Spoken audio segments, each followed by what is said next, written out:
than Lucky Boy. I don't think there's a better boy than Lucky Boy.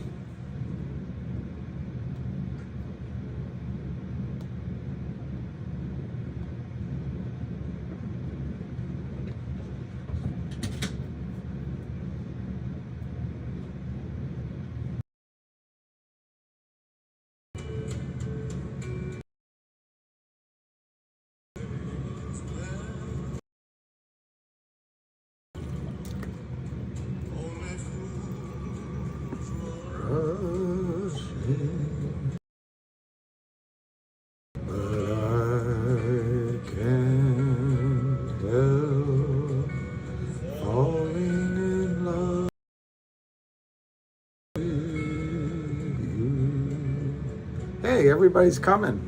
I thought you guys were, well, all right, you guys. I thought everybody was listening to other space calls or whatever. But do you know, someone tell me if, did Phil see his shadow? Oh, for the Groundhog's Day. I don't know. Hey, everybody. This is great. Everybody's coming on at once. I can't keep up. I love it. So today is a very interesting day. The stock did indeed do what Ace in the Hole suggested, that it was going to go to 3, maybe higher. But then, man, they hit it with fake shares. It's 5.2 million volume.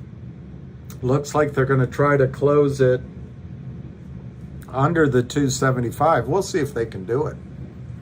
Hey, Ahmed. Just, yeah, makes me want to buy more. Help. Help. Help. You must mean hello. Let me see if the P is next to the O. It is. So you meant hello. Is CRT getting mauled?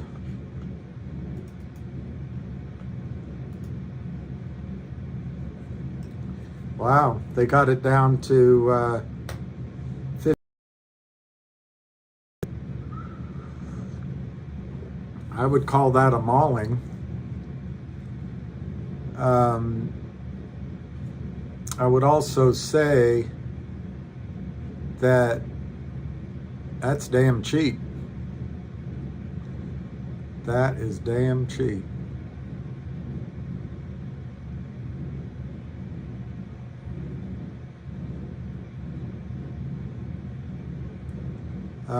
Here, let me do it over here so I can read it. There's a little box there, it's so small. Well,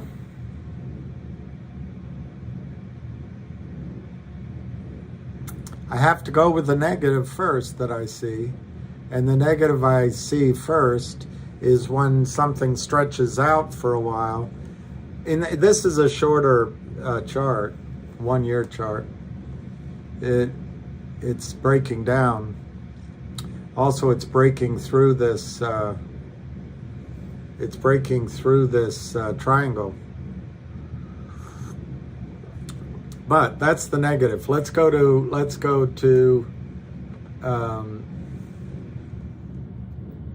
sharp charts and see what it says on CRTD. Yeah, if you go out, if you do a well, this isn't giving the update, so let me do 2 years update.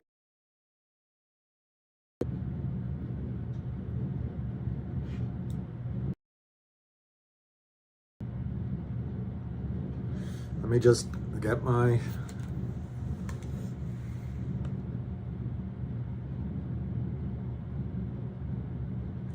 I think we're still fine on CRTD. What they're trying to do is drive it, break it below the, so the computer's all joined in selling. They're trying to break it below the pennant. And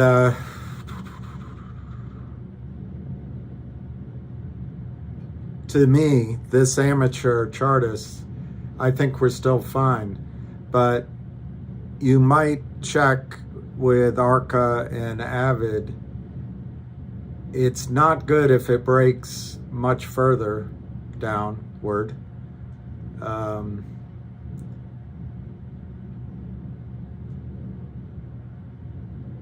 But let's go back 5 years.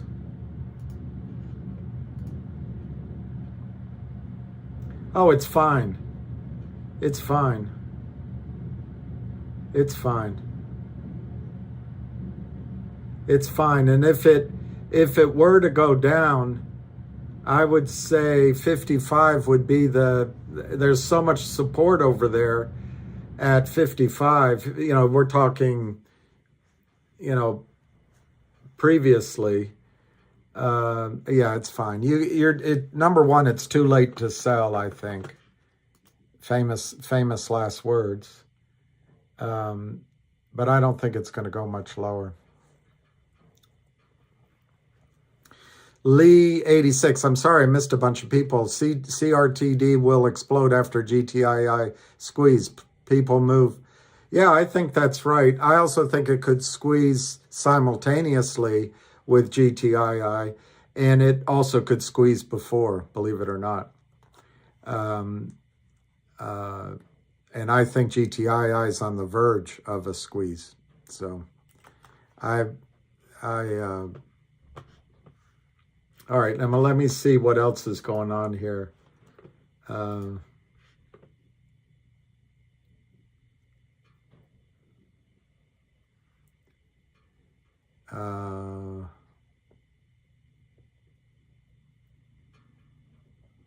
I always overpay.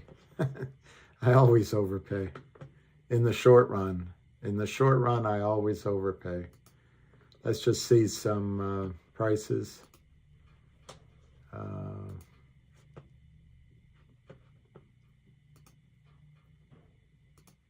It's my computer's being slow, sorry. So let's see, any slower. The criminals are killing one fix-it man. Yeah, but it's, yeah, that Ramboy, I haven't seen anything on MMTLP. Hey, yo, let me just see about one more thing about CRTD. That's huge volume, 1.47. That's got to be all fraud. It's got to be all fraud. They're just attacking. And I was talking to an investor this morning. I cannot believe MMAT is under $1. Makes no sense to me. But that's what uncertainty does. That's what uncertainty does to a stock price. And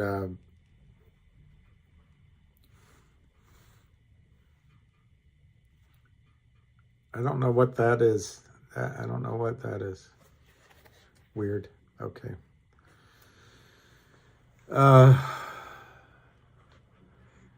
Sorry. Let's look at CRTD again. 0.58. I think it's a screaming buy. The 52-week low, of course, was very low.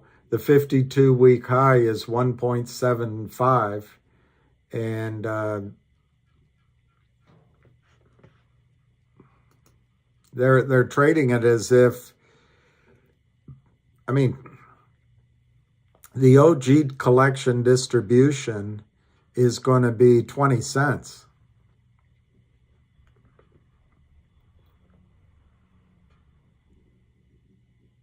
I'm trying to find, there it is, it's way down here. DBMM 0.0216. So they're just going into the weekend. They're killing everything we're in.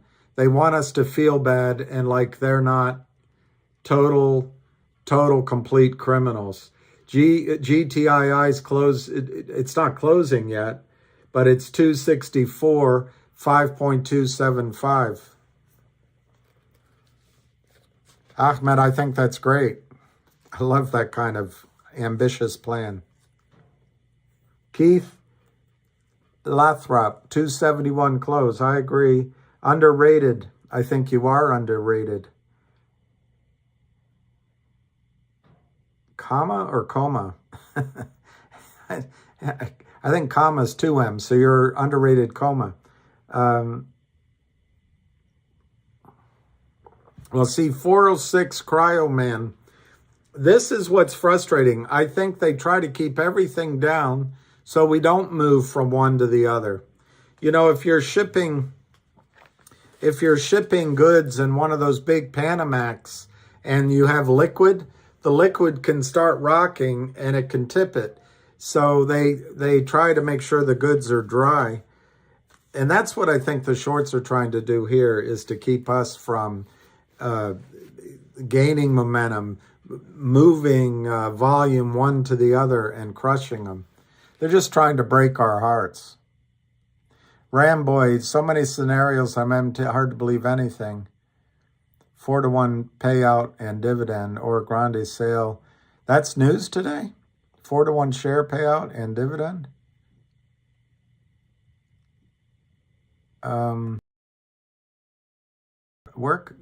Let's look it up. I don't know where to look it up. It won't come up on MMTLP. Where would it come up?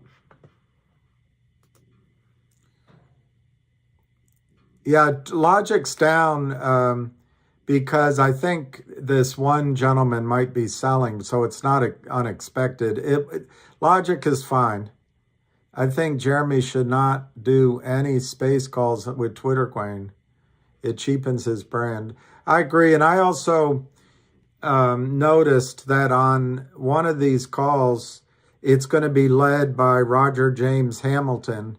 And, you know, all power to him.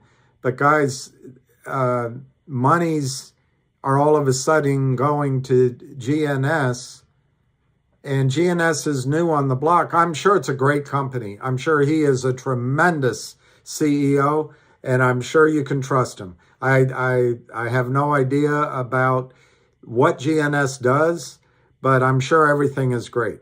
However, it takes time to set up the squeeze. It takes time to cause it to happen. It takes trial and error. And the one that's been doing it is GTII, and the one that has joined in magnificently is CRTD. And I just wish we could, and you can't do it. You buy cash. Kurt Kramer, when he sells, he can just sell all day long. Or if it's Alpine's friends, they just sell all day long. They counterfeit. It's like, it's one of those mimeographs. Or it's a printing press. And they just counterfeit all day. But we'll see how it closes. I think you're going to see some covering of GTII day trades by the end of the day. We'll see. We'll see. Let me get a chart up on GTII.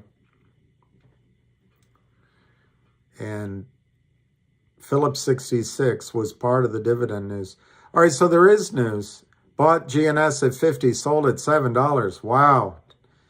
Doctor, give me the news.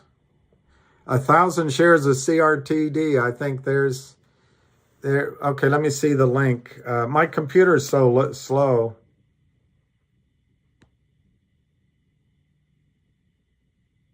Let me quickly look at GTII. 264. That doesn't help. Let's do it's so slow. 1 year. I'm sure there's something I can do to speed it up, but okay. I just quickly want to look at GTII's chart. Is there a ham call? Does anyone know?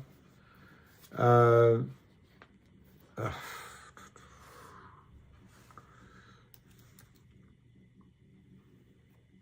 right. I'm not going to worry about that. We'll just wing it on GTII.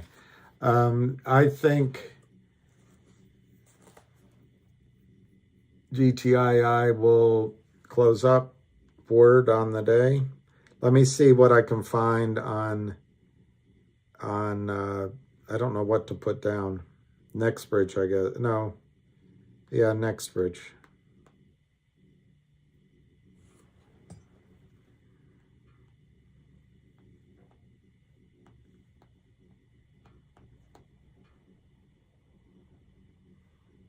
Let's see what happens. News. I don't see any, no news is coming up. Where can I find it? You gave me the news link, but I couldn't see it.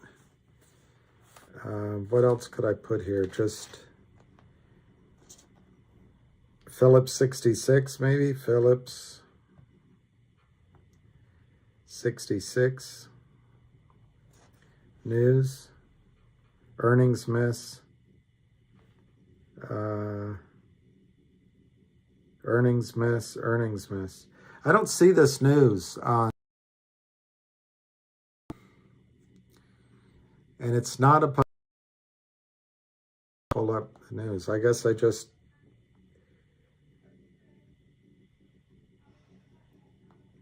try again.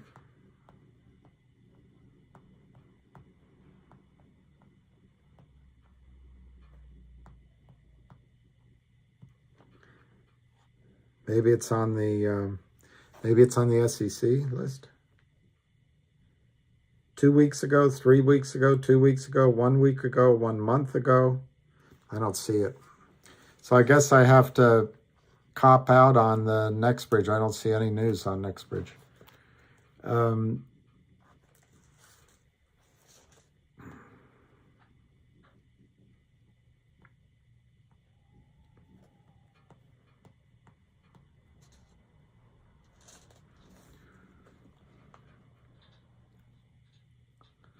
Yeah, I don't see any news on next bridge. I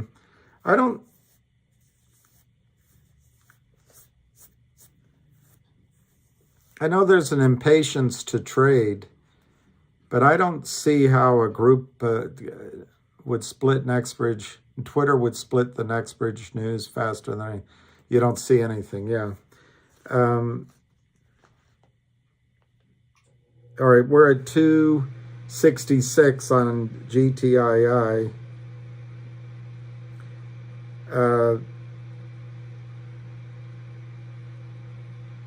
I think ace in the hole could still be correct, and we hit 3 by the day. Bloody day for our stocks. I don't, guys, nothing goes straight up. And the pullbacks, for example, on GTII, it was as high as 298 today. And they drove it down, obviously. It's not worth talking about the low because it doesn't matter anymore. You don't matter anymore. Na, na, na, na, na, na, na, na, na, na,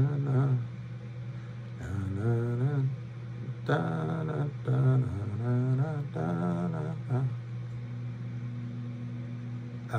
I'm trying to think of the words. Because you don't matter anymore. So it's bidding 260, 265, but it was high as 298. The low was 216, but that was in a little spike. They were trying to drive it down. I watched, as I was sitting here on the phone with an investor, I watched them pile on over 2 million shares in the span of about 45 minutes. At least that's what I thought I was seeing. And it was all counterfeit shares. So this is a sign of their desperation and their trouble. In the case of GTII, I do not think they wanted to go over the weekend with Fidel saying that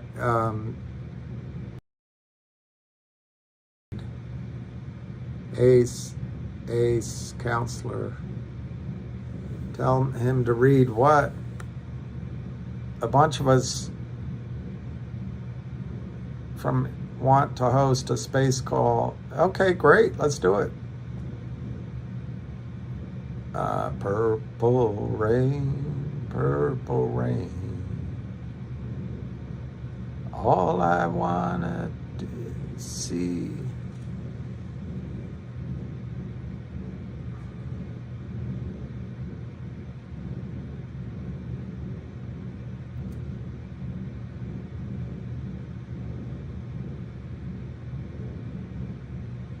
Yeah, I think MMTLP is an intriguing, MMAT is an intriguing, yeah, they're still effing with me because no one FUXs with them, but they FUX with others.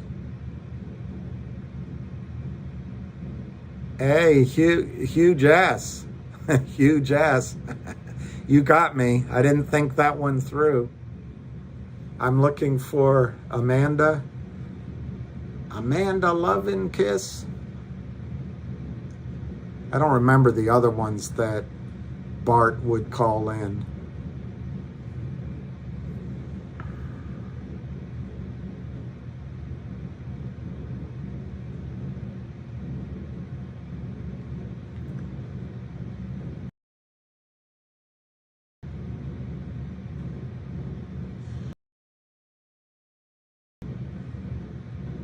Hey, Michael Baker. Welcome and thank you for good seeing you.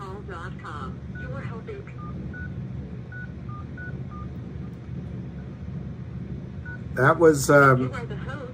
Press star now. That was a good. Otherwise, please wait, and you will be joined. That was a good 2 days down there or here, down here for you, but here for me. Yeah, at the SEC. It was nice to meet you.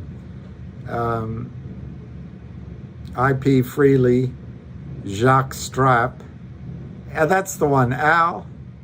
Is there an alcoholic here? And they're all belching and burping. I don't think Alpine's going to cover. I've got something Tierra del Fuego. I don't think Alpine's going to cover. I think voluntarily. I don't think Alpine's clearly not going to voluntarily cover. But they're, as soon as it gets either to someone who has responsibility on the compliance side or the risk management, they will buy it in for Alpine. And if it goes on too long, I think it's FINRA, but it might be the NSCC. Whoever's right above will force them to buy. And they'll scurry away. I don't know what's going on with CRTD. I would say 3 things. One, they did the S1 that shows there's 50,000 shares out there.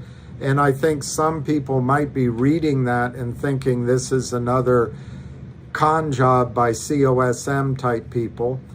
But it isn't. It states right in it that they're not selling any new shares. They're not raising any money. 2, Jeremy Frommer has put a mark on his back, and the criminals want to make sure we all think that this isn't going to work, and they want to punish him. 3, the criminals are in trouble. It's the Lind Partners, the most recent PAC to join the scrum. And what happened with CRTD is the Lind Partners lent money to them, and in a toxic way, and drove the stock downward for months. And come September, CRTD was notified they were going to be delisted by NASDAQ. This is what the criminals do. This is what Gary Gensler allows the markets to do to companies. while he gets upset at the threat to Goldman Sachs's own securities fraud perpetrated on the world markets. The biggest threat to Goldman Sachs is blockchain and distributed finance. So he goes after Kim Kardashian and others and makes a big scene of it because he knows he'll get a lot of press, like he's a big tough guy. But then what he does is he cozies up to Sam Bankman Fraud and helps the Democrats wash money through the Ukraine back into win an election, win in brackets, win an election. And he also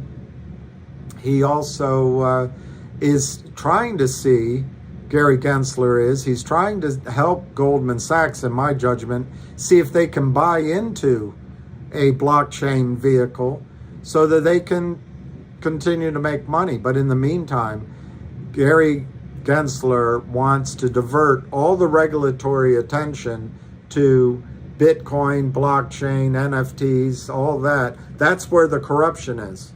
And he wants to turn it away from the fact that the only way Goldman Sachs makes money now is these criminals to do this kind of business. So anyway, in the case of CRTD, it's now 60 cents. I know that doesn't sound great, but 60 cents is better than 58, isn't it? The volume is 1.52 million. It's going to be fine. It's going to be fine. I'm not smart enough to see how to draw the new pennant, but if you go back more than a year, support comes in heavily just below here. So you shouldn't trade the way I do, but if I were trading it now, it's too late to sell. Obviously, selling up at 170 would have been great, but putting some orders in, it might be a good place to put some orders in.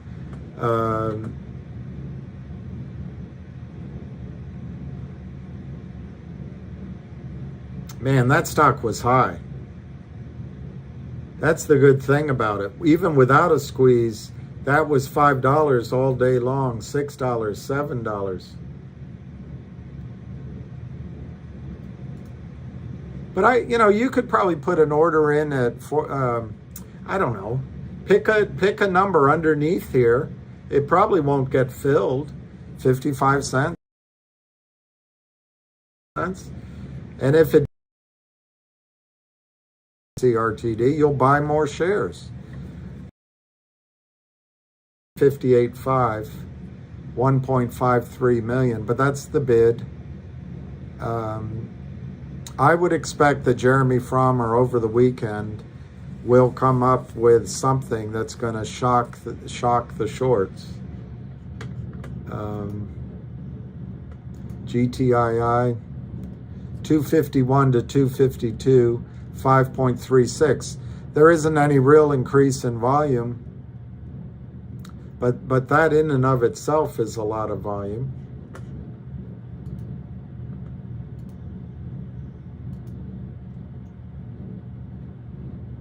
And it's not bad. It's not bad what's happening. It's good to have a pause for the cause. Yeah, Chris, I would say it's a bargain day to buy. But if you're talking that you really want a bargain in GTII, I think you have to be aware that I'm not calling for this, but we really haven't had a test back down to 205 range. That, in some sort of panic scenario, that could happen, but I don't see it happening.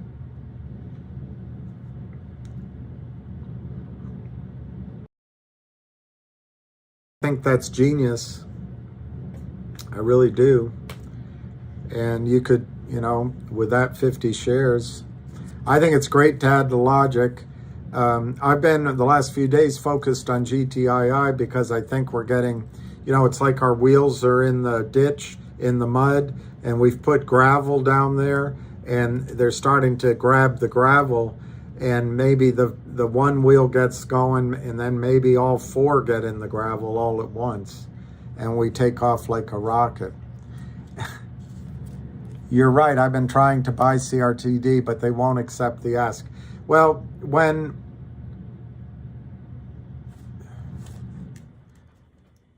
am I going to host a call? I could if you tell me how to do it. Is it difficult, lion thing?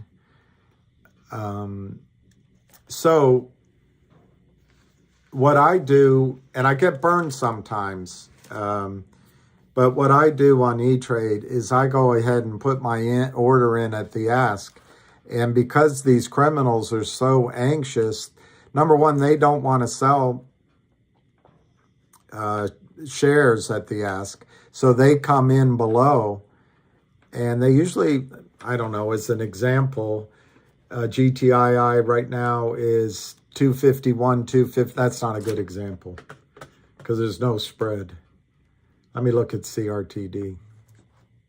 There's no spread in CRTD right now. It's 60 cents by 60 cents.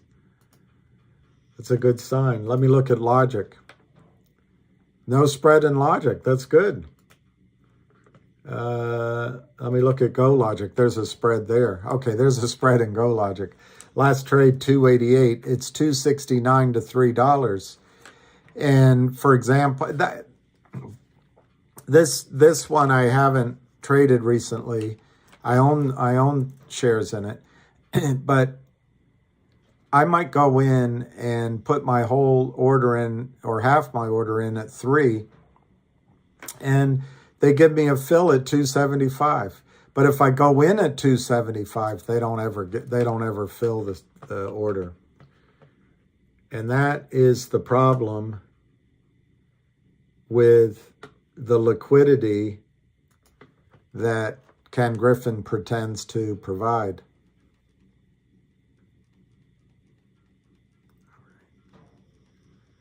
All right.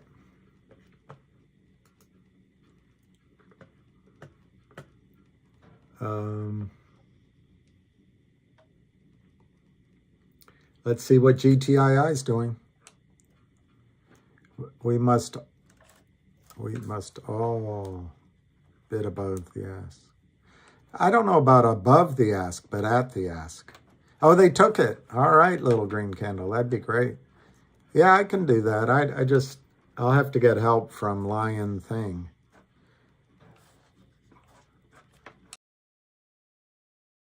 Again. 52 on G-Tech. Last week, that GTII was going to be 250. Would you have been happy? If I told you you had a beautiful body, would you hold it against me? If I had told you 1, 2, 3, 4, 5, 6, 7 days ago the GTII was going to be 251, would you have been happy? If you had told the shorts when it was 105 that it was going to be 251, would they have been happy? If you had told the shorts that they were going to have to create fictional, counterfeit 15 million more securities fraud shares just to keep the stock at 250 and keep it from blowing up to 5, 6, 7, 8, 10, 13, $21 a share, do you think they would have been happy?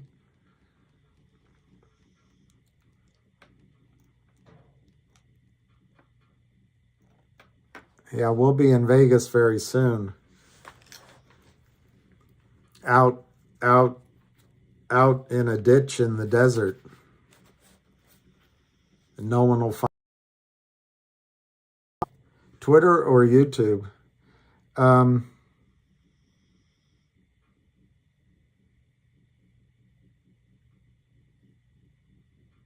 I guess I'm indifferent. I guess I'm indifferent. The Bellamy brothers, no.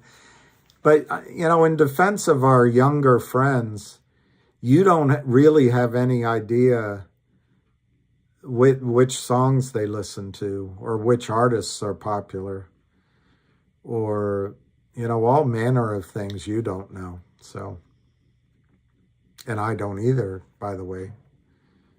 I'm not exempting myself. Lion, is that what we should use?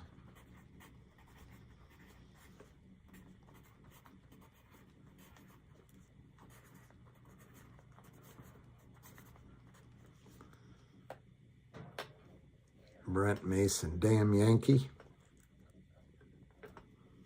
You're nothing but a damn Yankee. 251, 5,390,000 shares. So I think it was Son that pointed it out, but this is all good. The pause for the cause is good, or it was Yo maybe. Yeah, they're just trying.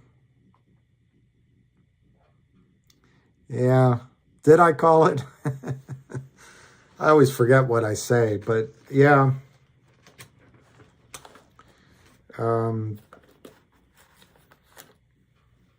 Some of this stuff right now is pretty obvious, and the thing is, we think we're such geniuses as we look at the charts, but a lot of these criminals have computers that do the same analysis of the charts just like that. And I think my understanding is some of these computers can process words in the news and words on Twitter.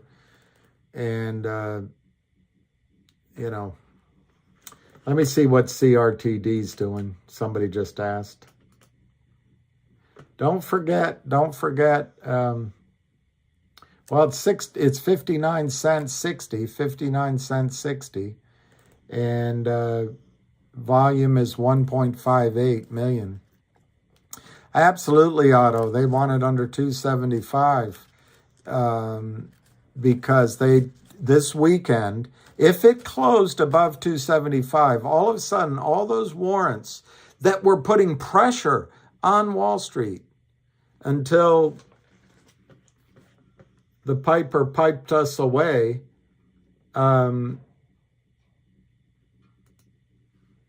probably innocently. Well, here they go. On less than 100,000, maybe 150,000, all fake. This is all fake.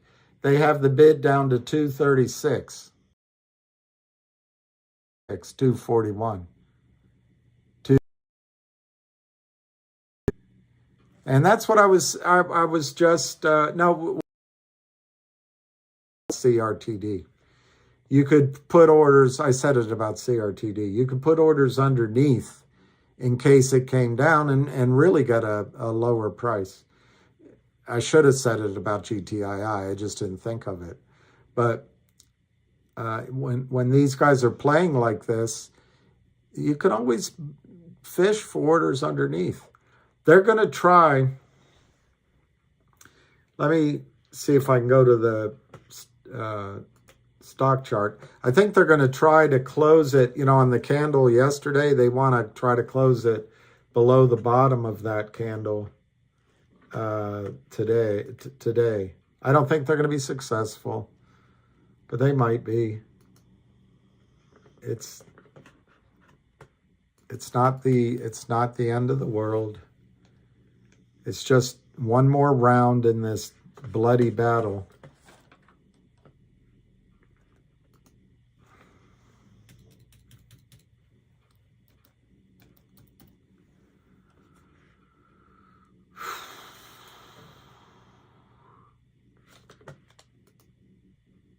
It's really slow. I'm sorry. I'm trying to get this chart up. Okay.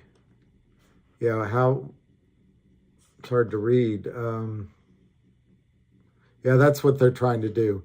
They're trying to close it below the body of yesterday's candle. It'll be all right. And it's all, and maybe they're trying to bring it down and test roughly 205, but it's all okay. It's better for us when they're selling more shares below where they could have, because they're just digging their hole deeper and deeper and deeper. 240, 242, 241, 242. We've got 8 minutes to go. Yeah, we could do it after the close. Which call in?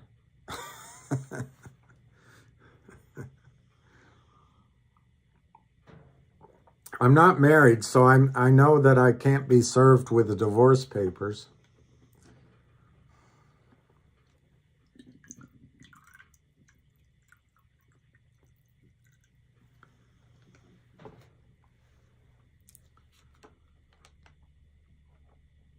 Why is this lion mod spamming? Okay, Ham is on now? I called Ham earlier.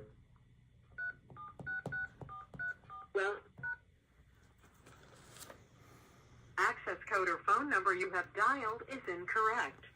Please check your credentials and try again. You entered 6434. Please re-enter 6326. 436. It's a different code. It's a different code. 37. Yeah, that's what I.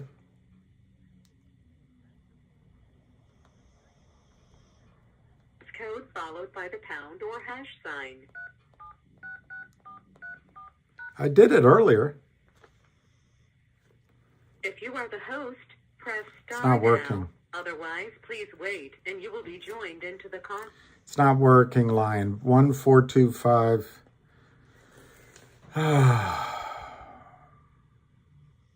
425 436 6326. Yeah, I dialed that. And then I did that code. Welcome and thank you for.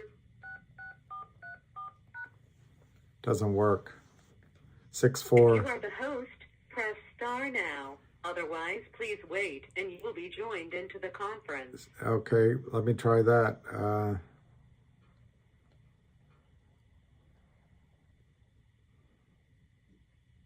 Welcome and thank you for.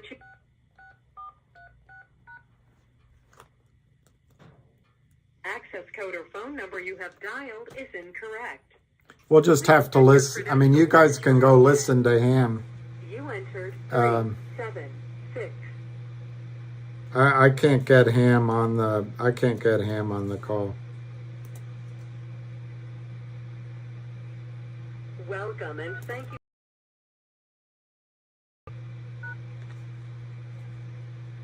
If you are the host, press star now. Otherwise, please wait and you will be joined into the conference. Maybe I've been blocked. I don't know. I can't do it.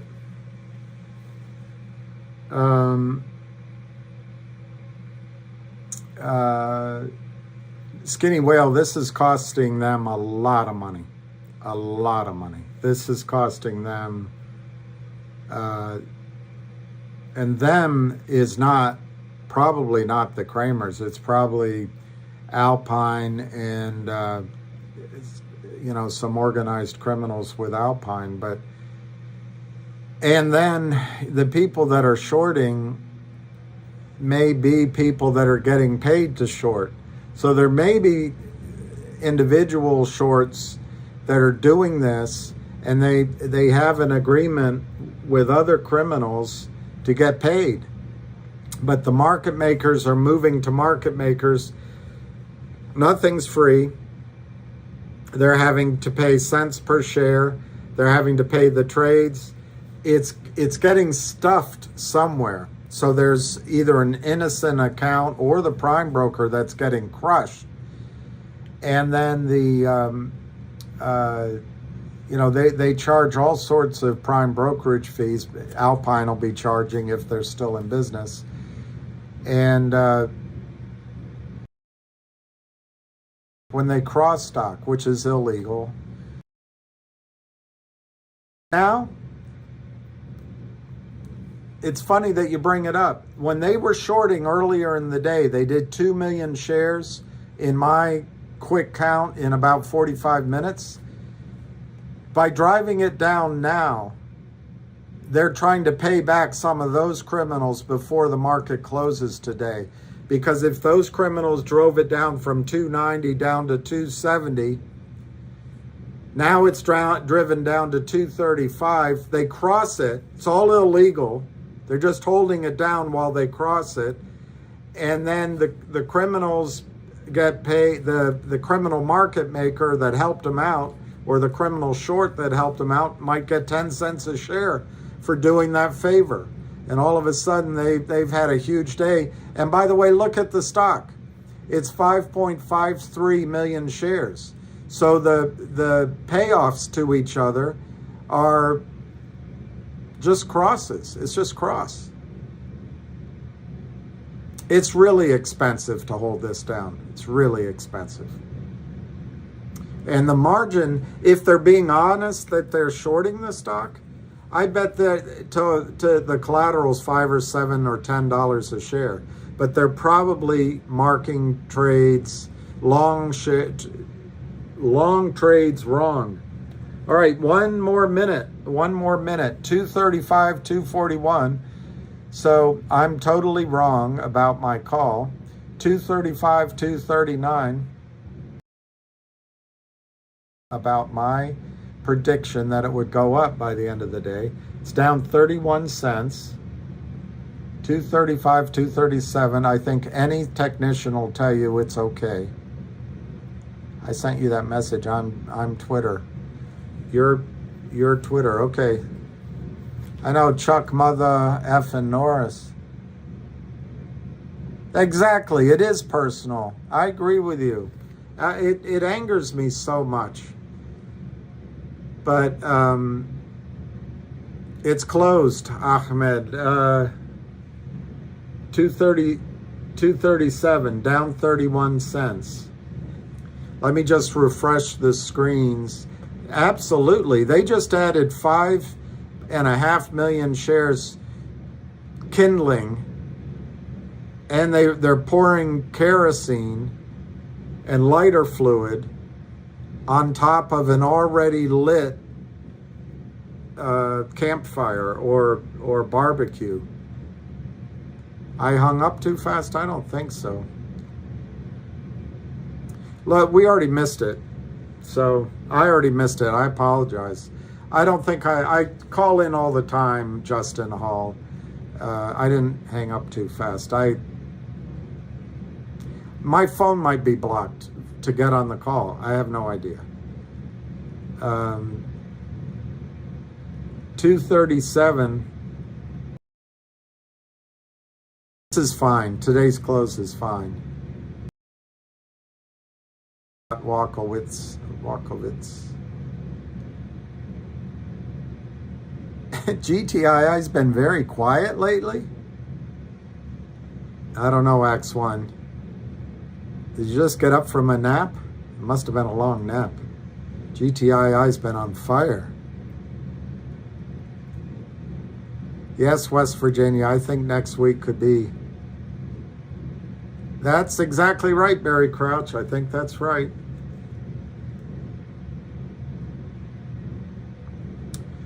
I like that word, Wiz. Next week will be grand. I call in and be the host. On what number? Yo.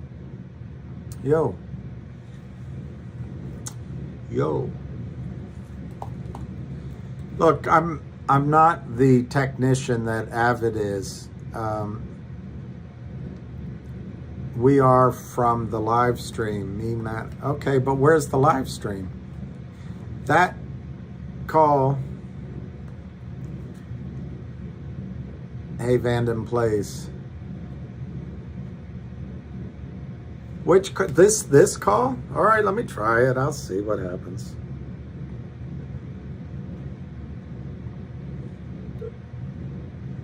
welcome, and thank you for choosing. Are you saying this call? If you are the host, press star now. Otherwise, please wait, and you will be joined into the... See what happens. Hey la di la di la di. Ah, I'm there. I'm there. I'm there.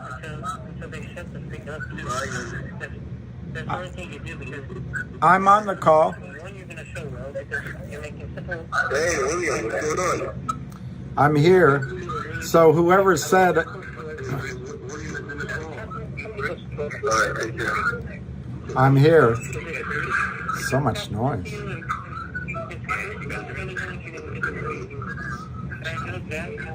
I'm here. I'm here, Skinny Whale. William is on right now. Wait, yo. Wait, hold on.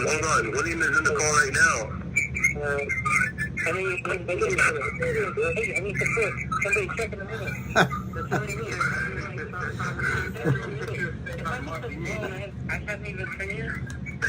Artichoke, artichoke, artichoke. Artichoke, artichoke, artichoke. Yo, stop talking. I'm in it. You don't give me the ball and put me in a bad position. Don't beautiful. Live. William is on the call live right now. You know what I mean? Why you Damn it, we're gonna do it live. Fuck it. We're gonna do it live.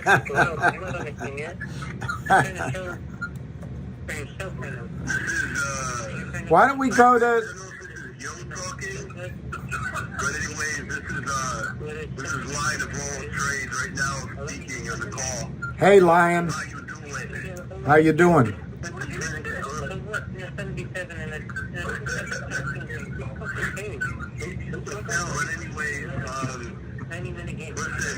the only thing that matters at the end of the day is that we broke the previous resistance. We're past $2. We're not leaving back under $2. And that is the reality. And that's the reality for the shorts. Out there, the Kramers, Alpine, they have to pay the piper. Next week, we're going to go to 3, and we're going to go to $5. You know? All right. That's a fact. I believe you. There's no way out of it. There is no way. So, Hey, come on, Chris. listen, all I got to say to everybody Open up, let me know. is that You know? we've been through worse fall, When your wingers but we all ended up coming back supporting him. no matter what. So, even if they're trying to pull us back down, You're right, man. remember, this is only just a couple of cents. Just a couple of cents, a couple of percentages down. And that is nothing to us. If on the other So side, just remember, and you're right back there, because of what we went through before, you gotta there's nothing compared. You know what's to come essentially become a afterwards. So hang in sight. They switch all the way around. We're all in this together. We're not leaving. There's GTII. And we're going to break the barriers. We're going to be... This is why there are safe spaces. Whether it's 100, whether it's $1,000 a share, we're going to make it up there. All right, guys. I don't know what's going on with this call, but William, I think I'm gonna turn this down because it's just not working. So, Lion was just talking. I don't know who was talking in the background, so it wasn't working. I think, yeah, Lion is right about what he just said. What Lion just said was, I think he's right. He said next week, the key today is we closed above 205 or whatever. The shorts have no exit on this trade. And he thinks next week we're going through 3 on our way to 5. And I happen to agree with that. I think if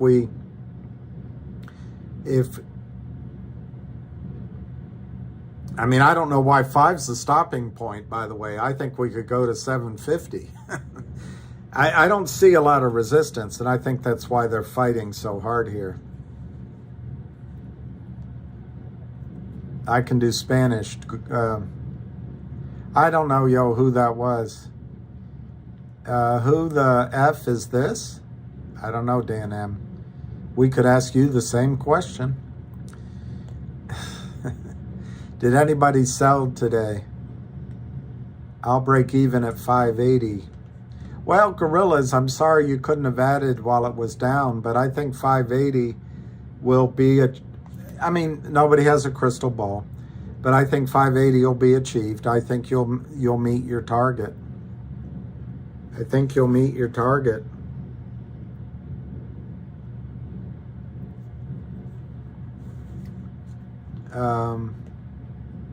Yeah, not your business. I have to say, this morning when I saw it, I was thinking, should I do a trade?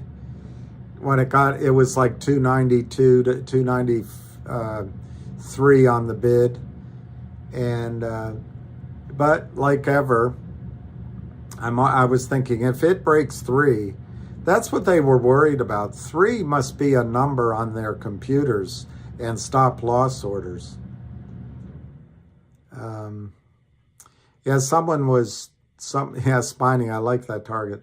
Someone didn't realize they were just talking, and it overrode everything.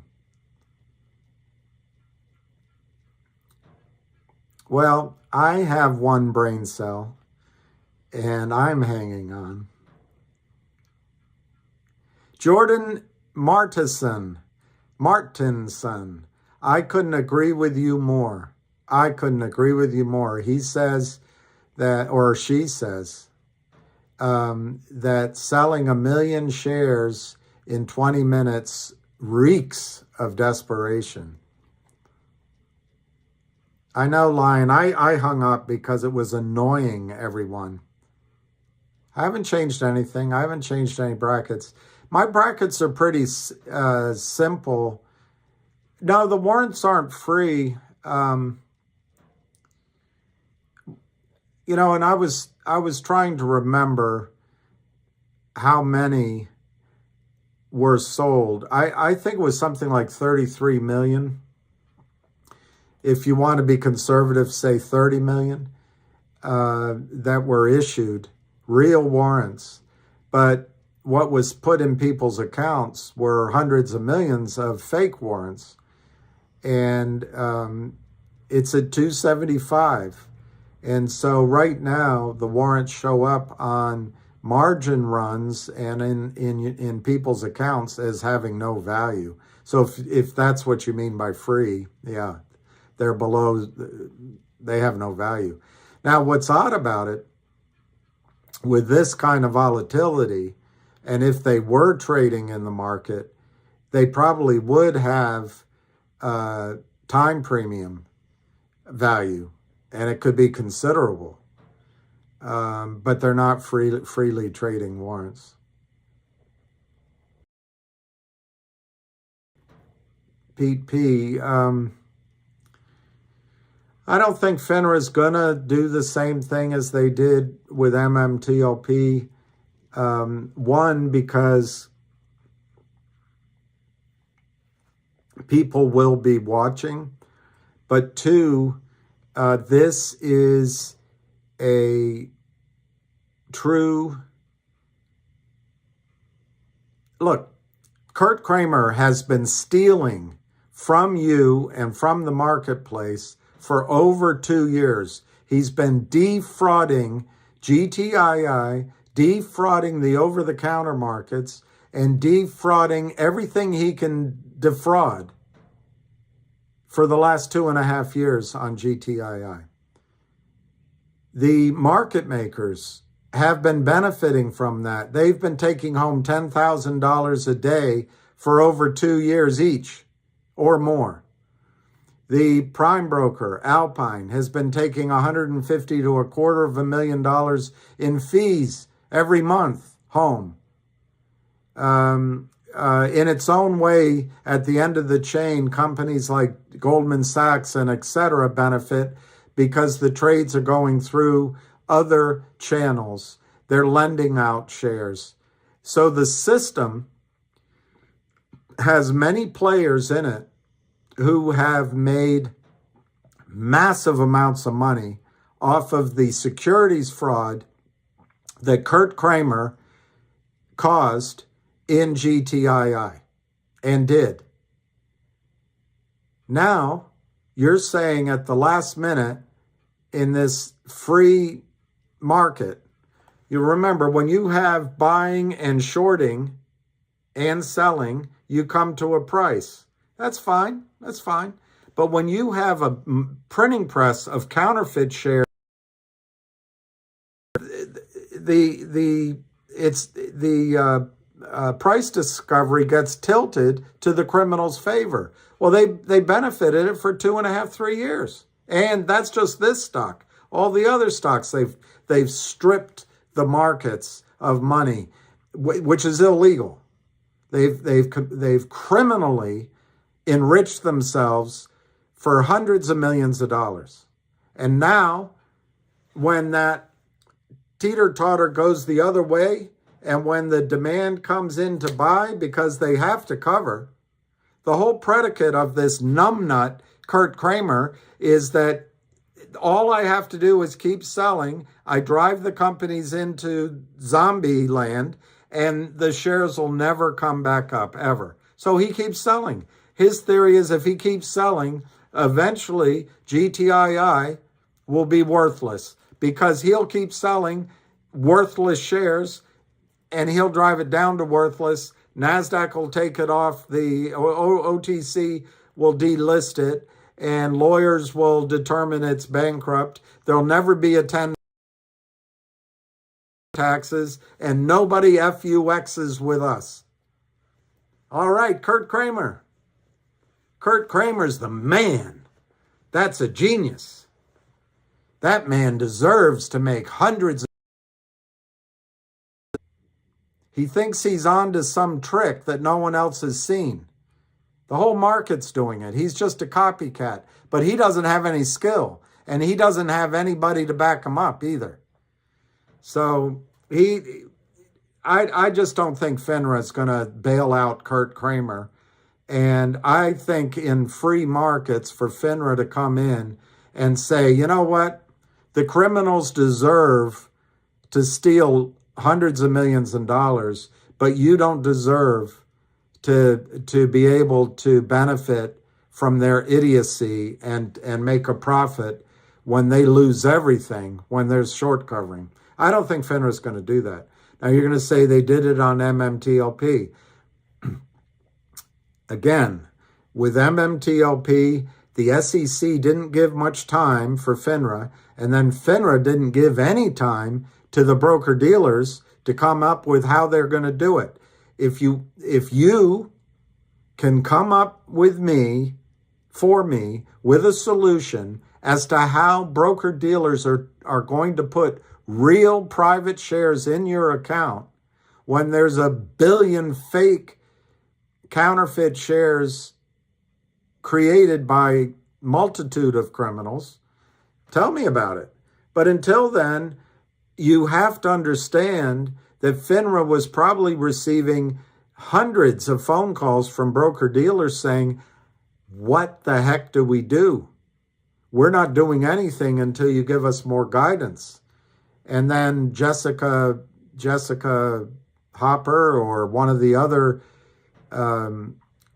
promoted beyond their abilities lawyers probably said, and what I mean is their abilities to understand trading in the marketplaces, they probably are fine lawyers, said, you know what? I've got 2 hours to make a decision, brain freeze. I'm not taking any risks. I'm freezing trading. And there's a rule here that says if FINRA believes there's going to be a problem with settlement, they have a right to stop trading. There was a rule that FINRA used. There is no rule that FINRA can use, unless they want to make a new one up, that stops a short squeeze. In the case of GME and AMC, Robinhood took away the buy button. Maybe FINRA can call up your broker-dealer and say, take away the buy button. Maybe there's a way to do that.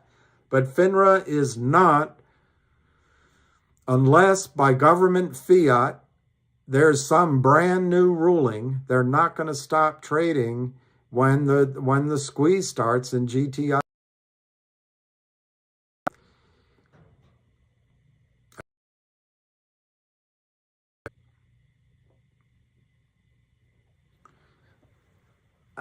Pete, I think we will get paid for MMTLP.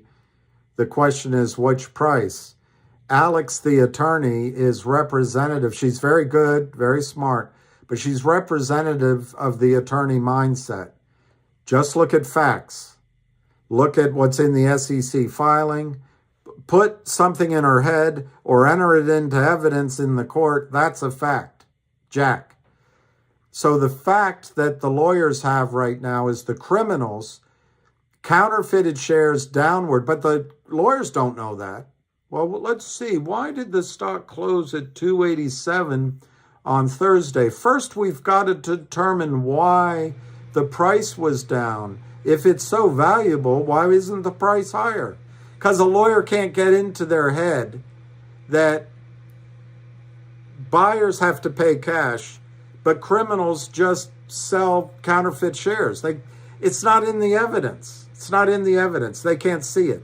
So, Pete, right now, the number that you can best expect that the lawyers will argue for is $3 a share.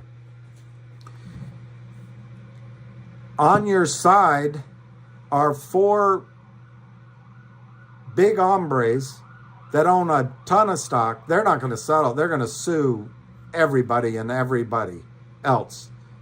So that's not going to fly, $3. But that's what the lawyers for the criminals, the lawyers for the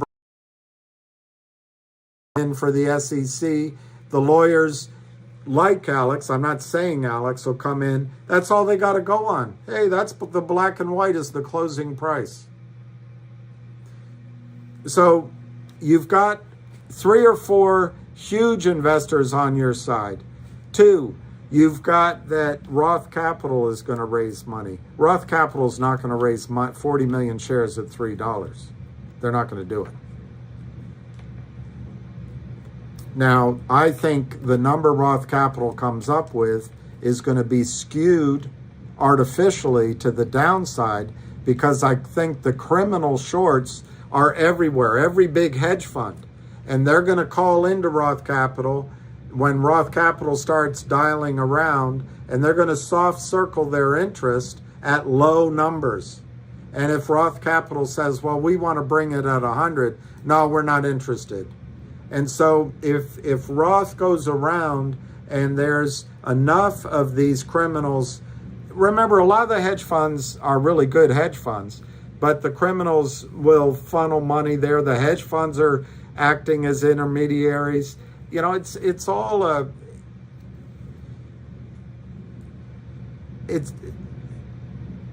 everybody on Wall Street wants to make a fast buck. So anyway, but Roth Capital's not going to do it at $3. They'll probably do it. I don't know. I hesitate to guess. I doubt it'll be done at $100 like I think it's worth. But maybe it's $40. Then that becomes the number I think you can expect. Then lawyers will say, hey, you know, Roth Capital just raised money for NextBridge at $40 a share. That's our fact. That's our fact. But we don't know that yet. And to do the raise will probably take, I would guess, at least 3 weeks or longer. Then you've got all the lawyers up in New York negotiating right now. I don't know what they're going to come up with, but I think a settlement has to be well north of hundreds of dollars. But that's all speculation. And then finally, Pete, the brokers brokered the transaction. What's in your account is something that was approved by the SEC, approved by FINRA. You are entitled, for every 1 shares of MMTLP, for one share at the ratio of 1 over 165 millionth of ownership of Nextbridge. That's just a fact.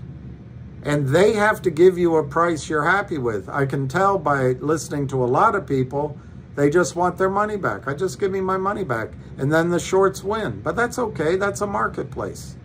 Some people are like, just give me my money back. That's what the shorts wanted. Because in a short squeeze, those people that said, I just want my money back, they would have been the ones that sold at 50 or 75 or 125. And so the shorts were clever in the sense of what they did. And FINRA blundered to not allow you to have a chance to benefit from the short squeeze. But remember, FINRA trapped the shorts as well. So this isn't pretty for the criminals. Now, I just want to call something to your attention. Nobody knows who the short sellers are in MMTLP. It's probably 1,000 different short sellers. In the case of GTII, it's one. Kurt Kramer. That's it. And then the prime broker facilitated it. We know who it is, Alpine Prime Broker. That's it. Now at the December attack and then the January attack, Alpine might have brought in some of these professional criminals to computerize their sales on the downward side, and that's probably what came in today. But even if they sold 35 million more shares that way, the majority of the counterfeit shares created in GTII is one individual, cocky, full of hubris, self-satisfied, important, Kurt Kramer.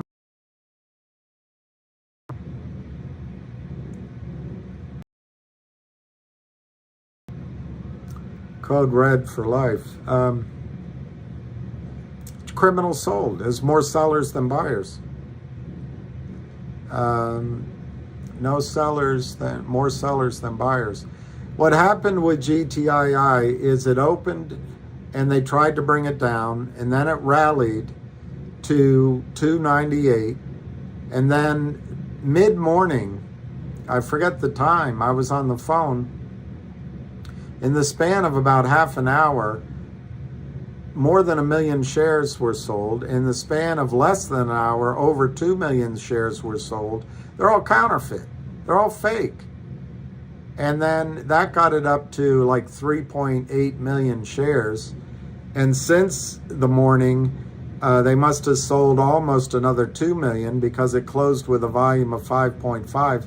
I guarantee you, I can't guarantee you, but I'm going to guess that the short still comes in at 65, 70%. And then the rest of the volume was all phantom shares anyway. It was crossing and all that. So you guys get stuck looking at the price. What's wrong with the stock? Fair enough. But I would look at the volume and say, oh my gosh, these guys are in desperate trouble, and they sold it down. This is desperation.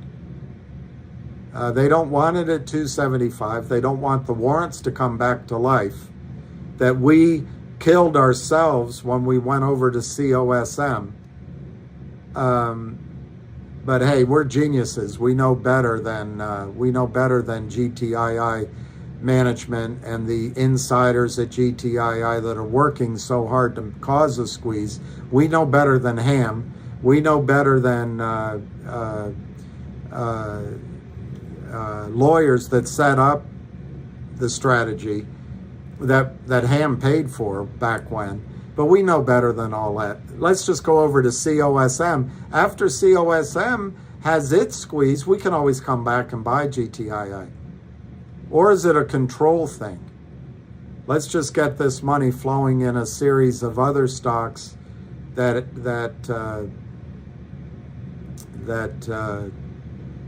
are in somebody else's purview. Whatever. The point is, we let the warrants go below the pain threshold for Wall Street. We did that at the end of November. We did it voluntarily. And then the shorts joined in. Well, now we're about to go back above 275, and it's going to bring something like 30 million warrants back into the red zone for the criminals. It's going to cause the back offices to ask for collateral. It's going to cause people to call in and say, we want to exercise our warrants. So people like Fidelity are going to have to come up with real shares, because these are real warrants. You can't use the fake ones. And Fidelity was offering us up to 1,000% for real shares before we voluntarily went over to COSM, because COSM's CEO was honest and was talking with one individual, and which is illegal, by the way. And he bought 500,000 in at 63 cents. No one talks about the tens of millions he got at 12 cents awarded to him. Oh, and when it starts to run, there's 2,000 short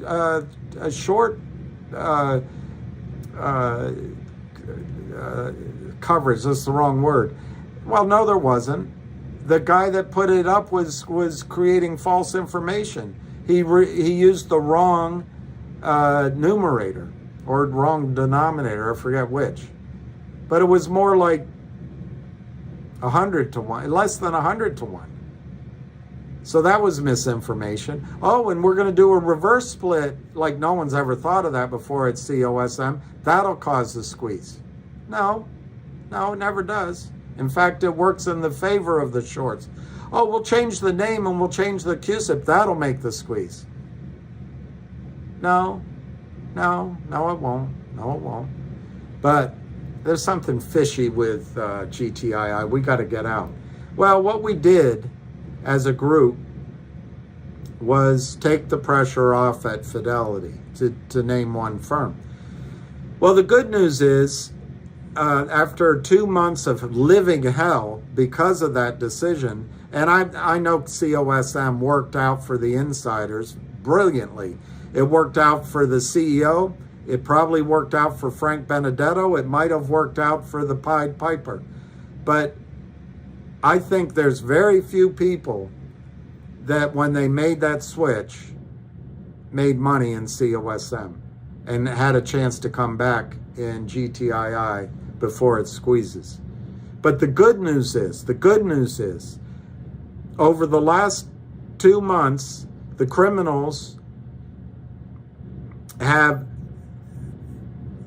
basically since October, the criminals have counterfeited another 150 million fake shares. 150 million. So the problem for the criminals is much worse now than it was then. So that's what's good. For those of you who have hung on, I know it hasn't been fun. When this squeezes, it's not going to be the 40 million or whatever it was shares that Kurt Kramer could have taken a loss on when David Reichman bought back the entire note under Kurt Kramer's own penalties and his own terms. Kurt Kramer wrote the note. So Kurt Kramer knows that there's no existing shares that he can sell of GTII. He is committing securities fraud hundreds of times a day, days a week, a month. But remember, Joe Biden wrote Hillary Clinton, we've got to keep those men in prison. I'm no way ever tired. And then Bill Clinton, Sister Soldier moment. But then he flies down to Arkansas and electrocutes a man that doesn't even have an IQ above 60. Just to show tough on crime. But you know what the Democratic Party's tough on? Is tough on crime with people that have darker skin than mine. Because people with, normally they can get their political points there. There's no lawyers. There's no constituency. There's nobody being paid up on Capitol Hill with $500,000 speeches. There's nobody at the Treasury that gets $1.5 million from Goldman Sachs to give speeches. There's no presidential candidates getting millions and millions, billions of dollars by the financial industry that might be president. No, these are just brown-skinned men that smoked crack 3 times. And they're in prison, throw away the key. Families are destroyed. Children's lives are destroyed. Economic strength of America is destroyed. All for these political punks. Well, Kurt Kramer, you can call being Jewish a minority. I don't think it is anymore. Maybe it is. But he's a white boy. He commits 3 strikes, you're out. He commits that by the time he has a second cup of coffee. He's on to 1,000 security fraud every day. But he's got a lawyer, another white guy, Richard Nadich, that'll write the laws. And then he hires a lawyer out in California, another white guy, with the money he stole from you. And the whole system is set up this way. The wheels are greased because it benefits companies like Goldman Sachs that buy the protection from the executive branch and the legislative branch of the United States government. So I don't know why I'm going off on this at this extent, but Kurt Kramer violates the law probably more often than in the entire, one prison that has people in it that used cocaine or sold pot 3 times and got caught. And we don't do anything about it. Nothing. But anyway, this time, just to remind you,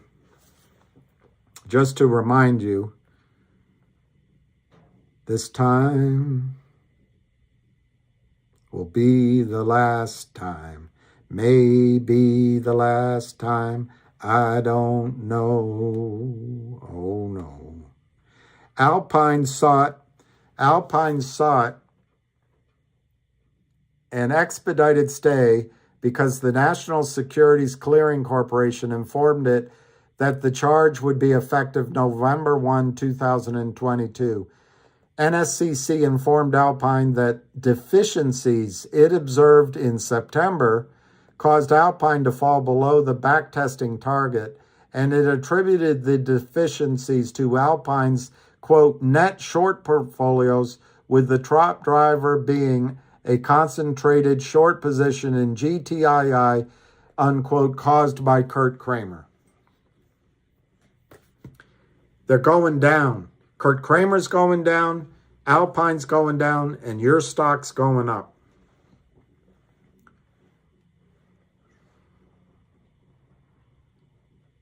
Trisha, I know, I got to reference something else.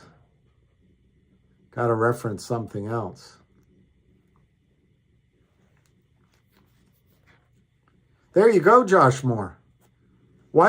Josh, one question is, how is Alpine still alive to operate? Another question? More macro? Serve in society. What value does Alpine add to the United States of America? How does Kurt Kramer continue to Kramer?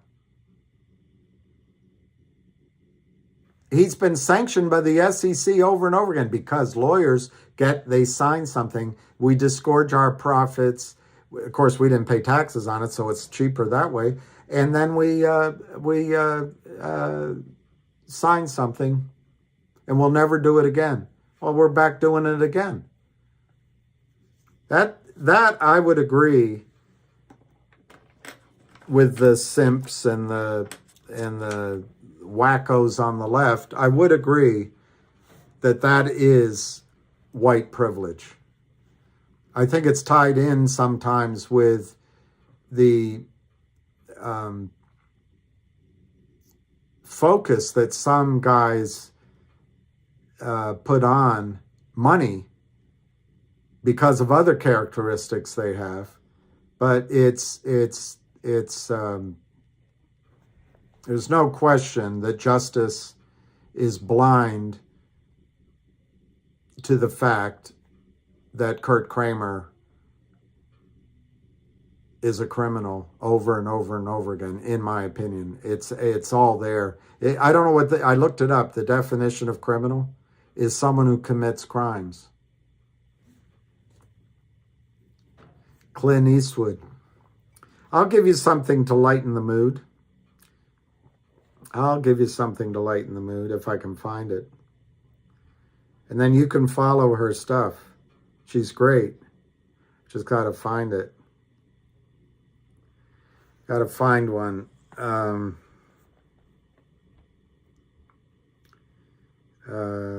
History.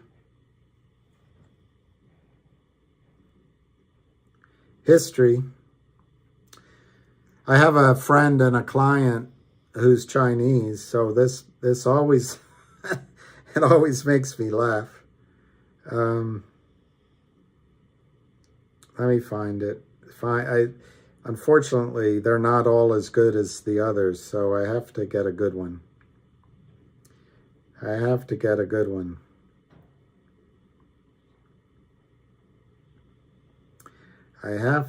one that's funny. Here, let's this. No, that's not a good one. Oh, I know one. I know one where I can find it.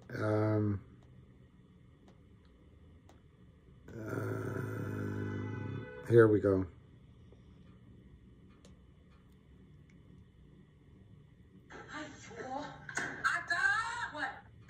Okay, this is a short, and this is Asian parents can't say sorry.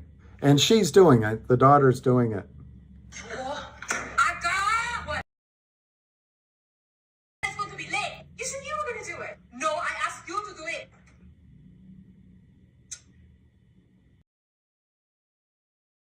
Oh, that's it?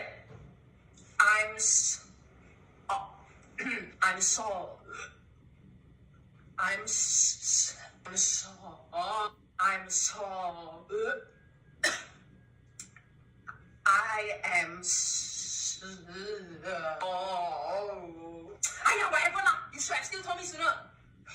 Now, here, have some fruit. Now, here, have some fruit.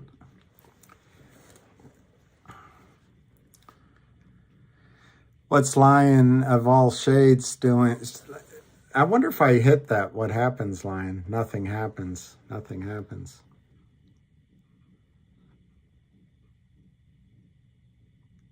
Yo, I think GTII is going to break out above 3. And I think, well,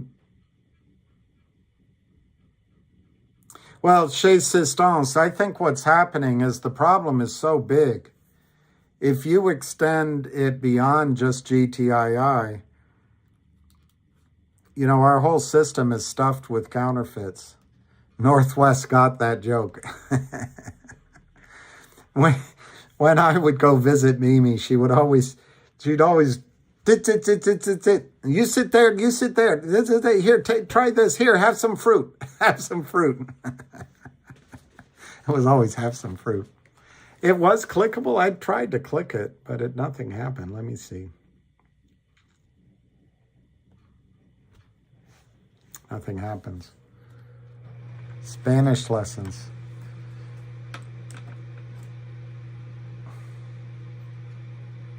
Why can't they? They'll continue to do it. The shorts will continue to do it. What I think is going to be different with GTII is GTII is about to be 1-800 law firm. and it's about to issue an upstream NFT, at least that's what, or whatever, a coin of some kind, some upstream product. Also, GTII is mentioned, as I just read to you, specifically mentioned as the concentrated position that's bringing Alpine down. So let's say you're a regulatory agent and you're going to go into Alpine, and this guy who's a criminal, he's been criminally charged before, you're going to go in and you're going to say to him, you know,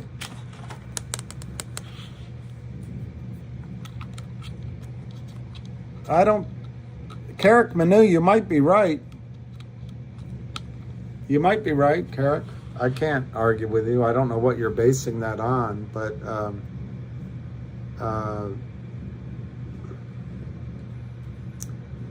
this is my screen here giving you a reflection, so I gotta somehow change that. There we go. You might be right, Manu. I you know, anything's possible, but I don't think so. You should know that I'll give you the negatives on CRTD's trading. It's gone sideways for a while. Time kills all trades, and it may have broken down, but I don't think so. So that's as negative as I can be on CRTD. The positives on CRTD, it closed at 60 cents. To me, let me just get my ruler.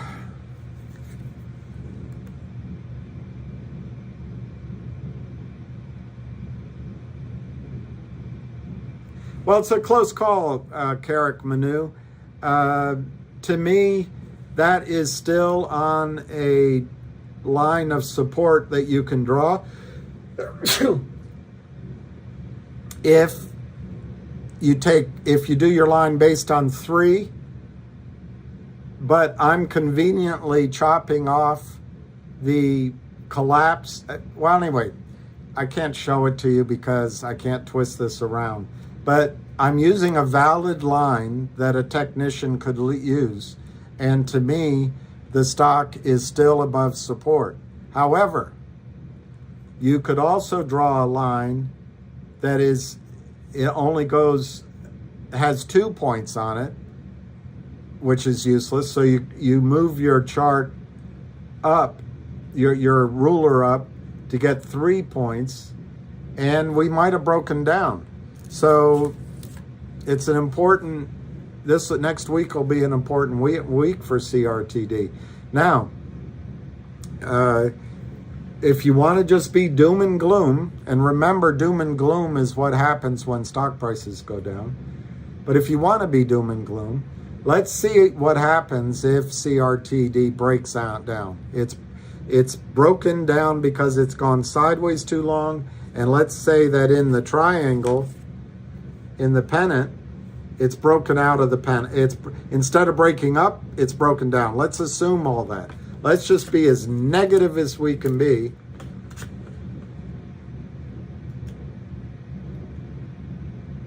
And see what it means. Let's just be dark. Let's just say, like you said, that CRTD is, I forget how you put it, that it's finished. Apropos nothing, of course, but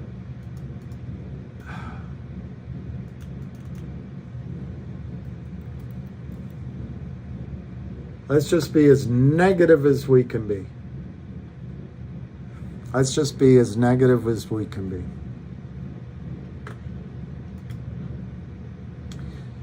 Of course, you got to wait for my computer. Okay.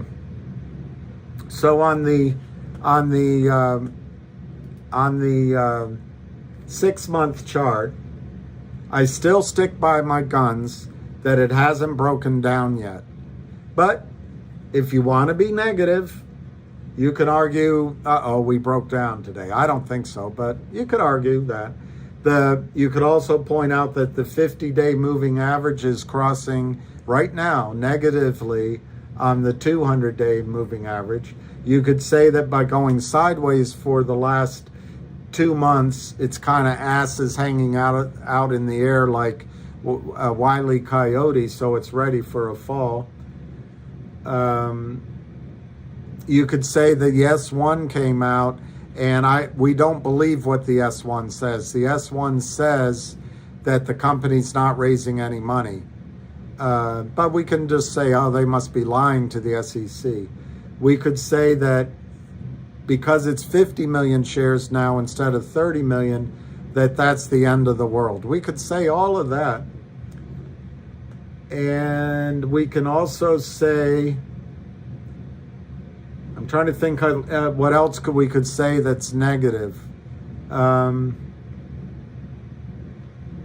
We could say that the distribution of the OG collection, which in and of itself is going to be done on blockchain upstream, we just assume that's not going to happen. It would just say it's not going to be happening, and it's not worth anything. It's just a bunch of pictures. It's not worth anything. We could say that Created's business model really sucks. It's not any good. And we could say that Jeremy Frommer is useless. Okay, so I've gone through all the negatives I can think. And I've even made up some. Let's just look at what the 2-year chart, let's look at what the 2-year chart says about CRTD. Oh my gosh, 2 years, if we break down from here and then break down below 40 cents, it's all over. We're going to go back to 15 cents. Then we're going to go back to 4. There's no support all the way down to 4 cents a share. Am I being negative enough? I hope I'm being really negative. Now let's look at the 5-year chart. That brings some things into perspective. Now the pennant doesn't look very bad at all. In fact, the pennant looks like we're set up still for a breakout, maybe as soon as next week or two, to the upside.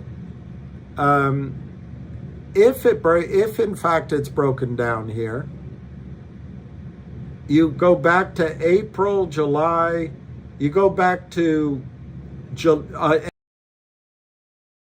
is your support. From July, actually from April, from March of 2019 all the way till September of 2020, the stock traded in a range of 60 cents a share. The lowest, it did have a spike downward to around under 25 cents one day, it looks like. And then it had a massive rally and stayed for months up at around $15 and $20 a share. But if you chop both of those out and you just focus on where it stayed, that makes a good sense of where you see long-term support. That long-term support at its lowest on this, shitty chart that I can't see numbers, is somewhere around 45 cents at the lowest. More of it is in the 50 cent, 55 cent, 60, 65 cent range. It's basically 60 cents is support in the long-term view of this company that's been around a long time. What is the mistake that CRTD made? And as you say, it's a disaster and it's going out of business. The mistake they made is they entered into a contract with the Lind Partners, who started crushing the stock and drove it down. They wanted to kill their clients so they could make ill-gotten gains, and they were breaking the law to do it. Well, is it going to go back down to those levels where the Lind Partners sold it off to before, Carrick? Remember, when they were doing that before, no one knew they were doing it, one. Two, they had a convertible note, a toxic convertible note in place. Now, CRTD has it they just did the S1 so you can see it. CRTD in September accepted new monies from investors. Big whales came in. CRTD has the money to go. They are distributing. Anyway, I'm not going to go. I don't want to be positive. I just want to be negative. Just want to be negative. So it looks like it's all over for CRTD. The criminals sold over 1 million counterfeit shares today. They barely got it down, but the way we need to read that is negative. And the Lynn Partners is going to be able to counterfeit another 100 million shares out of thin air. The whales aren't going to buy. There's no business plan here. Jeremy isn't proactive. And oh, by the way, GTII isn't going to buy the whole company for $100 million. That's not. And they didn't just extend it by a month. So, Carrick, if any of those negative things I said ring true, you should get out.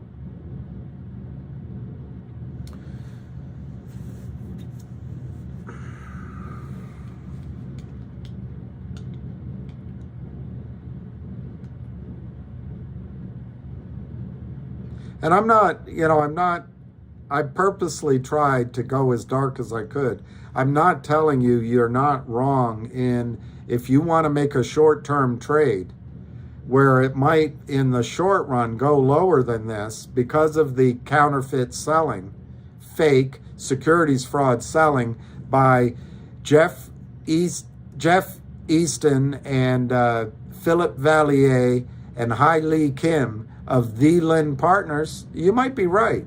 But if you do sell, you might miss out on when it snaps back upward. But I know I'm not supposed to say anything positive in my, I'm just trying to be negative. But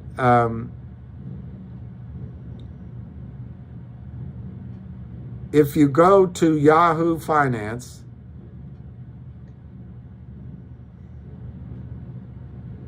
and your phone goes quickly, it might not, and then you type in CRTD, you'll see today that the stock was down 7 cents.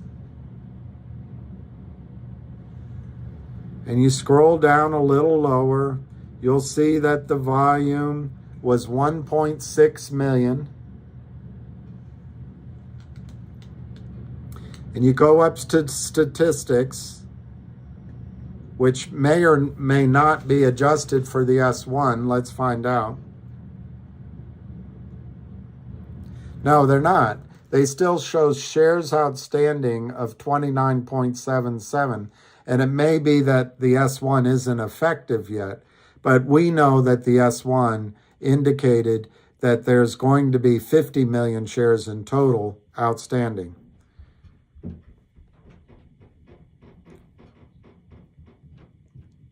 So we see the news story here. Extends the no-shop period with GTII until March 7th, so they can't dance with anybody else. We see here announced GTII bids $100 million in stock for acquisition of Created.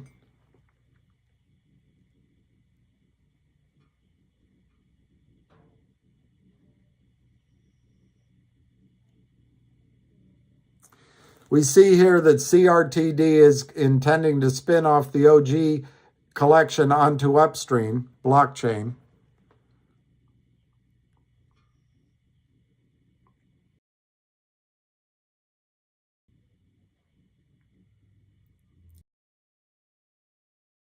Sold 25% of the OG collection for $2.5 million valuation of the OG collection. So if you divide 100 million in the acquisition of CRTD, of course it could fall through. We've got to be negative here. But if it doesn't, 100 million divided by 50 million shares, that's $2 a share, that CRTD will be worth as it's acquired. If we take $10 million and divide it by 50 million shares, that's 20 cents a share that is going to be distributed as a blockchain.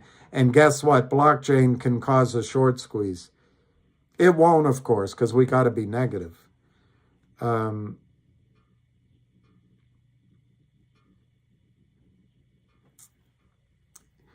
Created sees 38% year-over-year increase in 9-month net revenues.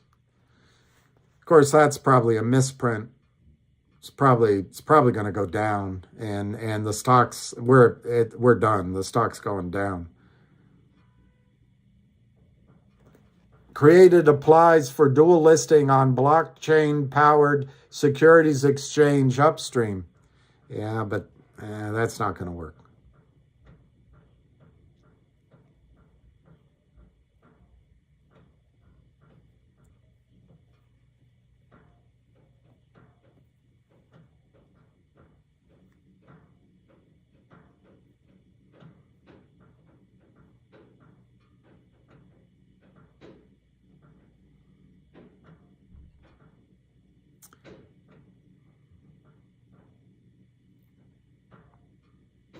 In the body of the most recent news announcement, they published the buy-ins.net report, which costs, as far as I know, $50,000 to get. This is an independent analysis of how many counterfeit shares of CRTD have been sold. Remember, we are agreeing that the S1 that was filed 2 days ago is correct, and there's 50 million shares now outstanding in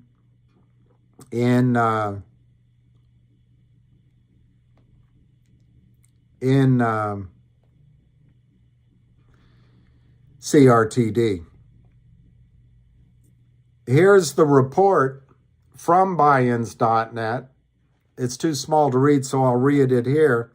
After careful analysis of CRTD short sales, naked short sales, and market maker friction factor data, it is clear that CRTD has had issues. This just was published 2 or 3 days ago. Has issues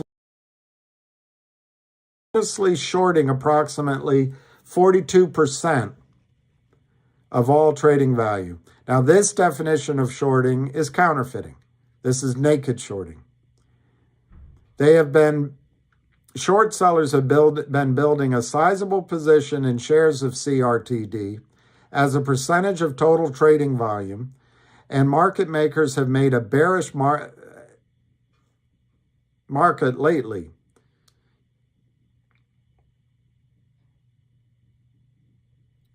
SEC has finally given buy-ins.net access to daily short sale data, which is updated every night.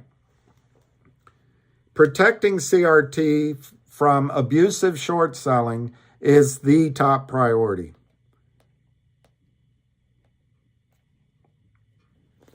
Then they include this chart. Let me go to a better version of that chart.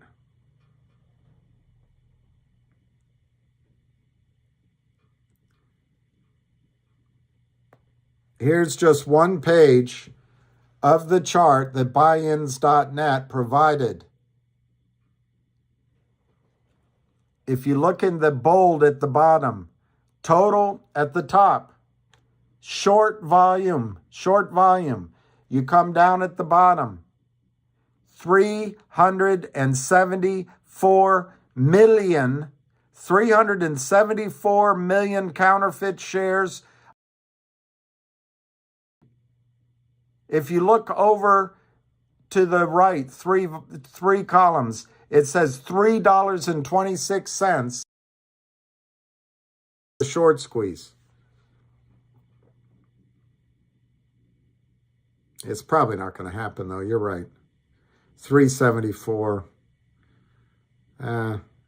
What's to stop him from selling another 400 million shares? Yeah, it's probably not going to happen. It's probably all over for CRTD. Today, they added 1.5 million to that volume. And the last this week, they've added to this volume. Let me see the date on this. The last date was 1/25. So I think very easily, this is a $400 million share counterfeit short number right now, Carrick. 400 million shares versus when the S1 is approved, 50 million real shares. Of course, none of these things are going to happen that I'm about to list. None of them. But you have Jeremy Frommer, who has a back office experience par excellence. He ran a prime broker. He's the CEO of CRTD. Jeremy Frommer is tapped to be the CEO of GTIIL CRTD for $2 a share. CRTD is distributing the OG collection for 20 cents. All of these aren't going to happen. Obviously, the stock price is telling you none of this is going to happen. But when those two events happen, the merger or the acquisition and the distribution, both because of Jeremy Frommer's expertise, both are going to be done demanding delivery of physical shares. Wall Street will not be able to stuff 400 million counterfeit shares into your accounts. Those 400 million counterfeit shares, to qualify for the distribution of the blockchain OG collection, to qualify to be bought out by GTII, those 400 million counterfeit shares have to fit into 50 million shares real. But of course, that's not going to cause a short squeeze. That won't. You're absolutely right. It's not going to happen. Let's not get ahead of ourselves. That's not going to happen. And then revenues are up, as I just read at CRTD.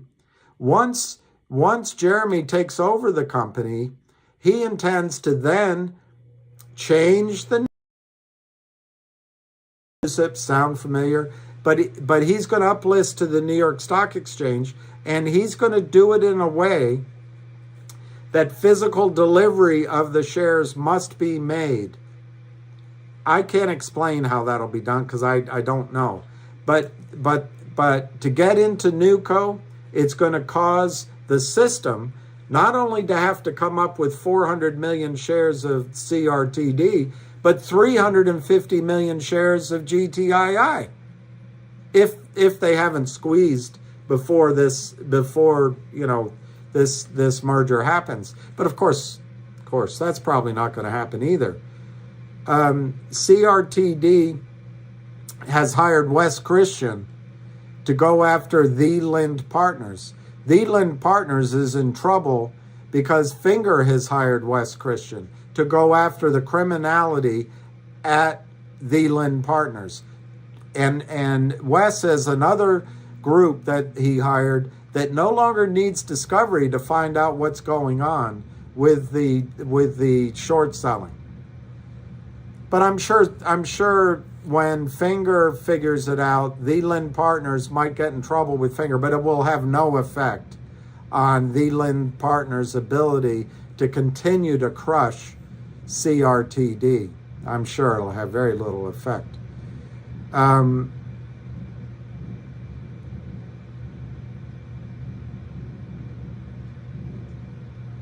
I can't think of the he is doing right now, but the CEO, Jeremy Frommer, started this thing called CEO Block. He gave a speech in front of Wall Street 2 months or 3 months ago that was courageous to fight the criminal short sellers. And he has stated that he is going to do everything he can do to fight criminals in general, and specifically the Lynn partners.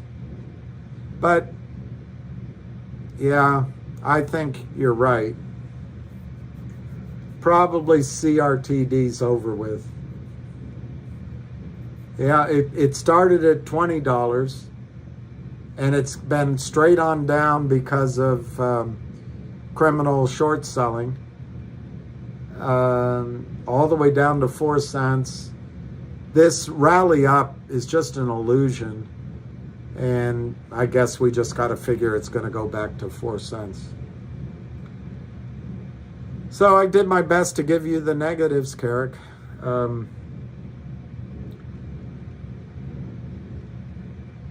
I will point out one thing about CRTD.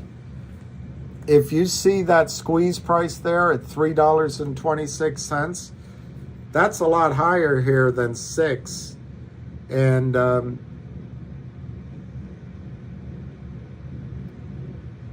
then 60 cents, sorry, I said 6, then 60 cents. Short selling of and recently they've sold a lot at low prices. But for at least a year, the Lynn partners and other criminal cohorts systematically counterfeited shares, although they had these criminal usury toxic convertible notes against them. They drove the stock down from higher prices. So these shorts actually have money in their accounts to burn. They have excess, assuming their prime broker's working with them and hasn't raised the collateral, the margin requirements. They have excess capital to fight this right now, or they have had. They might have burned it in the last collapse. But when you look at GTII, Kurt Kramer, who does, Ham always puts up shorting for dummies. Kurt Kramer has been selling GTII from under 5 cents in the tens of millions of shares. And he constantly sells it down at low prices. So even as it went up to some highs and he sold some more, his average price is below where it is today. So Kurt Kramer on GTII is short 325 million shares minimum, counterfeit shares. It's not a clever strategy. These are counterfeit, fraudulent, non-existent shares that he has sold into the system, either long without delivery or short without location. His average cost, or his squeeze price on GTII is probably lower than 45 cents a share. The stock closed at 237. Let's call it 37. Let's say his squeeze price is 37 cents a share. He's down $2 at the close today. He's down $2 on 325 million counterfeit shares. That's $650 million that Kurt Kramer has caused losses in the financial system. Now, yes, some other shorts have come in at the end, and they own some of that, but it was caused by Kurt Kramer putting Alpine in distress. $650 million. That's a lot of squid. No wonder, he got it down. He got it down 30 cents today. That's a lot of money. He got it down $100 million today. So That's why they were trying to fight. Hey, Diego. Pete, is the merger a sure thing? Nothing's a sure thing. Nothing's a sure thing. They signed a binding letter of intent. I haven't seen the letter, but normally when something's binding, there are some breakup fees involved. I don't know that there are. There don't have to be any breakup fees. The fact that they've agreed that Jeremy Frommer will be the CEO implies that they're going to get it done. Now, the shorts and the criminals will do everything in their power possible to disrupt the prices when a merger or an acquisition is announced, just to busticate it. And so that might be partly what's going on. The price when they announced the merger was somewhat equivalent. GTII was around $1 a share. To my memory, CRTD was around 74 cents or even closer to 80 cents a share. And now GTII is 237 and CRTD is 60 cents. So does that break it up because they can't come to should be involved? It doesn't change a thing, because once the company is combined, Jeremy's running the whole thing. And anyway, finally, these same powerful, smart whales are in all three. Well, they're just focusing on these two. They're in both of these stocks. So they're the driving force behind having the merger occur. So I'm optimistic for the merger to occur. But it's always personalities. It's always negotiations. And the devils, the gremlins, who are the criminal shorts, are going to try to break that agreement apart by moving the prices to make one or the other side of the trade say this isn't fair. So there, yeah, Pete, there's risks on that. But Pete, I actually think that the merger has a high degree of not occurring because the squeeze will have already occurred. I think GTII is going to has the potential to squeeze before the end of February. Am I right? Probably not, but I don't see all of us to move to some shitty stock again, and I don't see the siren song of the next shiny object, unless if it's GNS happening in this situation again. I see the shorts in a lot of trouble. Alpine, their prime broker's in trouble. Which other prime broker is going to take the business? I don't think anyone. It's in the courts that the NSCC is looking at GTII short positions. Who's going to take these trades? I think, it's teetering. It's teetering. And when it falls, it's going to reverberate around Wall Street. So I think GTII has a really excellent chance of squeezing before the merger ever even occurs. That doesn't mean the merger won't occur, but I just think it could happen. It could happen sooner. And then CRTD, this OG collection distribution of CRTG, this distribution is blockchain. It's upstream. Initially they were going to do the OG collection as an over-the-counter company. Maybe they still will, and then it'll be dually listed on upstream.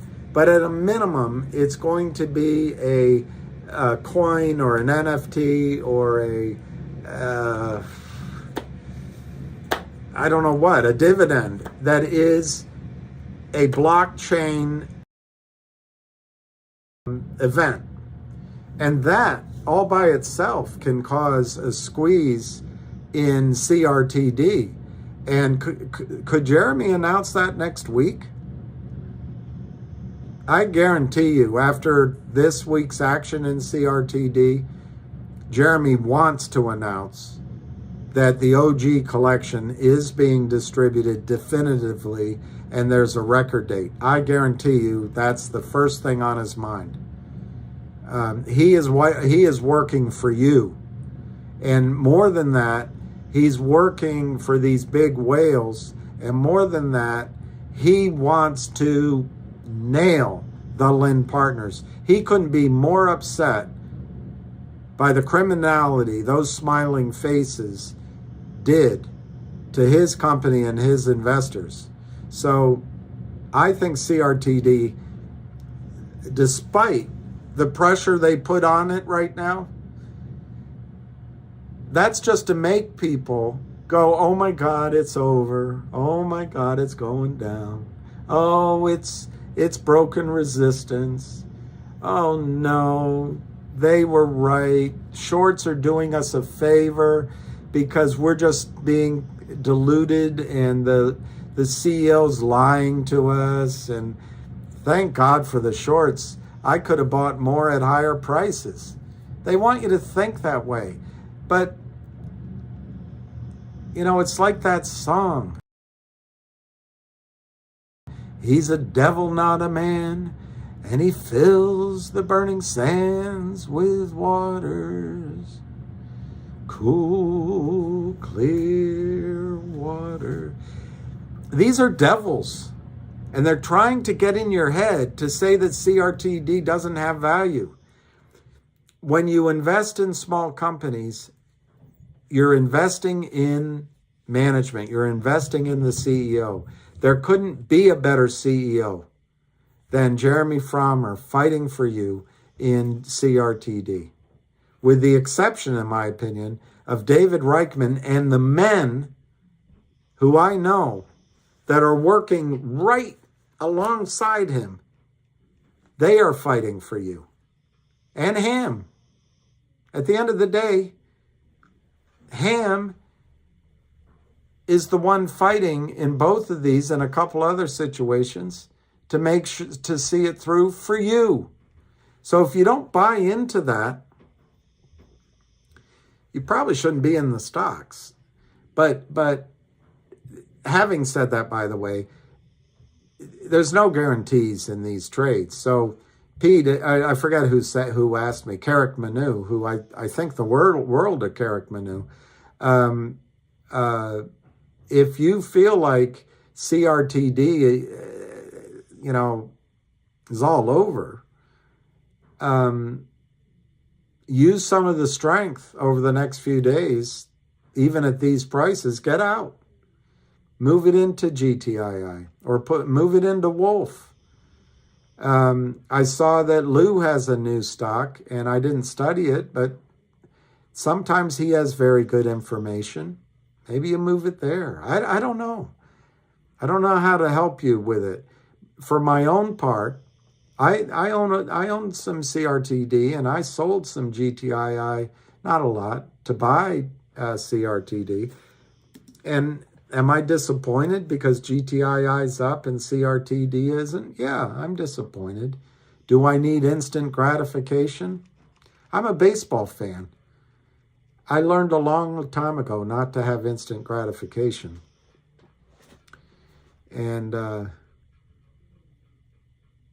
every woman I ever fell in love with married someone else. So I'm someone that seems to be somewhat inured to the pleasures of instant gratification. But Carrick, I really think CRTD is going to have its day. And even if it doesn't go to $2, which is the buyout price, one of these days you're going to wake up and see that I am gone. I forget the rest of the lines. You're going to wake up and see the stock is trading at $1.20, double. and you're going to, or $1.80, triple, and you're going to say, gosh, why didn't I buy more at 55 cents or 58 cents?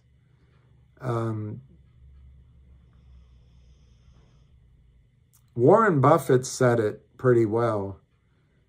He thinks that the modern business school and modern,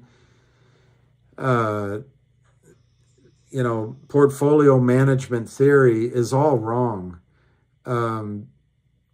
The idea that the stock price tells you everything you need to know is just a falsehood in his mind. And the real thing that he looks for is intrinsic value in a stock. Of course, it's hard to come up with intrinsic value in these technology stocks like CRTD. Absolutely. And in GTII, it's even hard to come up with intrinsic value. But once the audit is finished, and the question is the audit ever going to be finished? I don't know. I don't know the auditor. I don't know why she or he is taking forever. But I'm guarantee you they leave for lunch at 5 of 12 and they come back at 5 after 1, and they walk down to the bus station at 4:45 to get the 5:05 bus home, and they wake up at exactly the same time and get into work at exactly 8:30 and have their exact same desk at 9 a.m. An auditor is not the life I would want to lead. But I'm sure it's a very careful, deliberate life. And they're going to make sure they do the best job possible on the audit of Wildfire Media. But in the case of GTII, you're going to see, in my judgment, an A-OK on the audit. And all of a sudden, GTII is a stock that Kurt Kramer and his puny plan of driving his own client into oblivion. And then in one of the companies that he destroyed, his own client, his lawyer, Richard Nadich, went into court and actually wrote, well, it's not obvious that the company's business plan was going to work. We're just taking advantage of market prices. And, there's no evidence that the business plan would have worked. Whereas this is the same group that lent money to the company, I forget the name, I'll try to find it, saying, oh, we're the ones that are going to help you grow, and we're going to make you, Nirvana's ahead. That's what they said to GTII. That's what it still says on the Power Up Lending website. But Kurt Kramer's strategy is to drive the companies like GTII down to lying in the street, hooked on heroin, hooked on drugs, going from a modest woman to someone that would trade sexual favors with any man just to get another fix, has nowhere to sleep, and comes running back to her pimp, Kurt Kramer. Kurt Kramer wants to turn all of his companies into desperate prostitutes who come back to their pimp, Kurt Kramer, for money and the very livelihood to stay functioning.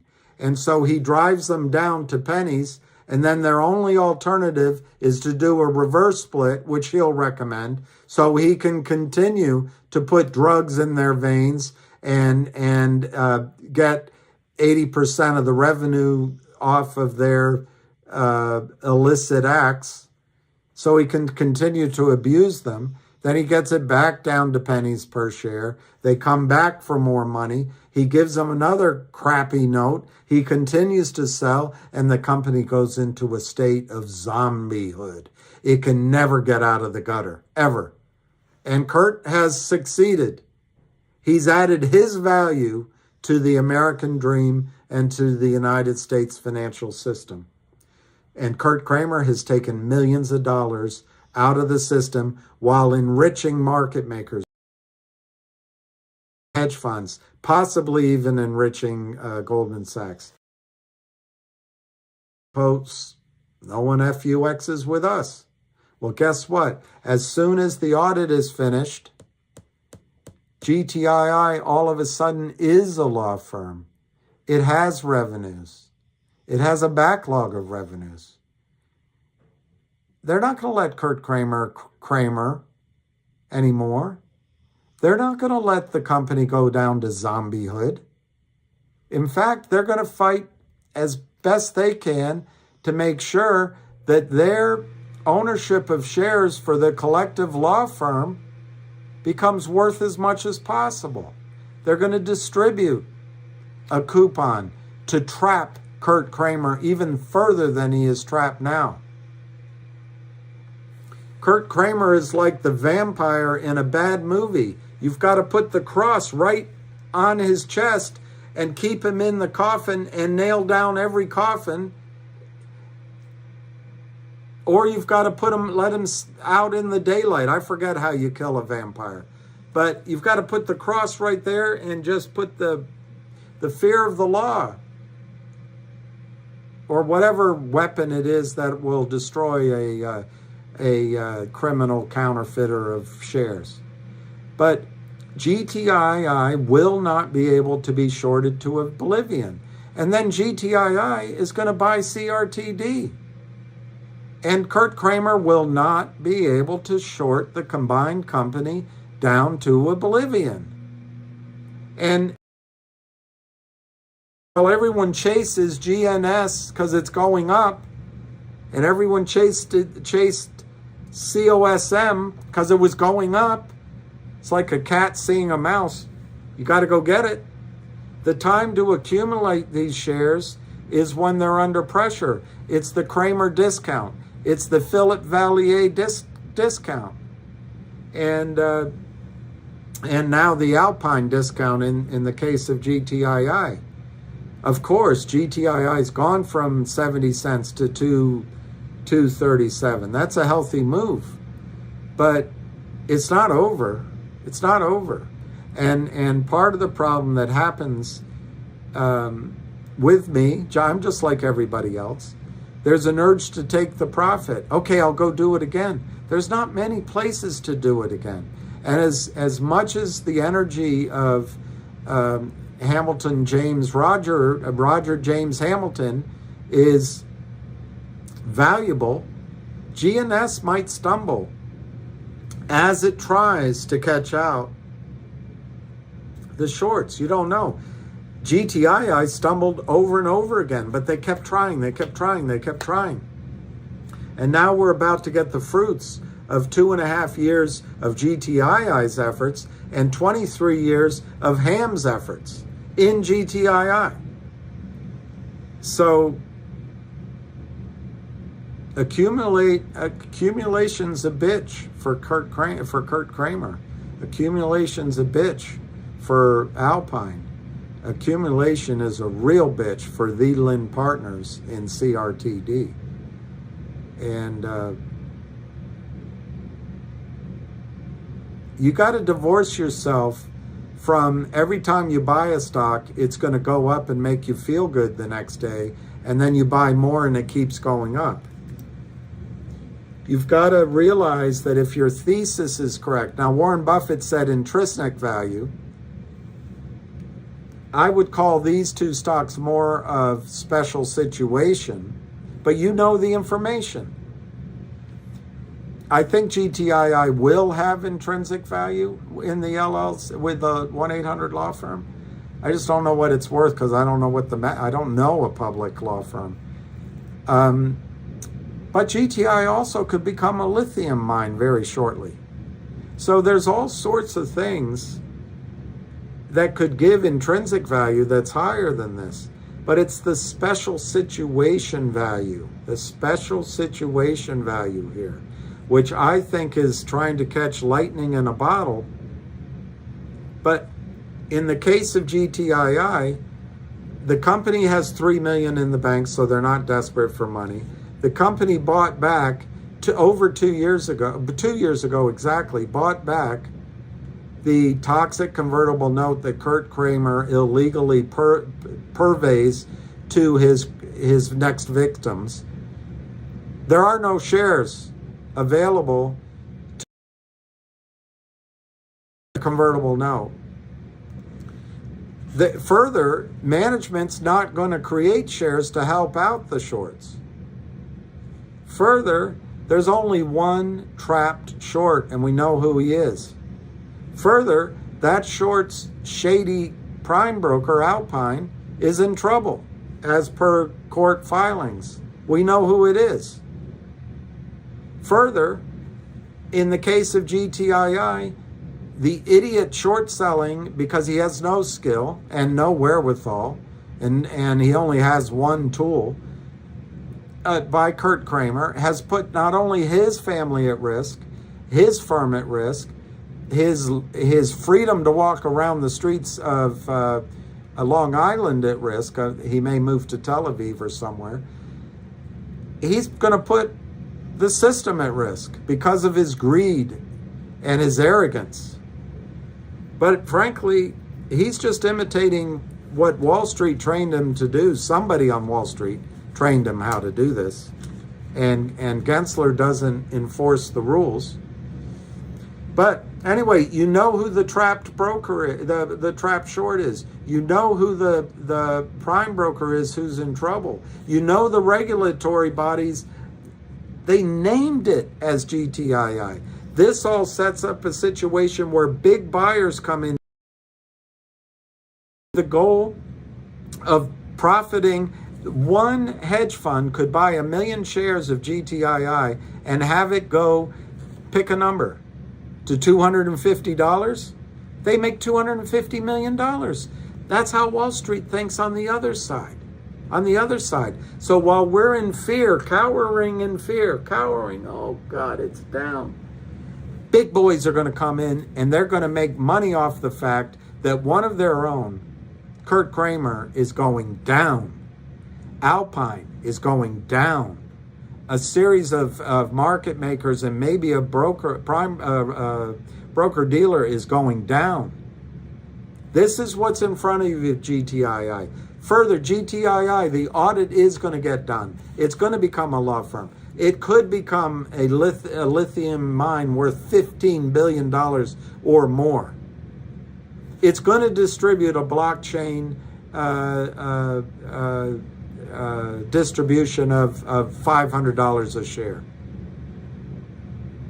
They're doing everything they can do to force a short squeeze. That's GTII. And the squeeze is from maybe 30 cents a share, probably under zero. Probably. Kurt Kramer has to drive the stock below zero to make a profit on this trade. That's how bad it is for Kurt Kramer. And on top of it all, there's all of you guys that know exactly what's going on. And there's whales in there buying. Do you know? You know who the trapped... The NSCC and the DTCC has told Wall Street it's because of a concentrated short position in GTII. The company is not going to do a deal with the criminals. The company is going to become a law firm shortly. The company is buying a talented CEO and a great company and created. And by doing so, they're going to try to make a run on the shares. The company's going to distribute blockchain. It might do a list. The whole thing's going to uplist to the New York Stock Exchange by a guy that knows the back offices, Jeremy Frommer.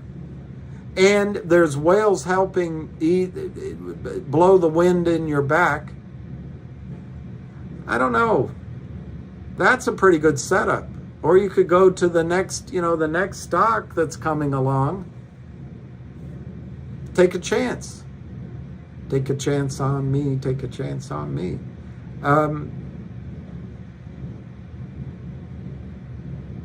CRTD, what's in the favorite CRTD? They're going to make a blockchain distribution of 20 cents, which could cause a short squeeze. They have Jeremy Frommer, who's already shown his mettle. He's already shown his courage, and he's got the knowledge of the back office. His corporate life flashed before his eyes, and he's pissed off. He's motivated. You've got the fact that GTII is going to buy them out at $2 a share in GTII shares. Is it guaranteed? Nothing's a guarantee. But it's, everything's there. It's been announced. It's a binding letter. It's all agreed. Same investors, I don't know. And then CRTD, as I just said, has these same investor groups that GTII has. And it's trading at 60 cents. If you take 20 cents off, it's trading at 40 cents. 20 cents off for the OG collection. It's trading at 40 cents in exchange for a buyout at $2. And a chance at a short squeeze.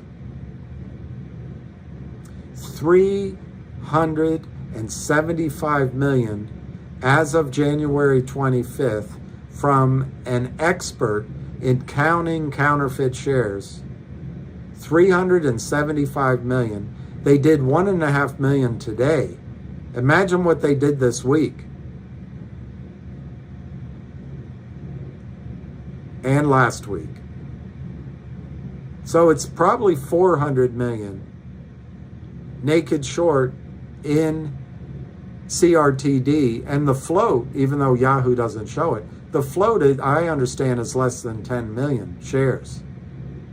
But the outstanding shares is 50, according to the S1, is going to be 50 million. 400 million to cover versus 50 million?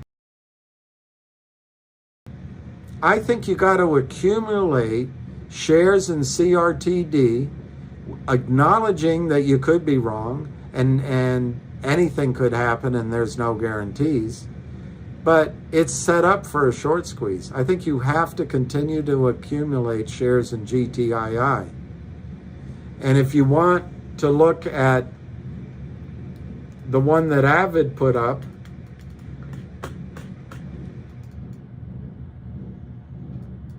and Avid's done a pretty good job.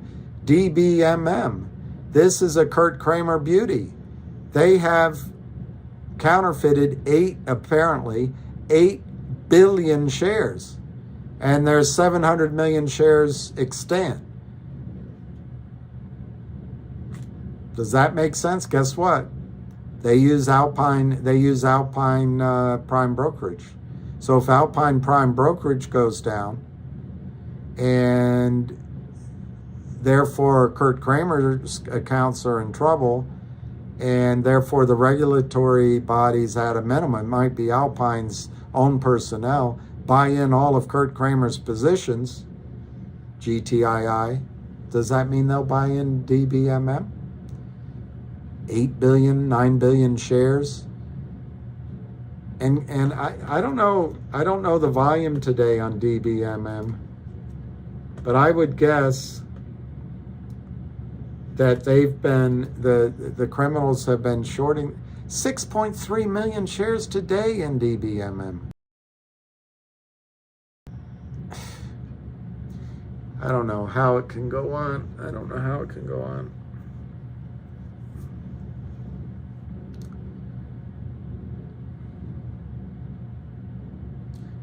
What statement may cause a red flag on me? Drecky. I don't know. Drecky.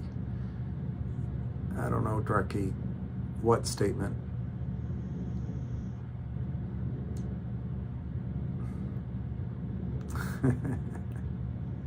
Hector. I like your vision, Hector. I don't think MMTLP is over by a long shot. They've got to come up with 1 billion shares. And how do you do that? And you've got lawyers organizing it. And you've got probably 2,000 broker dealers, potentially. You've probably got 100 hedge funds. You've got at least dozens, if not 100 lawyers. You've got the SEC. You've probably got the Fed involved. You've got the FINRA. You've got Nexbridge, who did nothing wrong. You've got MMAT. You've got, I just don't know how you expect all those geniuses to come up with a solution. Remember, it was December. It was, I think, either that Wednesday, I think it was the next Wednesday, but it might have been that Wednesday, that MMAT distributed the real 164 million something shares to the DTCC and the transfer agent. And then there was over 1 billion shares in the system stuffed in your accounts that are fraudulent. And FINRA stopped trading on the Thursday. Stopped trading on the Friday. They probably should have opened it up on Monday. They didn't. And that was around the 15th when MMAT, maybe the 20th, when MMAT distributed as they were supposed to, fulfilling their obligation, and they announced it. And then there was Christmas for probably a 4-day weekend. And then there was the New Year's for probably a 4-day weekend. And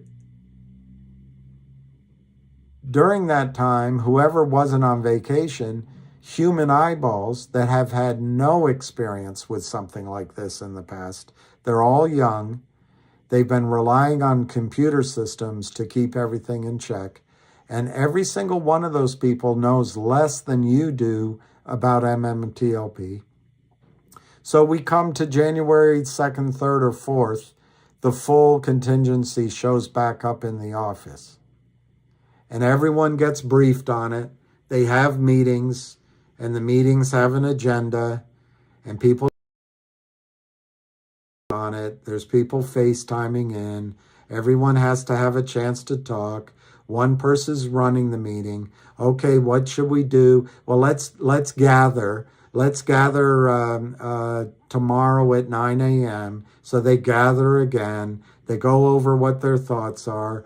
They make, okay, what's the to-do list? What are the action items? Let's reach out. Why don't you circle back? And then it goes on for 2 or 3 weeks, this nightmare of bureaucratic and corporate meetings, as if they're getting something done. And then lawsuits start. And then there's all of us trying to understand what happened. And then it's the the big shareholders trying to understand what happened. And everything's going back and forth. Let's just say that took 3 or 4 weeks for that to happen. That brings you to February 1. Well, here it is, February 4th. And according to him, the lawyers from everybody's up in New York since last weekend duking it out. And everybody's like, is there any news? Is there any news? Are we there yet? Are we there yet? I mean, I know. I bought it too. And I paid more than you did. I paid $760 for some and $786 for the rest. And it's big fat zeros in my account. But guys, you just got to take that stress off. I know it's a pain. They stole it from you, and they stole your right to a squeeze, and you could be trading these other stocks. I'm not going to tell anyone in a court of law, but you might be lucky that you're not trading other stocks. Keep a journal. And most of your trades, I'm sure, are going to be winning trades. Write them down. And if this goes the legal route, submit them. Submit them. I could have made $250,000 if I had had that money. And here's my proof. Submit it. You should get some settlement. But MMTLP, they cannot, Alex is suggesting, according to several people I spoke with this weekend, I've never heard it from her. So I'm going to let you know that's third hand, fourth hand. But she's suggesting because there was fraud in the listing of MMTLP as a trading company, she's suggesting the fraud must have come from MMTLP or Torchlight. Because to her, there's no way anybody else could have done it. So that's the funny thing about lawyers. They don't want to make any assumptions. They only want to deal in facts. But then they deal in fantasy as well, because they block out facts that everybody else, that the criminals got that trading. But to her, it's an impossibility. She's never seen it before, so therefore it doesn't exist. I'm not criticizing her at all. This is how lawyers are trained. They spend 4 or 5 years learning this, and then they go work at law firms, and it's how they're trained. So she's doing a good job in the framework of the law. But the fact is,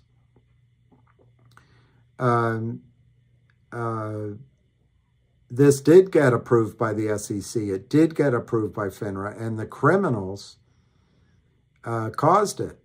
But that fraud is not going to vitiate, is that a way of describing it? Your trades or your money. You're not going to lose your money. I think you already lost the opportunity at a massive profit, massive, in a short squeeze. That's gone, though. We can't do anything about it. You might get a chance at some sort of trading again. You might get a massive settlement. You might get a large settlement years down the road because of the lawsuits. But this idea that Alex apparently is presenting, that because it was fraud, they're going to unwind all the trades. And she claims to have seen it before. I heard her say that. You have to ask yourself, and I'm not criticizing her, but you have to, in all of these cases, there's $1 trillion at risk. You have to ask yourself, why are you listening to the person you're listening to? Could this person that you're listening to be working on behalf of the people that are going to lose $1 trillion? Could they be trying to convince me that the best solution is to just get my money back? You just got to think that way. No one's your friend. Don't trust anybody. They don't want you to have the money you're entitled to, but you're entitled to it. So I know this is the generation where everything happens in 2 weeks, and there's, 400 people graduate with a 4.0, and, 9 of the players on the baseball field all get an MVP, and pizza's delivered in under 30 minutes or you get it free, and a tuxedo can be delivered in time for the prom. I know all that. But these things take time. Lawyers take time. Audits take time. And the settlement in the case of MMTLP, I think it's going to come quickly now, because the system wants to, there's massive risks everywhere. And the longer you wait, the risks get larger. So I think MMTLP could settle very, very quickly, but it might not. But the last thing I think you should be worried about is that they stole your money, or that you're not going to get a benefit from the fact that you did due diligence and bought those shares properly, paid your money properly, and are entitled to 1 share of NextBridge worth a massive amount at the get-go. And, the way oil and gas is, if you prove up your reserves, all of a sudden, it's the only business I know of that all of a sudden you can take $100,000 and turn it into 10 million because there's reserves in the ground. So I'm in and days and weeks even where I'm inclined to have my own pity party, but to be indulging in a pity party over MMTLP, I think, is misguided. That's not to say you really did miss out on a potential huge squeeze to the upside, and you have missed out on the opportunities presented to you since then. But that doesn't change, and there's always risks in oil and gas. Oil can, projects can get proven up, or they can get condemned by a single series of wells, or price action, or availability of money. But at least in the short run. And MMTLP converted into NextBridge Hydrocarbons. NextBridge Hydrocarbons has Roth Capital raising money for it, and so they're not going to lose their leases. Reportedly, NextBridge Hydrocarbons has somewhere between 3 and 3.5 billion barrels of oil on their acreage, maybe more, 7 trillion cubic feet of natural gas, and water that has value. They have the seismic, they have the data, they have the knowledge of the field, so they know where to acquire leases to grow. And the only risk you had in NextBridge was that their drilling commitments didn't get funded. Well, Roth Capital, probably from the criminals, is going to raise that money. So for all the world looks like, not only is NextBridge not going to lose their leases, they're going to have all the capital they need to drill them up, and they'll probably have enough capital and access to further capital to go acquire even more acreage in the sweet spots of the Oro Grande field, which they have a head start on everybody, and they have the scientific data and the privileged, the proprietary well data from the wells they drilled. 3 billion or 3.5, I can't remember what I used, 3 or 3.5 billion barrels of oil, ignoring the 7 TCF of natural gas, just ignoring it altogether. The oil times $5 a barrel. Now, some people might say that's too high, that's too aggressive, because it's still, there's a lot of possibles there, and probables, and moose pasture. But from what I've read, I think $5 is a fair number that an acquirer would pay in cash and stock to buy out the NextBridge position. So you take 3.5 billion barrels, you multiply it by $5, and you divide it by 165 million shares. I came up with a number of $106 a share right now. That is arguably what NextBridge is worth. You did not pay more than $12 for your MMTLP shares. Now, Alex the attorney apparently is saying that the system can tell you that your purchase can be reversed because there was fraud. Well, that's like saying that the example I gave was the 737 MAX that Boeing built. There was a New York Times reporter did an hour I watched. There were 2 decision makers that decided to go ahead with production because they were in a battle with Airbus, even though they had the data to show that the software and where they moved the engines screwed it all up, but they went ahead. That's criminal. It's fraud. It's criminal. Well, that'd be like saying that everyone that ever bought a Boeing trade got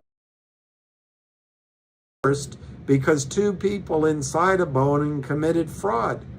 It's a specious argument. It fails on the laughability. It's laughable in common sense. Maybe it works in moot court. She did say that there was a case at the SEC where this happened. I do not know how you can reverse. When Torchlight, when MMAT reverse merged into Torchlight, the stub was MMTLP. That was legitimate. There were millions of units of MMTLP that were legitimate. No fraud involved. Since then, the criminals created fraud. They sold the stock into oblivion. And then she's telling you, I'm not picking on her, but there's this train of thought that, well, since the criminals are committing fraud all over, somehow then you unwind everything because it was fraud. It makes no sense.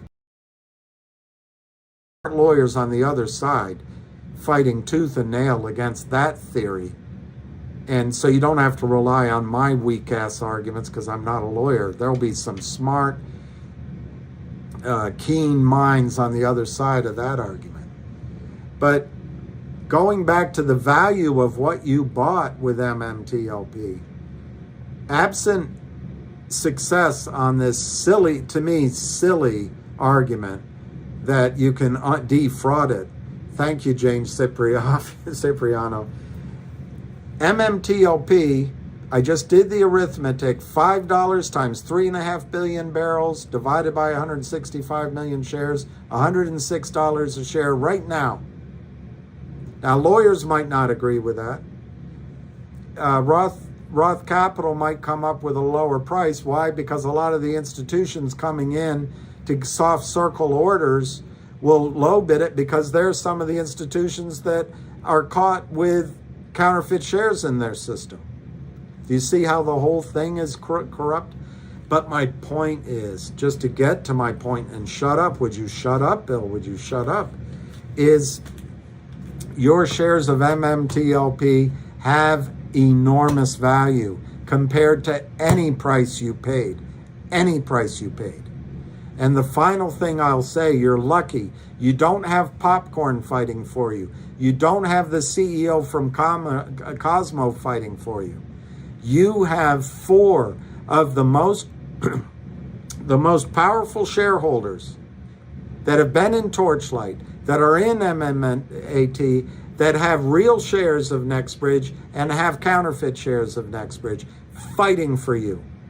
They all stand to become Bill Gates rich, Bill Gates rich, Warren Buffett rich, Trevor Reese Jones rich.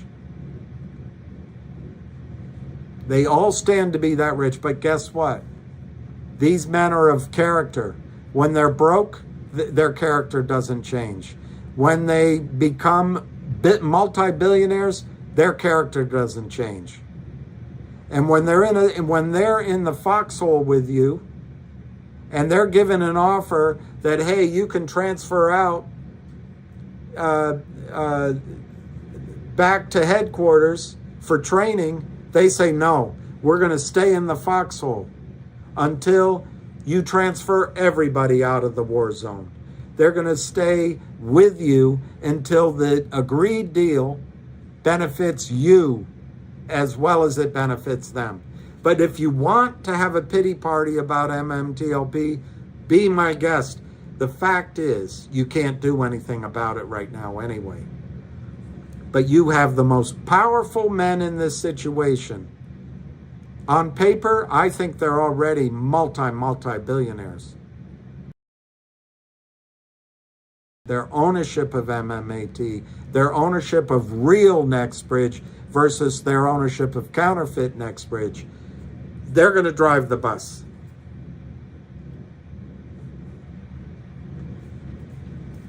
And they're going to look out for you. They're going to look out for you. They're going to look out for you. I know I went on and on. So,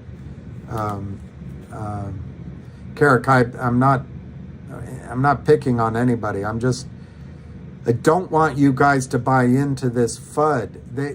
these criminals want you to be scared. They have 3 goals. They don't want you to buy any more stock. They don't want you to tell any friends to buy stock. Secondly, they don't want you to hold stock until it goes to the moon, which ties into thirdly. In other words, they don't want you to go for high prices, ties into third. They want you just to get out with relief when you get your money back. They want you misinformed and scared.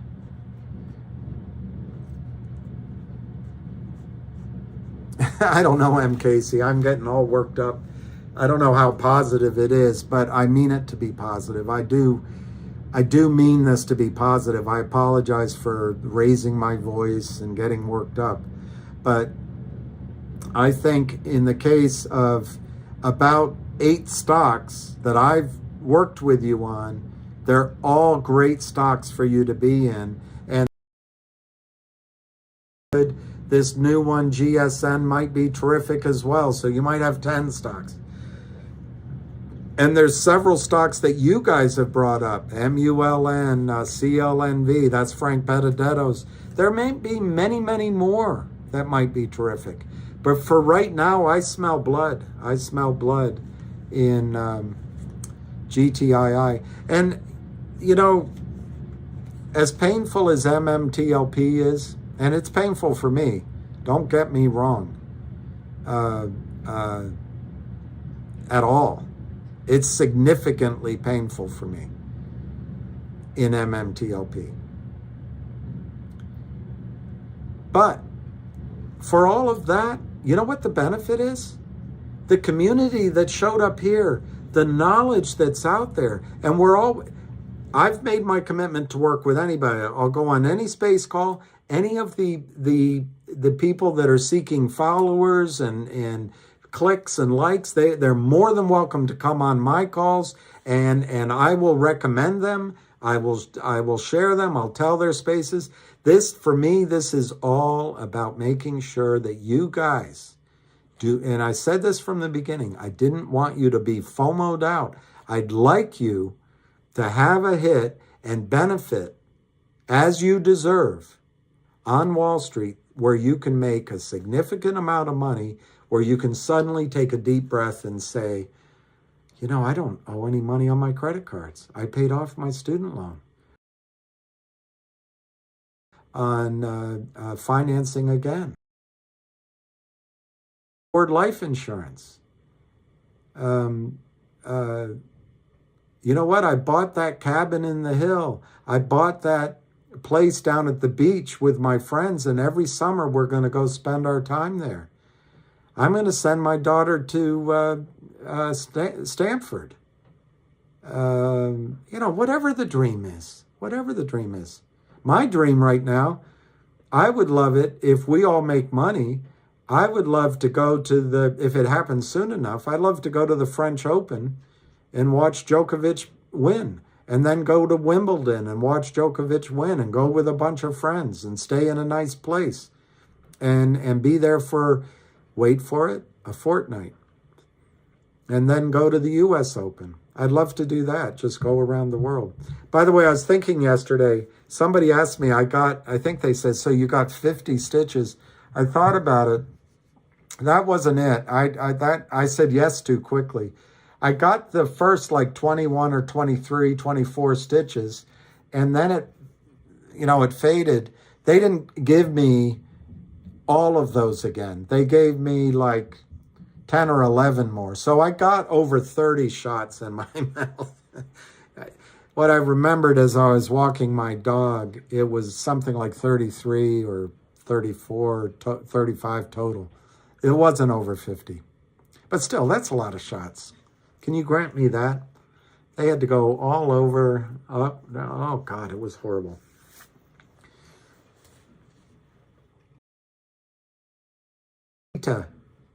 What's a mamacita? I hope a mamacita is not illegal. That's a good idea, Chris. We could all go to the beach with transparent shorts, Since I'm the adult in the room, I would wear normal shorts. But we could go to a naked beach and everyone wears naked shorts that you can see through.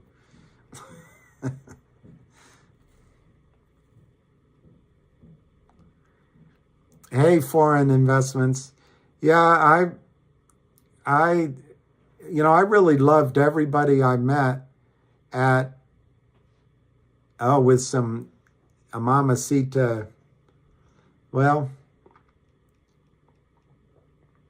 okay. As long as we have a connection, I guess. But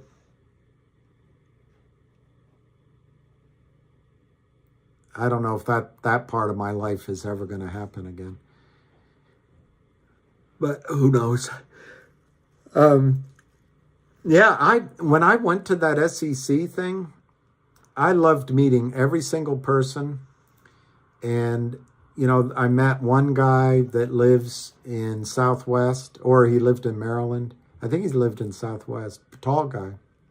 He gave me it's upstairs. I got to hang it. He gave me a badge that hangs that says "Stop Naked Shorts. Americans are sick and tired of being ripped off." And he told me how much he lost. And he said, I'm not going to tell you how much, but I remember he said, "Oh, I was so stupid. I made a mistake." I said, "No, you didn't. No, you didn't. They stole it from you. It's like you went into the CVS and you're waiting in line and a bunch of criminals come in with guns and they take whatever they take, the perfume and the shampoo and the razor blades, and then they put a gun and they say to everyone, "We want all your money out of your purses and wallets." And if you had just walked into CVS and you just been to the bank and you had a bunch of money in your pocket, in today's world, the guards, we defund the police and the guards won't stop them. They'll take your money in broad daylight and they'll walk out. Is that stupid on your part? No, they stole from him. Anyway, I loved meeting him. There were a bunch of these movers and YouTubers and all the other TikToks and all the other things. Great meeting everybody. From Smokey to I'm gonna forget names. Mr. Yonker, the Jeremy Frommer, it's just amazing the people that were there. I was humbled to be in it, and so yeah, you did see me there, and I don't think there were any baddies. There were some guys I wouldn't want to get on the wrong side of, but I didn't find anyone there with a malicious heart. Duncan Ridley, I'm all in GTI and CRT. I don't see any way this will squeeze. Every CEO just uses retail and raises more money. Shorts will never be held to account. Has Ham ever won? Well, that's certainly bleak. Ham won with GME. Ham called GME about 8 months before it ran. And it went from, to my memory, $4.30 to what, 480, 520, I can't remember. So Ham did win on that. Ham has won on trade after trade after trade. Ham has played shorts over the last 25 years. Ham has suffered the cost of shorts in his time.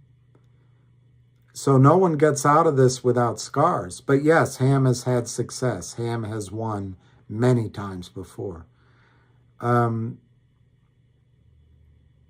This ad hominem comment that CEOs always sell out to the shorts. Well, you've seen 3 do it. I didn't study logic in college. so I don't know the terminology.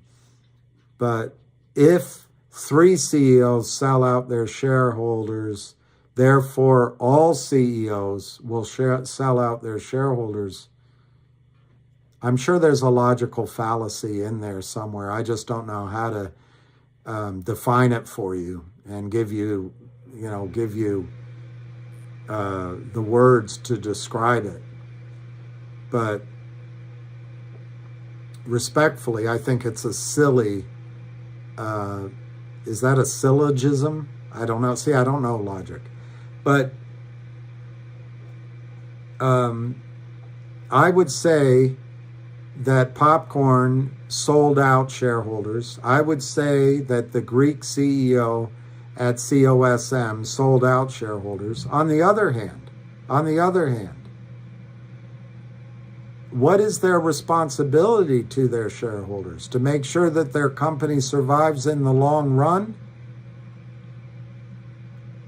Yeah, so there's an argument that what they did was make their company viable for the long term. Yeah, they screwed retail, but they said, you know what? My job isn't to make sure there's a short squeeze. My job is to make sure that movie theaters are around as long as cockroaches. And COSM said, my job is to make sure that we can sell our crap on a lot of airliners and in drugstores around the world, and therefore continue to exist. Okay, in court, you're never going to win your feeling that they screwed you. But I don't know if it's a logical argument. But in the case of GTII, David Reichman took a note from Kurt Kramer in November of 2020 for approximately $62,000. The face value of that note, to my memory, was $78,000. It was discounted, to give some return to Kurt Kramer because he was taking risk. There were something like $1,800 or $2,800 in expenses taken out because Kurt Kramer had expenses, and there were penalties built in the first 6 months. You started at, to my memory, a 25% penalty above par. Now, par, I think, was, but you had a 25% penalty on top of that if you paid in the first part of the 6 months going forward. David Reichman, as soon as he understood what was going on, after he got beyond the shyster smiling of Kurt Kramer, Seth Kramer, and Charlie Mayo, and he looked at the documents, he saw the penalty, and he saw what was happening to his stock price. Because Kurt Kramer can't resist. He's too greedy. I don't know, it's something in his background or training that you cannot be happy unless you clip every coupon, you negotiate every price, and you take every penny off the sidewalk. So Kurt Kramer had to start selling and getting that stock price down. Well, David Reichman, an accountant, I think is equally as careful with his numbers and his desire to make money, said this isn't working. So the number one thing is David Reichman immediately bought back the entire note with penalties, a note that Kurt Kramer wrote. So Kurt Kramer knew that after the note was redeemed, and it was, that there were no shares of GTIII going to Kurt Kramer at a discount, as warrants, as a payment. None. Zero. Zip repo. Now, the lawyer, Richard Nayadich, wrote a letter, I don't know exactly how it works, to the market maker and Alpine, and probably to their LLCs, saying, when we sell stock, now that when they go into court, they'll say, we have to wait 6 months, so we're taking risk. Well, behind the scenes, I mean, Kurt Kramer is not stupid enough to sell counterfeit shares in an account that is Kurt Kramer, 1 Lollipop Lane, Great Neck, New York. He's not going to do that. He's going to set up an LLC. He'll be the, because he can't give up control. He'll be the CEO, or Seth will, but he won't do it. He won't give Mayo any control. But Mayo's loyal to him like this. But Mayo's an idiot too. He's built like a moose, but he's the fall guy, and he can't even see it. When Gerber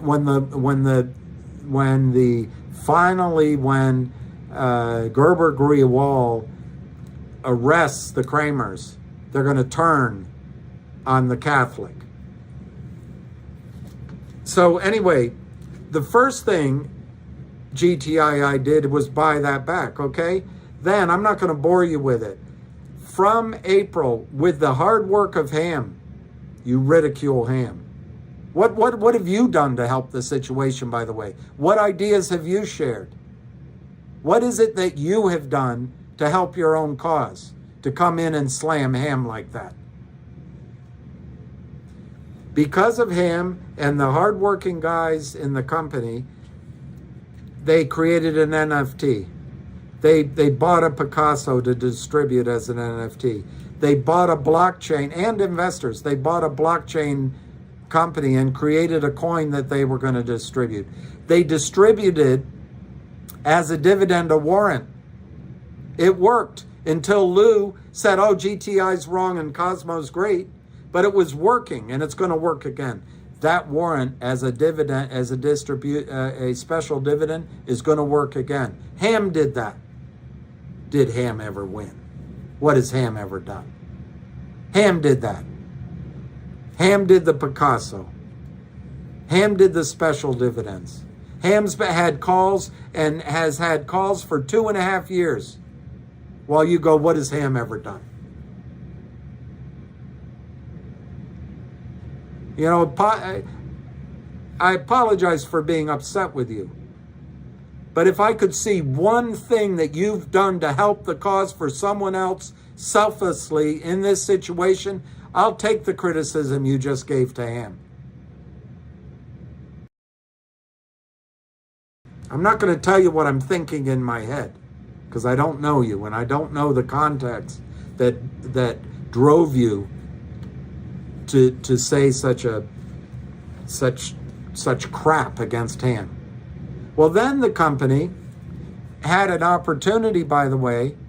Charlie Mayo, the henchman, called into the company. It's on, if you do your due diligence, it's on Twitter. Hey, Reiki, it's Charlie.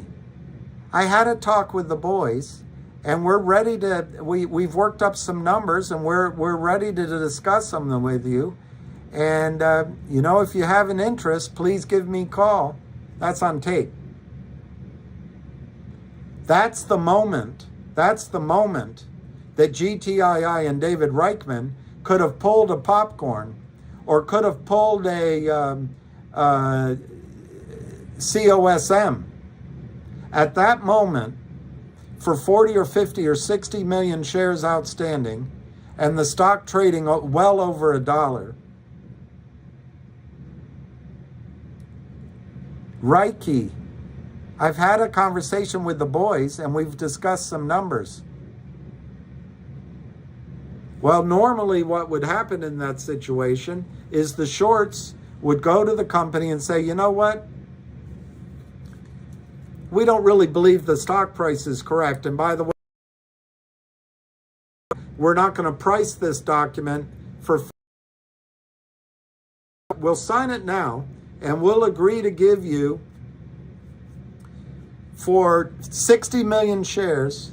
You saw it with Cosmo. Cosmo traded to $24, taking your money, and then the shorts drove it down to $11.50.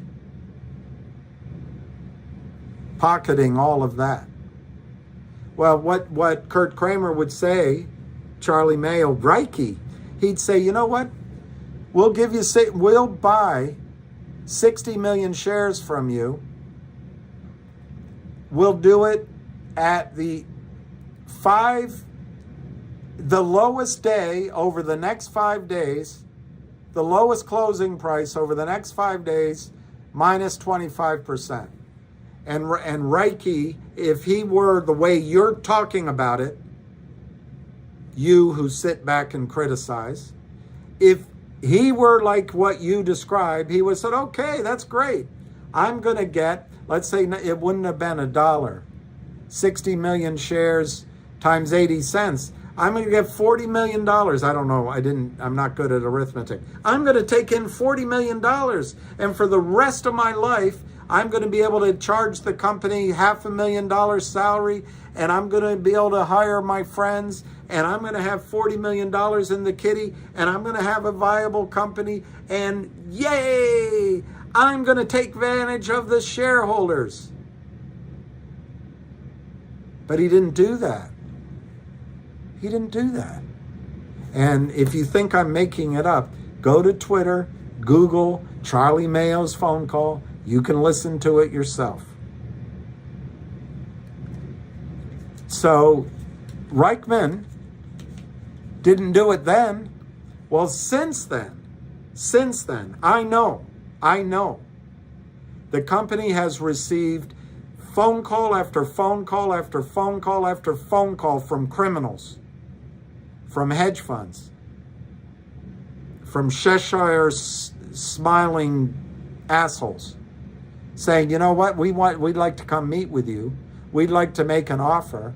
We'd like to buy shares. We can help you out, but it'll be all these same poisonous formulae. You know what? The company never responded to one of those. Never accepted one of those. Never accepted one of them. Now, when the company did the NFT, FINRA said no. When the company did the Picasso, the SEC said no. When the company came back with the idea of distributing Shiba Inu coins to every shareholder, forward to a shareholder, to cause a short squeeze and to catch everyone out, FINRA said no. When the company, as a warrant, that went through until Lou told you to get out. But it was working. But we didn't have patience. I'm not blaming Lou. I'm not sure he knew, he fully understood this situation.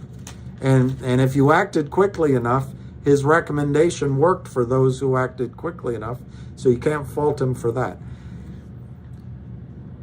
But the company, in one of, let's call them tricks, hooks, one of the hooks worked, but they kept going. Every 2 weeks, the company makes a press release. The company signed up for Upstream. It wasn't quick enough for Lou. He said Cosmo was going to do it. I don't see any evidence, but maybe they are by now. But they're going to do a list on Upstream blockchain. They're going to do a distribution on Upstream blockchain. But it takes time because they have to do it the right way. And I know it doesn't work with that, hey, call Amazon and they'll deliver my blow up doll by 10 p.m. Doesn't work that way. It takes time. You've got to dot the I's, you've got to file with the SEC, you've got to cross the T's, you've got to notify shareholders. You can't talk to one person and tell that one person inside information. You have to publicize. Every 2 weeks, GTI has kept you informed of what's going on. Then GTII inside whales have been buying GTII. GTII announced they were going to do another special dividend. They haven't quite done it yet. I think it's because they then announced they were going to hire Wes Christian. They then announced they hired Sharon Tell. Takes time. Takes time. But they have reported what they understand is going on to FINRA. I don't know that FINRA is listening, but they've done it. They've encouraged investigation into what's happening from the short sellers. What has Ham done? Has Ham ever been successful? What have you ever done? What has made you successful?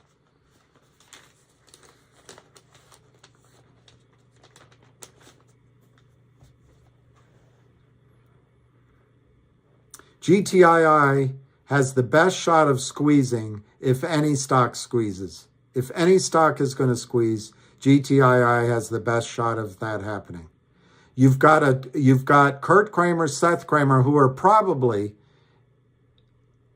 either arrested or told by their prime broker, we're not going to take any more orders from you. We're taking over these accounts. They're probably in Tel Aviv. You've got a bunch of crappy devils shorting the stocks, but they don't have any staying power. They're pissing on us now, but they'll piss on somebody later on. All they care about is money and spreading their evil around. But they have no power. And you've got Alpine going down. And you've got the feds and the regulators putting in court documents that it is GTII. I don't know, buddy. I don't know what else you want.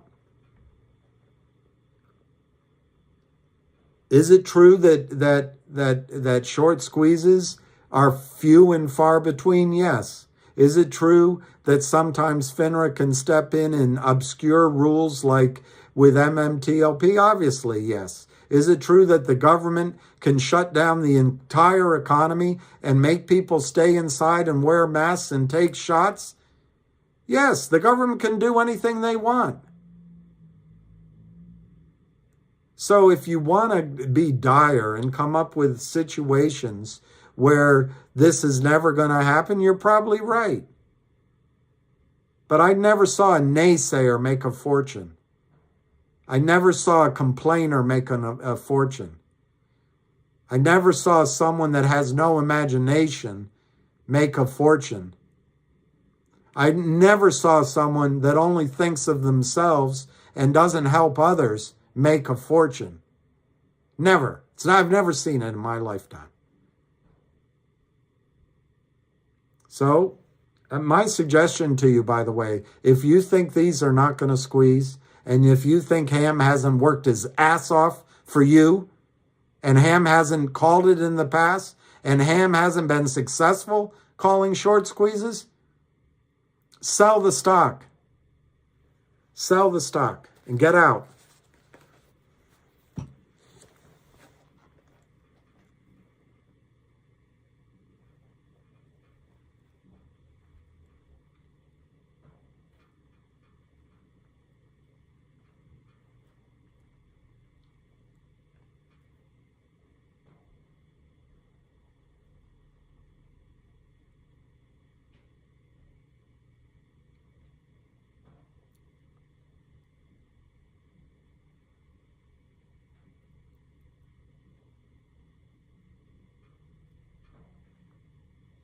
I can't find it, but Lou just had a new stock this morning. So I recommend you move over to Lou's new stock. I believe Lou does care about you guys as investors, and he does try to help other people. Move over and help him. But if you're here to slam Ham, you can tell by my reaction that I don't appreciate it. I don't appreciate it at all. And I also I do not think that it's in your best interest. I think you should have a positive mental attitude.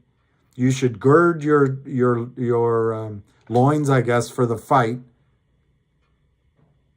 And you should take advantage of every time that Kurt Kramer gives you a discount on the shares. You should accumulate shares when they're out of favor. You should buy the shares that the Lind Partner, and you should have confidence in your own due diligence so that when you look at a low price, you say to yourself, that's odd. How can they get CRTD down to 55 cents when they're going to distribute 20 cents on blockchain and they have a binding letter of acquisition at $2? Doesn't make any sense to me at all. And they have a CEO that's committed to making a short squeeze occur. And they have almost 400 million shares counterfeited naked short versus a float of 10 million shares. I know all these things because I did my due diligence. So the low price does not scare me. It only encourages me. And rather than sitting back and complaining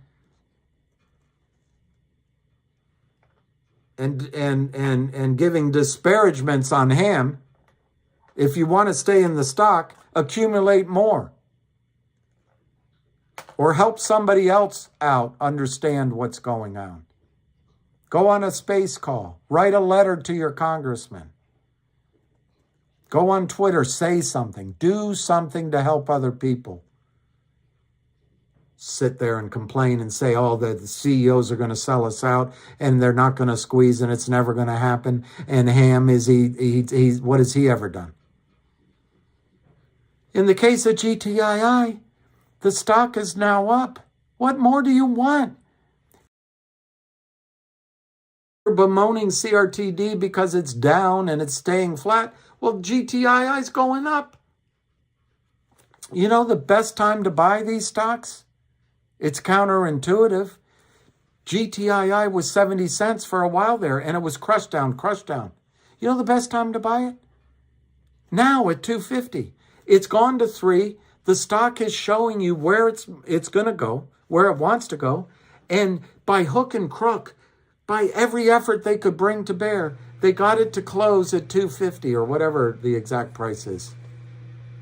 Now's the time to buy it. It's up. It's going in your direction. Add to your position because you've done your due diligence. You know that GTII has enough money to last for 2 years. You know that the CEO never has taken a deal from the criminals before. So why should he do it now? You know that. You know that GTII is doing everything it can do to force a squeeze. It still is trying to issue the Picasso. It's still trying to issue NFTs. It's going to acquire the law firm as soon as this auditor finishes her job or his job. They're going to issue a blockchain on Upstream coupon. They're going to do a list on Upstream if they don't become a New York Stock Exchange stock first. They're acquiring Jeremy Frommer. And when that happens, unlike with COSM, they're going to change the name, change the QSIP, but they're going to do it in a way that they're going to probably do it through Liberty Transfer as before. They're going to do it in a way you have to deliver real shares to Liberty Transfer to qualify to be in the new co.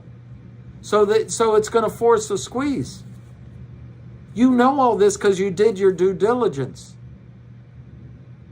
So when you see the stock price run to $3, and then with every pressure the criminals can do on 4 or 5 million more shares, all they could do was get it down to 250. You know you should be buying because you've done your due diligence. But instead you crap on him and crap on the CEOs you don't even know.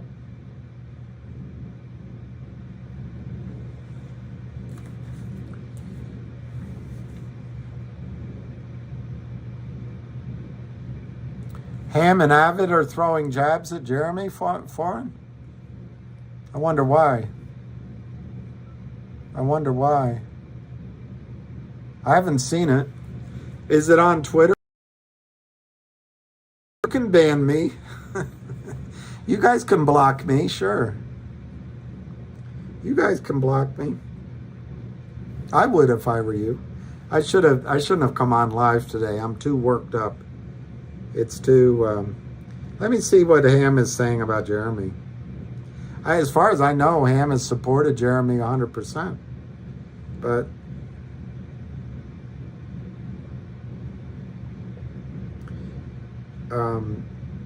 one thing I know is Ham's going to tell you the way he sees it.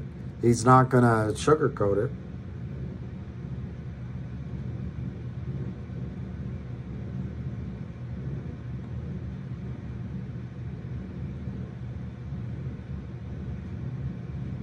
Yeah, Ham is recommending just bid for the stock earlier in the day on GTII. That's kind of what I mentioned. You could put orders in under the market because it was clear they were trying to drive it down. But his advice is much better than mine. All right, here's what Ham says about GTII. I'll show it to you. But I'll read it. Longs, remember the guy on the other side of this trade, the short, is an ass.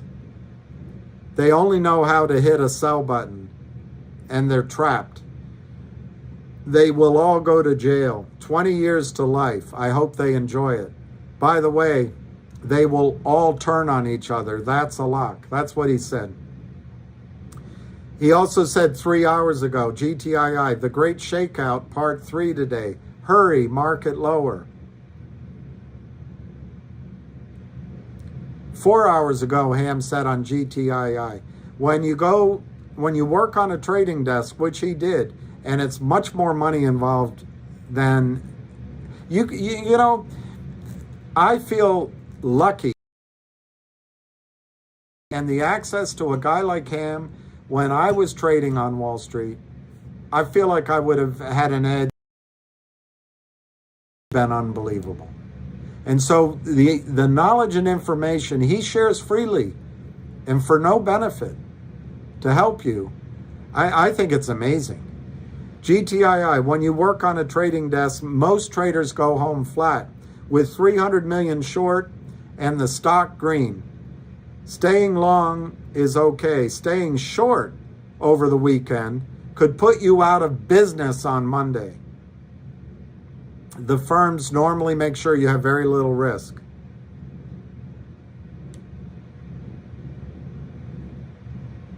He talked about MULN. I don't know much about it, although I'm intrigued by the story. And I love any battery technology. Ham said the attack told you that $3 is a big, big problem. I agree with him. They don't want it over 3. My opinion, what 3 means? It means that the computers of these short sellers are set to buy in to their stop losses.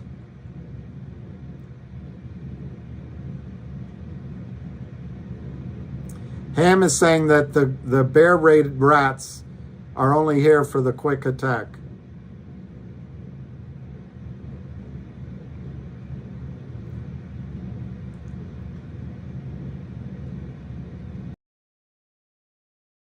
Said about GTII, $3. Get the body bags.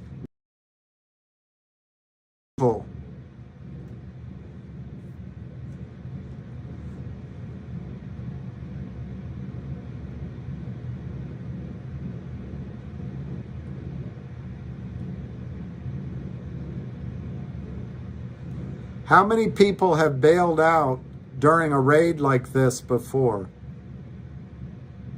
He admits that he's done it before, but not anymore. He says he's done it twice, to be honest.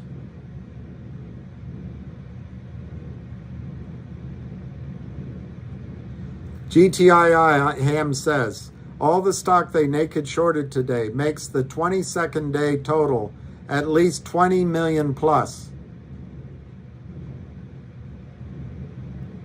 He always says this. When you're going to buy half and then bid for half. He always says that.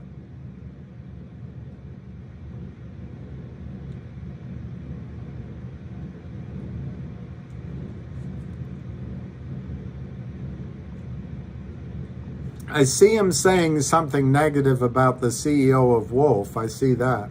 I'm not going to repeat it.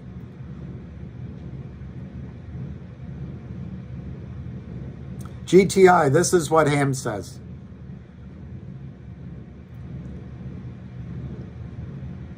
It's 85 degrees out, and watching this nonsense is a waste of time. I agree. They are trapped, and we are not going away. Many others are watching and reporting what they see.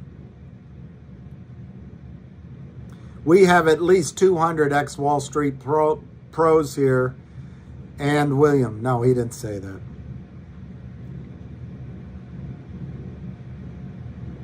Okay, he said, GTI, after the attack, now wash trading, which is illegal, refers to an illegal activity in which a single trader buys and sells the same security in order to generate misleading market information.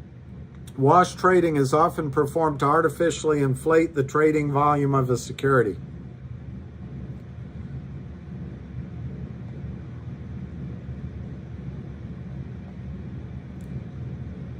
GTI people, this has been a 2-year war against these trapped rats. We have proof. Lawyers, share and tell. They are showing their cards because they know they are trapped. Today's attack is not going to give you cheap stock, but to get people to see and stop the upside. That's it. They're not doing it to try to give you cheap stock. They're trying to stop the upside. Accumulation is the killer, not a spike.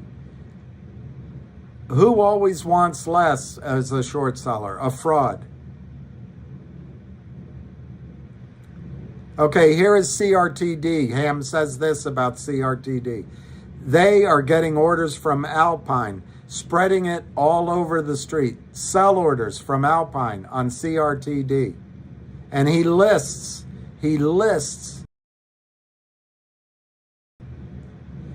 says CRTD has Scottsdale and Alpine, and they are the sellers. They're using the market maker BLAS.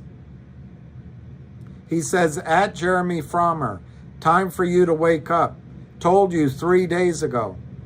He's not trashing Jeremy with that. That's like something he'd say to me. Ham is not here for niceties. He's not here. If he hurts your feelings, he hurts your feelings. But Ham wants to make it work. And what Ham is seeing is an attack on CRTD.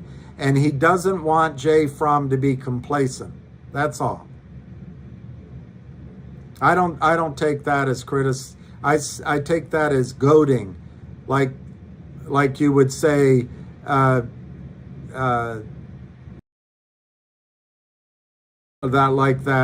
Sarah Connors did to the guy in Terminator. Wake up, soldier! Move it, soldier! That's all he's doing. He's saying move it, Jay Fromm. He's hard on Wolf. Ham says education. You can see them trying to steal. Just look, started around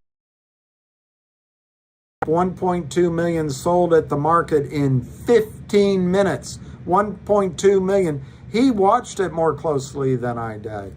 In 15 minutes. He says, who wants less? Only a naked short.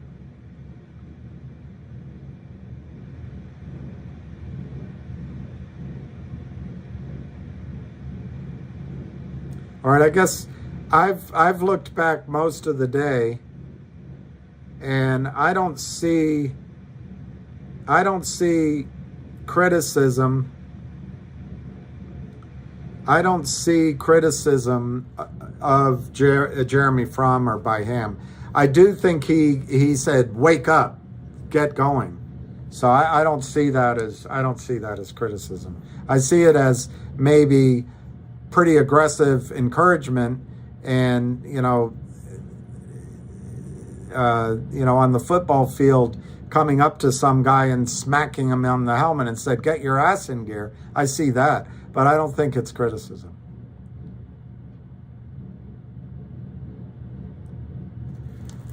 Jeremy stated digital coupon on GTII will do nothing on upstream, and it's nonsense if you think the short will cover the coupon on the space call. Well, I've never, so maybe I'm an idiot. I would listen to Jeremy far more than I would listen to myself.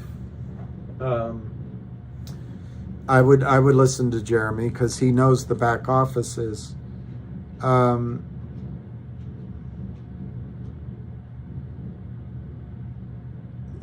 What you wrote is that the coupon would be on upstream. You did say that?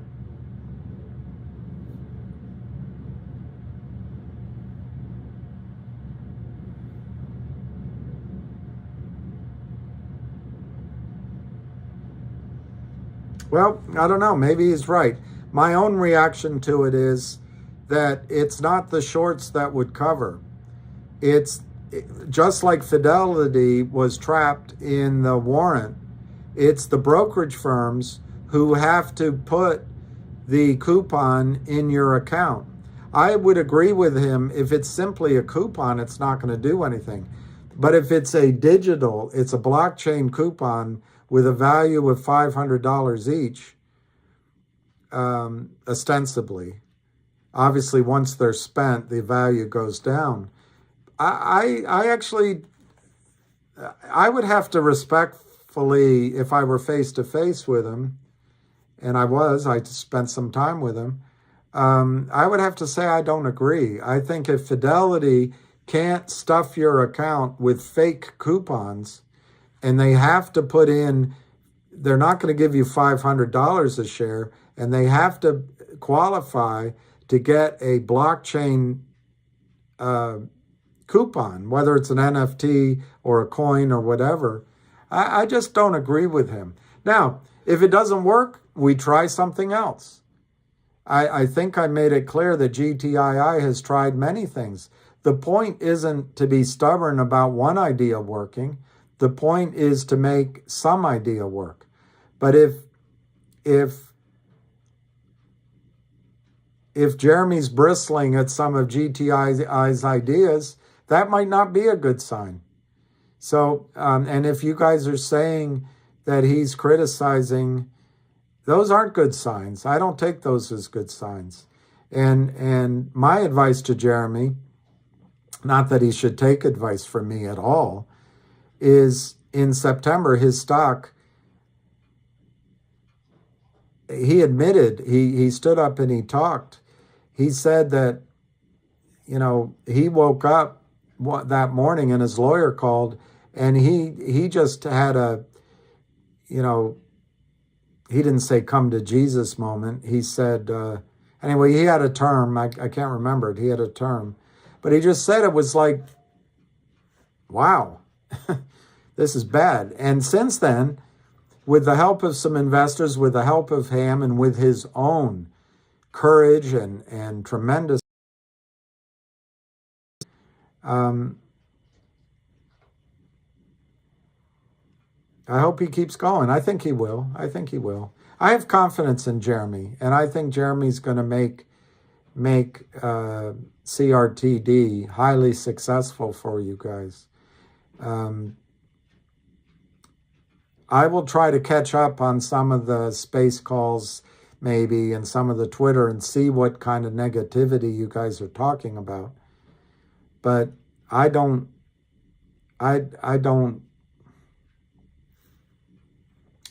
see it here as I'm looking down.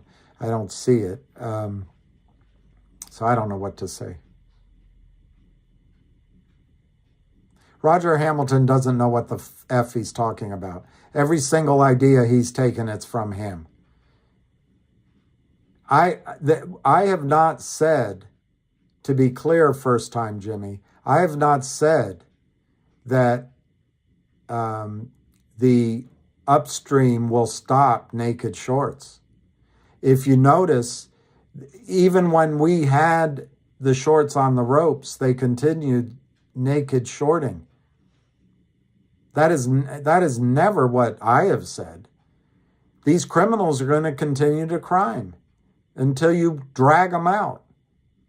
They don't know anything else. What I have said is and no one knows, by the way, no one knows if upstream will work for sure. In fact, I think Ham questions part of upstream's business model.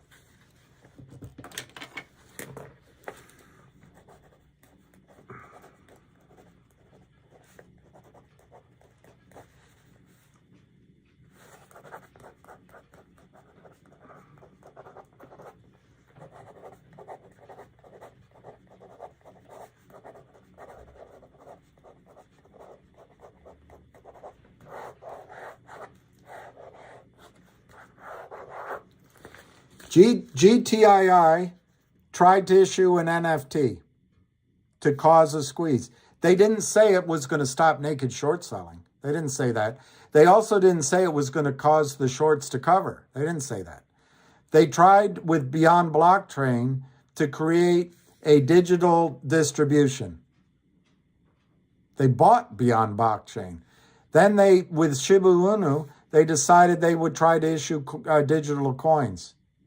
Never did they say that this would cause the shorts to stop naked short selling, like this Johnny-come-lately is saying. He should keep his mouth quiet until he knows what he's talking about. It's okay to be up there, me, but know what you're talking about.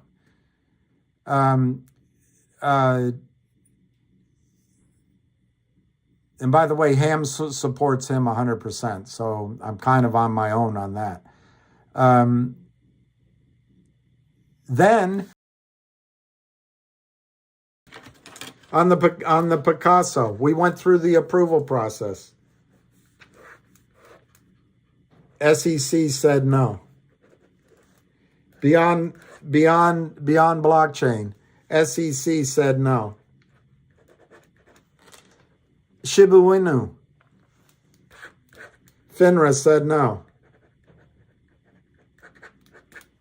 This took months, took a lot of work. The United States securities system said no. You cannot create a mechanism to count the shares that are in customers' account. You cannot cause the system to enforce the rules. That's what the United States securities regulatory body said. So then what GTII did is they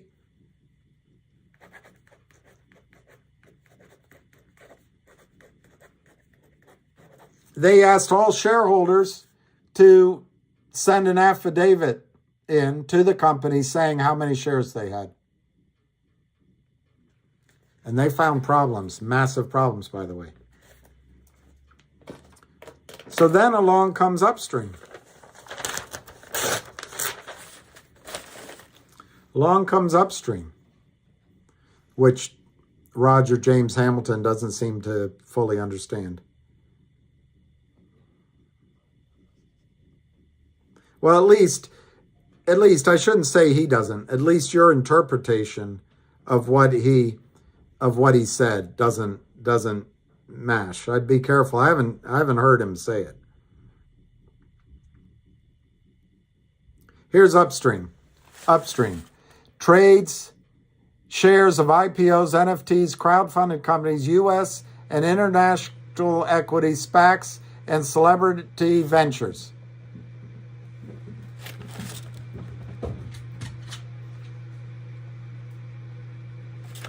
Transparent order book enforced by blockchain.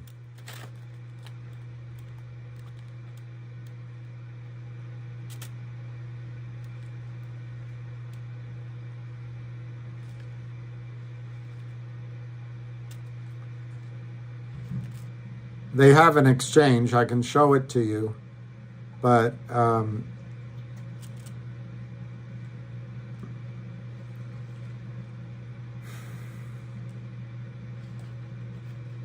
want to show you there. Upstream is a merge exchange market. Upstream is a merge exchange market. Let's look up merge exchange.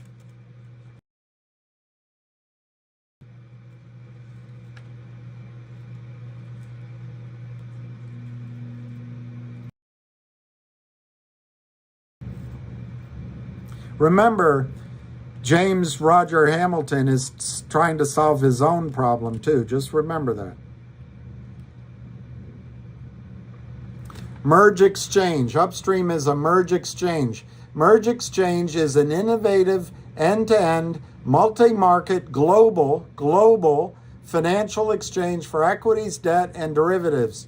Merge has expanded its capabilities by providing markets and services for security tokens and digital assets. I'll read more without showing you. Merge Exchange Limited is the operator of Merge Exchange, MERJ, the only licensed securities exchange in the Republic of Seychelles. Merge has established and administers rules for the listing, trading, clearing, and settlement of securities and other financial instruments. Merge's wholly owned group companies operate the entire end-to-end deal, and they've paved the way for Merge to be an innovator and global leader in the exchange space. Global trade is in the DNA of the Seychelles, however you say it, making it a fitting location. We invite you to join in building a new 21st century global financial market ecosystem. Incorporated in 2012.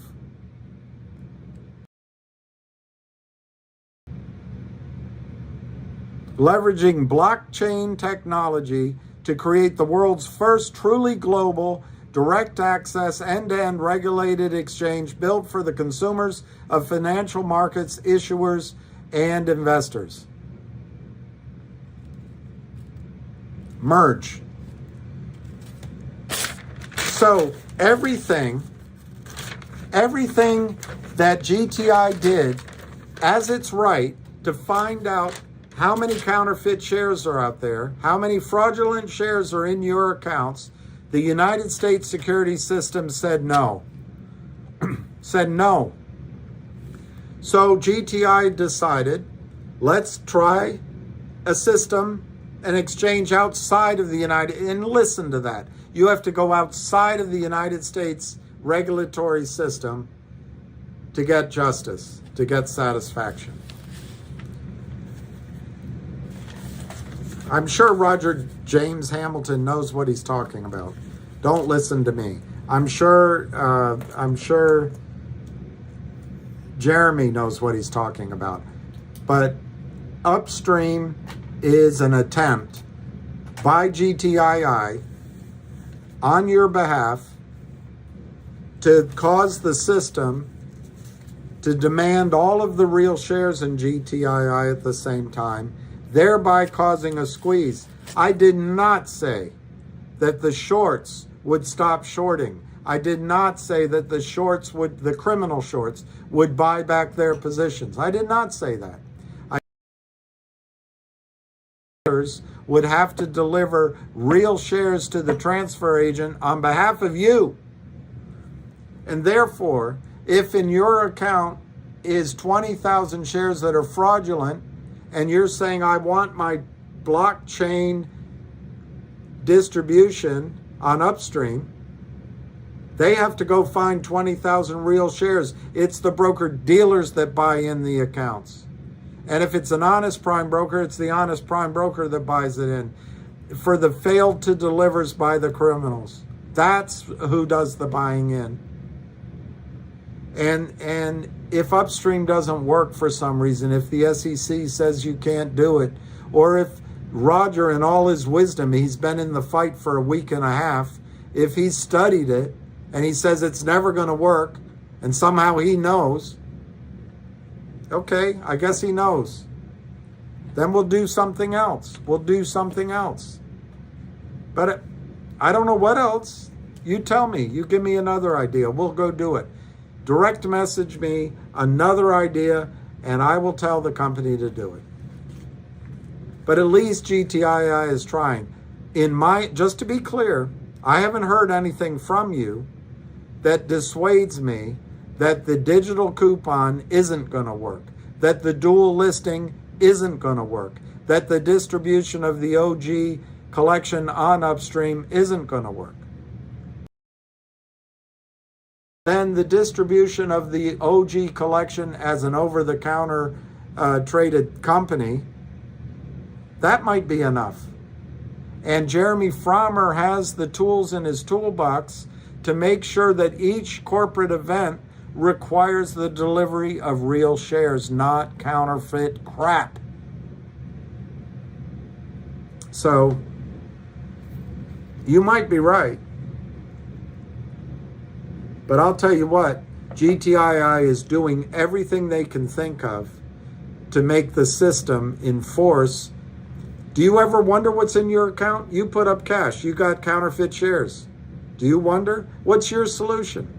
How do you make the whole system count the shares all at once? The regulatory bodies didn't allow it, so they went to the global exchange merge through Upstream. I think it's going to work. I think Upstream's going to work.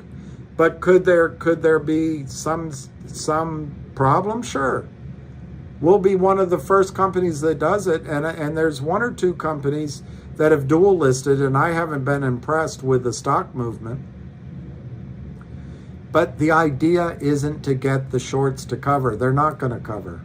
The idea is to get the system to demand real shares all at the same time. Therefore, just like Fidelity was doing to get real shares for the warrant coverage, it was happening. The CEO of Cosmo is so much more honest than GTII. We moved on, but it'll happen again. Upstream not set up for use trading in. There, Chris, that makes sense. Upstream's not set up for U.S. trading yet. 1 to 2 months it'll be set for global trading. So, in that context, I would have to say Upstream's not going to help the squeezes in the short run. It's not going to. So,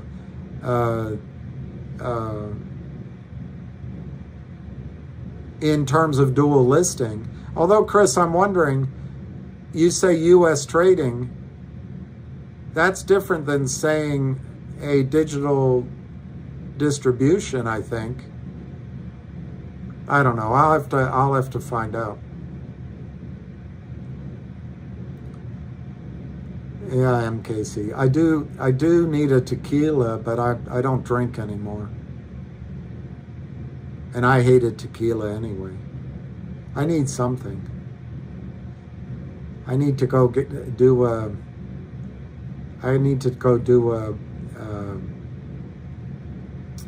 go to a, what do you call it, a gym, and do my favorite workout. Go to the steam room, go to the sauna, go to the steam room, go to the whirlpool, go to the pool, go to the steam, go to the sauna. That's what I need to do.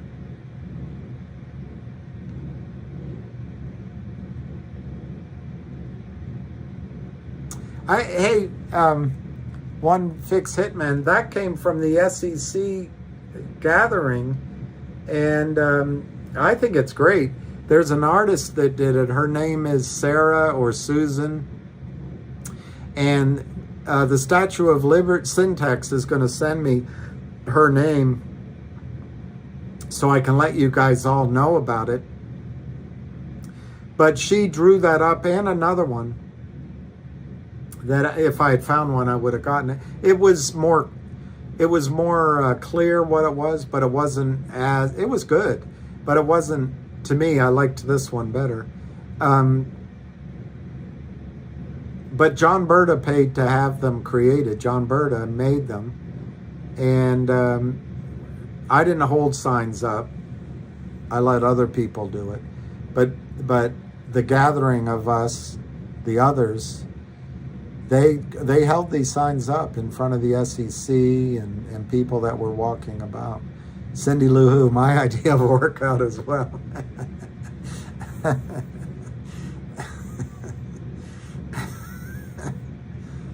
And sometimes you throw in a nap in between you get somebody to give you a massage and you fall asleep for 15 or 20 minutes. Hell of a workout.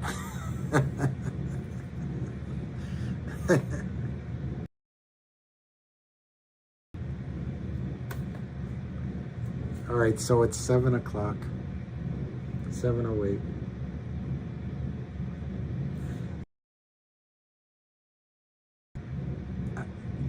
I guess the two companies that went up and upstream must have been Canadian, and maybe that's true. They're Tony, why not a happy beginning? All right, M. Casey. Why do you have to wait till the end? No, there wasn't, I don't know, Mexican silverback. I think it was a birthday celebration, and we all went to the Naked Lady joint next to a place called Mike Baker's down on H Street, I think it was. And we all went in as a group, and you know, everyone's having their fun and yelling and screaming, going up to the girl, all of that. And what I did is I started talking to one of the dancers, and we were having a long conversation, and I gave her some money, which I guess you're not allowed to just give it to her. But we just talked, and I got thrown out. Because you're not supposed to talk with the dancers, I guess. But I'm not a big lap dancer, naked lady bar kind of guy. Yeah, Scott, I need this like I need a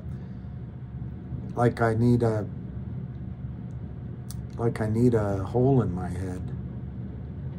I had a friend, my dear friend's grandmother used to say to me all the time, she'd say, when I would call her after a week or two, she'd say, I miss you like a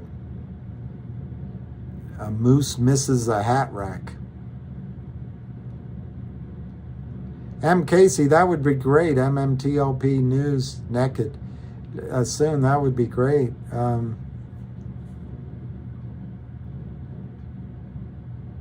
Allowing the talent to talk just leads them to quit. Yeah, I see. The guy that I still remember it. I say, a couple of the guys came out to make sure I was all right, but oh, I'm not judging it. I'm not judging it. Jeff, if I could guess, I think it's a GT over the weekend. I don't know what. I have no idea. But I wouldn't be surprised that GTII doesn't make an announcement this weekend or Monday morning, and I haven't a clue. It's just in the past that's something they've done, if they have something to say. In terms of CRTD, I think Jeremy's going to work hard. Now, you just clarified one of the reasons why upstream might not be right for it now, but I think Jeremy's going to work with alacrity to distribute the OG collection, and I wouldn't be surprised if he doesn't get his board to approve an announcement to that effect Monday morning to say a record date. Both things I just said are complete speculation on my part. If I were CEO of either company, that's what I'd be focusing on. Now, in terms of the stock action in CRTD, if my chart will come up, it may not. I would guess that on Monday, they're going to try to drive it down out of the gate. And I don't think they're going to be successful. But I would guess that they're going to try Monday morning to get cents, even 45 cents. They're going to try. And they're going to hope it scares everybody. I'm talking about CRTD. And they might have success keeping it down for another day or two. But in my opinion, CRTD still is on the verge of having a snapback rally to 73 and then beyond. And 1, 2, 3, 4. It's getting a little crowded up there, but because I'm being optimistic and because of the fundamental news, see, they tell you not to do that when you're reading charts. Don't think about the fundamental news. But I think it's going to break out. And could it happen Monday? Could it happen Wednesday? Yes. But if Jeremy doesn't do anything like I know he's capable of, we'll just go sideways. But like I say, he's made it clear in his press release he wants to get that OC distribution. And if it's not on upstream, there'll be some other way that Jeremy can do it that requires delivery of real shares. And maybe that's what the Hamilton guy is thinking too. Maybe he knows how to in a different methodology. You know, I read the whole, I don't know if any of you have, I've read the book Naked, Short, and Greedy. It's upstairs. I just looked for it, by Dr. Susan Timbleth, if that's how you say her name. I read it. I didn't highlight anything because it was hard to find. But I read it, and then I reread parts of it. And the one thing I noticed that she said was that dividends don't help. But I do know that Ham spent a lot of money on lawyers developing so-called special dividends.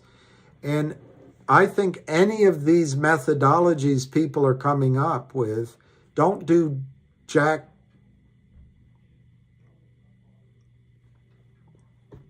Thomas without somehow having mechanisms that require the broker-dealers to deliver shares to a transfer agent in your name. And if that doesn't happen, then the broker-dealers don't buy the stock all at once, and you don't have the short squeeze. So anyway, so that's CRTD. I think they're going to try to drive it down. I don't think they're going to be successful on CRTD driving it down. And I think at some point here, you know, you can only pull a rubber band so long. I think there's going to be a snapback. Will it be Monday? I don't know. But I think the Lind Partners is going to be in trouble because of West Christian. And I think that trouble is coming by mid-February. And then that's gonna trickle down to CRTD. I also believe Jeremy is going to work hard on distributing the OG collection, and if it's not on upstream, he'll figure out a way to make it onerous on the shorts. And hear me, I'm not saying it's going to cause shorts to buy. I'm saying it's going to cause broker-dealers to scramble for real shares. All right, so GTII.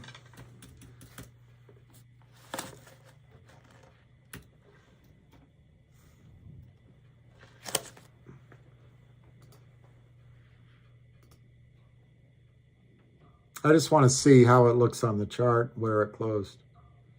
Oh, I think GTII.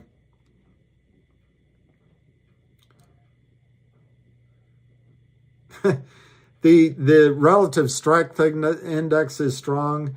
The MACD has turned really positive, and this kind of, if you want to call it a pullback, doesn't even really feel like a pullback. I think Monday morning GTII opens above 250, maybe even at 280, 275, 280. And I think it goes above $3, 325, 340, gets there, maybe approaches 350, pulls back a bit. And then I think tomorrow,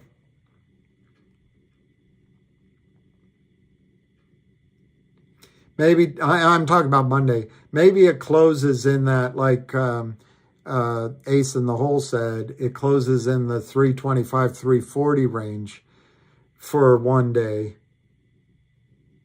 But then I think maybe the Tuesday morning, I think the stock opens, I hate to say it, but I think the stock opens at 375, pulls back to 350, goes to 450, goes to 5, goes to 5.25, breaks through 5.5 on Tuesday or Wednesday, and then I think it goes 7, 8, 9, 10, 13, 20. You ask me for my opinion, and it's just my opinion. Hey, first time Jimmy, I misread you. Sorry, first time Jimmy, I must have misread what you said. You know, the one thing, and to the extent I'm misunderstanding what Hamilton said, it's so hard to put a whole thought in like this. And then I go on and on and on and on, and you can't get me to stop. You think we'll get hit hard again on Monday? I don't. What happened today was all fake. It was desperation. And it's possible, though. By the way, Chris, it's possible. They'll, okay, let me tell you, if they hit it hard Monday, which they could, I think it'll go down to like 190 in a spike, and they'll try to keep it there. It won't stay. It'll come right back up to 220, 230. But I don't think they're going to be successful in keeping this stock down. First time, Jimmy, I really apologize for misunderstanding you, and thank you for that. Everybody should give me some leeway, because I always try to give all of you leeway, and if I overreact, that's my human failings. And it's Gutenberg Tag, alles. What does that mean? Gutenberg Tag, alles. What does it mean?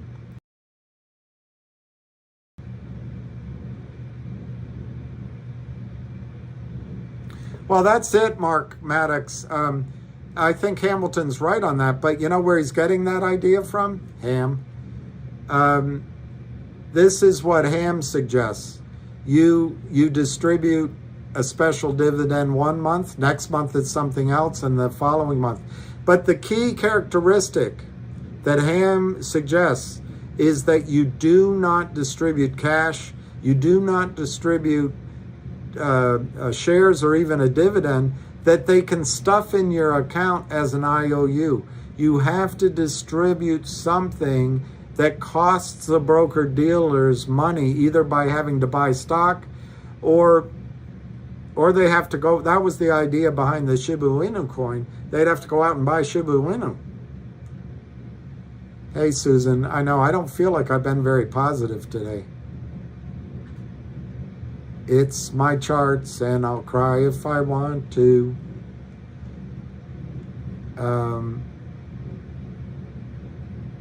What's going to stop selling counterfeit shares? Not Gary Gensler.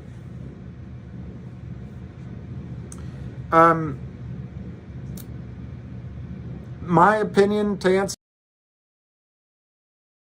I'm not discouraging all of this. I'm not discouraging the space calls and the lawsuits and the, I'm not discouraging any of that. To me, and the reason I get so worked up about what happened in November, and I may have a bad interpretation of what happened, but I think we had them. To me, the way to get them is everybody on Wall Street. To stop this criminal short selling is to make one or two prime brokers collapse because the short squeeze is so expensive. You all get rich and independent, but prime has to turn to the Congress for money. And Maxine Waters says, the reason I don't live in my district is it's not safe and property values are much higher over in the other district. No, Maxine Waters and Elizabeth Warren say, you know what? We got to change the rules.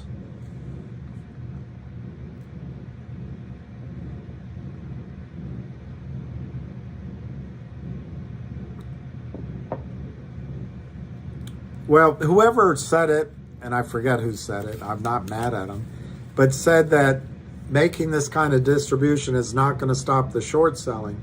One thing Jeremy could do is announce a record date for the OG distribution, and say it's going to be on blockchain, but it might take 2 months. Well, the fact is, even if the record date is a short time frame, the criminal shorts will keep shorting. In the case of CRTD, you got to remember who is in the vanguard of the recent criminal shorting. It's Philip Vallier, Jeff Easton, Hailey Kim, and the other woman from The Lin Partners. Those guys are going down. They're going down. They don't realize it yet because for so long they've walked down Wall Street, and when their shoes have a hole in them, they buy a new pair of shoes. They don't get them fixed, and they get their shirts tailored, and they're in all the right clubs. And when their wife gets too old, they get another one. And when they want to go to Dubai, they fly first class. They don't realize it's over. It's over. But it's going to be over. Lucky's upstairs. He's none too pleased with me. Yeah, Matt Clarich is correct. Yeah, guys, I like pauses for the cause. You don't want a stock to go straight up, but to just compare this to the time, to give him credit, Lou recommended this stock to you when it was around $1 or under, maybe 80 cents. And it went up, to give him credit. Well, when it went up from about 80 cents, 75 cents, the first day was up, the next day was sideways. The next day was up, gap up, gap up, up. So that was a total of 1, 2, 3, 4, 5, 6, 7, 8, 9 days up. Maybe more. You could count more. Let me count more when it first turned. When it first turned positive at like 55 cents and it first started going up, it was 1, 2, 3, 4, 5, 6, 7, 8, 9, 10, 11 days. Well, this move, counting from when it first went positive, so we'll be consistent.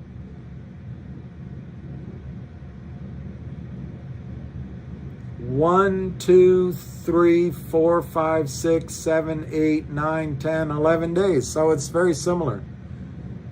So that wasn't as exciting as I wanted it to be. I wanted there still to be more days. But then if you look at what happened last time, it went from a low of about 55 cents to a high of $9. And by that reckoning, we've gone from about 75 cents to 237. So we got a lot more to go. Oh, the cat zone. Thank you. My stepmother always says, Billy, just say thank you. Can you just take a compliment? But she's right. I'm not good at it. So I'll just say thank you. I'm sorry, KP. It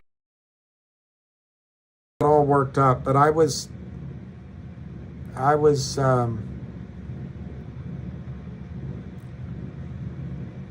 yeah, I gotta go be Lincoln. I was upset by somebody, I thought, taking a shot at Ham that was unfair. I could have misunderstood it. In fairness, I could have misunderstood it, but I did get a little worked up. I guess you would say defending Ham, but also just explaining that I think without Ham and all the hard work, you guys just do not know how dedicated that guy has been for 5 years and longer, but I've known him 5 or 6 years, and he just doesn't quit. He just doesn't quit. And so I took offense, and it probably wasn't pretty on the other side of the computer.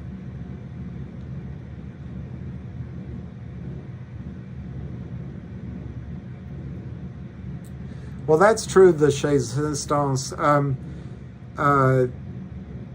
I'm still struggling. I don't, until I get to know him, I don't necessarily believe one way or the other whether or not Hamilton knows enough.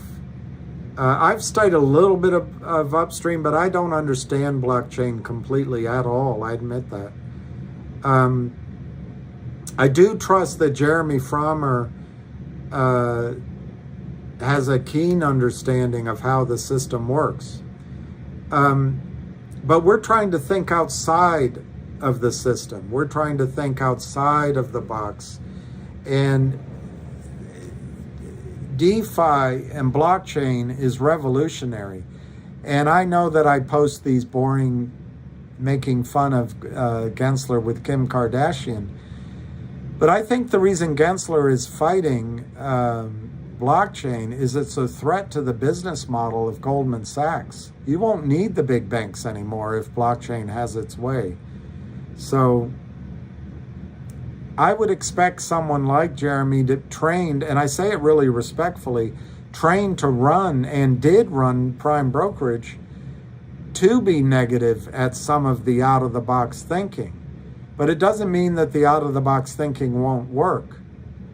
And Chez Sistance, you make the point. Merge is an offshore exchange. How about this? How about this? To think out of the box. What if CRTD, to benefit from, or the OG collection, rather than becoming a United States over-the-counter stock, what if OG collection says, you know what? We're not going to list on an American exchange, the United States exchange. There's too much corruption. We're going to list on this global exchange all by itself. We're not going to have dual listing. We're going to list on Merge and Upstream, and we're going to be an international company based wherever their headquarters is. But we're going to fill out the paperwork to trade on an international exchange, and we're not going to even be involved with the United States securities fraud system that Gary Gensler lapdogs for. That is thinking outside of the box.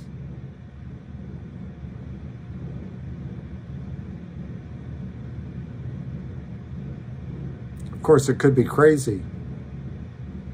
It could be crazy.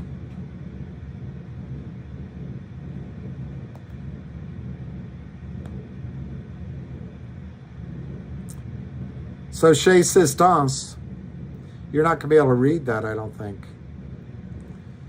This is for you, Chez Sistance. Oliver, the gentleman, the Wall Street guy, New York guy comes home. Oliver, never, ever think outside of the box. See, Oliver's a cat. Never think outside of the box. Get it? Get it? All right, so how much time? All right, I'll listen to a little bit more. Whose comments are deleted? All of mine? All of mine?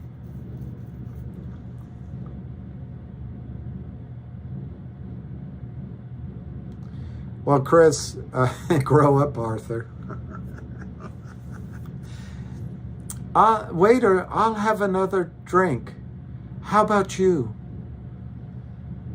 Will you have another fish?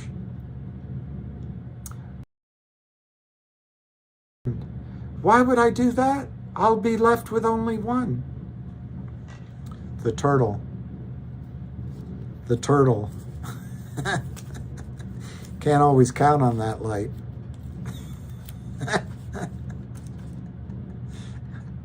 Where's the rest of this moose?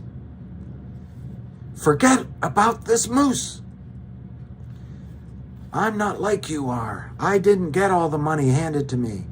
When I was 12 years old, I killed a man with a shotgun. I guess you didn't know there were rules against killing people back when you were 12. Arthur, you're weak.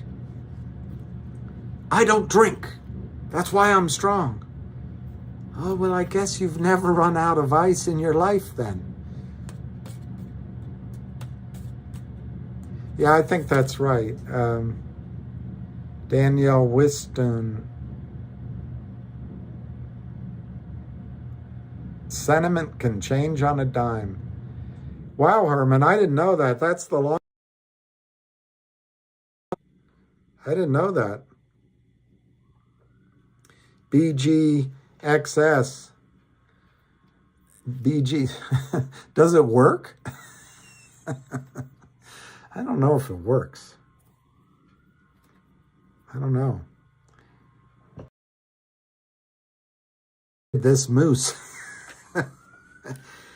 This is a tough room. I don't have to tell you that.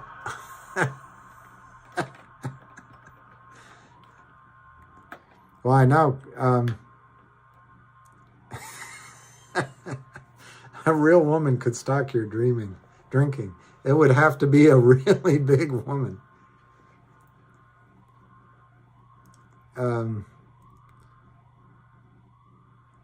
Gloria. Normally one would have to go to a bowling alley to meet a woman of your substance. This is not a gift, Gloria. This is not something you can steal. Enough about the moose. Don't you just hate Barry's wife?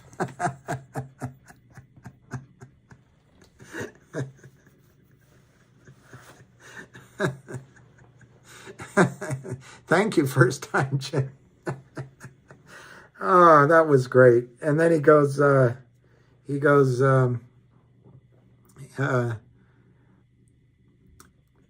Gloria, this is Hobson. Hobson, this is Gloria.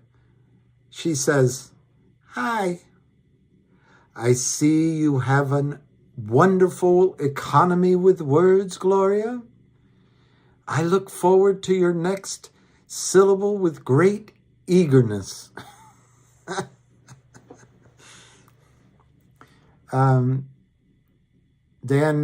Daniel Wynn and Son, MMTL, yeah, and then GTI. I tell you, you're a hedge. Drive through the park, Bitterman. You know how I do love the park.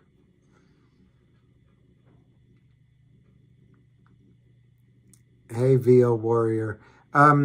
Daniel, I think I'm going to do GTII and CRTD, and of course I have MMTLP. But I don't think I'm going to chase any more of them. I just don't think I am. You know what I'd like to do? I'd like to set up an honest brokerage firm and maybe even acquire an honest exchange. And I'd like to set up a boardroom and investment bank and trading desk like it have honest clients and honest shareholders. And I don't know how you would do it, either blockchain or you would do it actually hold. I would want to give investors the choice between type 1 and type 2 accounts again. In other words, my shares are in my name, they're in custodialship, or they're in street name so I can be on margin. Ham has been working on an exchange offshore for a long time, a lot of work that would not, you couldn't short, period. You couldn't short shares at all. Normally or not normally, you couldn't short shares. So that there would never be clever brokers coming up with a way to get around the rules. And I would love to be part of that. I would love to be part of that. I held today, and even though it dropped, I owe it to you. First time Jimmy has the blues. That's great. Well, unless the markets change, guys, and if you do an exercise, and maybe you can do it over the weekend, if you go to OTCshort.com, you can plug in any over-the-counter stock, and it has massive fails to deliver, any of them. So it's not a stretch to ask over the weekend, what if the entire American financial system, all of the accounts are stuffed with counterfeit shares? Could it be 10% of them? Could it be 2 to 1? Could it be 10 to 1? When Jeremy Frommer, the night before, we were going to all meet the next day. They were going to meet at the hotel. I came back home, so I was a little bit late. But he asked everybody standing there, he said, what's the one question you would ask if Gary Gensler came down to the event? And he came to me. There weren't many people. My question would be, what's in the accounts? That's it. What's in my account? What's in the accounts? What's in there? And the reason I wouldn't leave money in the system is it's a big con game. So when it goes down, you're going to lose everything. If they change the rules, I would be okay. And I wonder if it applies to the big names. I wonder.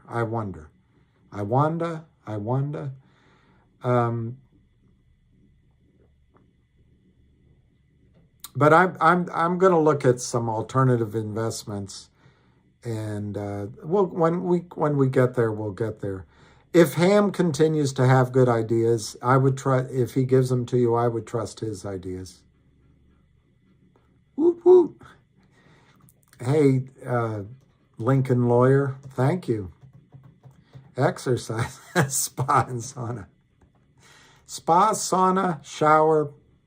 Spa, sauna, steam, shower, whirlpool, massage. Finger's great. I would hold finger, but I really question. Now, what I might look into is if there's honest exchanges overseas. In other words, if you want to buy, this is something that I think that guy Fromm says. Eric, it's not Eric Fromm. It's Mark Farber says. I think it's Mark Farber. When you invest, let's say you want to invest in Thailand, don't do it through an American brokerage firm. Take the time to find a good investment bank that's based in Thailand and invest. If you're going to diversify into Thailand, put your assets in a Thai securities firm. If I made that one up, but I might look into that. But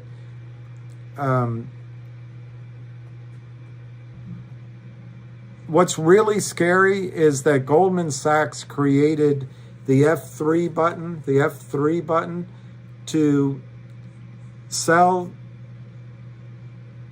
securities without locating, saying, oh, we'll find them later, it's okay.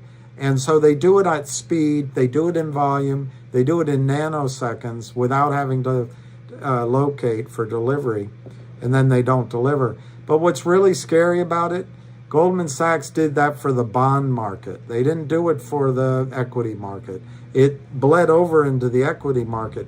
But if you start realizing that Goldman and others are doing that to U.S. Treasury securities and corporate bonds, and the bond market is like, one of the biggest dinosaurs compared to your cat in size, comparing it to the equity markets,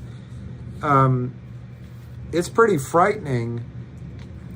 And you see why Gary Gensler doesn't do anything. Because if it collapses, I don't know what's left. Mark Farber lives in Singapore. That's not true. That's Jimmy Rogers. Jimmy Rogers lives in Singapore. I think Mark Farber either lives in, or both, lives in Thailand and in Prague. That's what I think. A cruise ship would be right. Well, I think chez Sistance, I think the risk that happens going the legal route, particularly with MMTLP, and then with some of these others, is the reg show exemption, which came in, I think, in 2008, was designed to give the street time to work out these failures of deliver. Well, instead, they just, that's very good, Merle. That's very good, Merle. All that brain power. That's a good one. It's the FUX3 button. I like it. It's very good.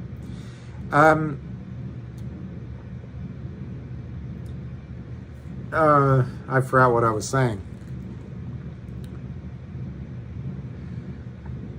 You could do that, but I guess what I was saying is to chez Sistance is I think they need to shut down the markets for 3 or 6 months to clean out these failure to delivers that are throughout the market. They have to get rid of the Bill Clinton falsehood that markets can regulate themselves. Other people came up with that idea, but he was the salesman of that idea. And I think you have to make careers at the SEC in and of themselves valuable, like being a foreign service officer or being an FBI agent, or being a, any one of these government careers, rather than just a revolving door, come in for 2 years and go out and get a job at Ken Griffin's criminal carousel citadel. I think that has to be done. And then there's some other rules that have to be put back in place. I think you have to separate the investment banks from commercial banking. And you have to put back in to the American school system and the American fiber, the ideas in our Constitution, of course, but also the ideas that it's not about whether a lawyer can prove a point of in court of law. It's about things like we're making the world better for the next generation, for our children. There's a word for that I forgot. That we're looking out for the environment and all of God's creation, but that we look out for each other, and that integrity isn't what you win, whether you duke it out in court. Integrity is something native. We keep our word. Even if we could get away with it, we don't get away with it. If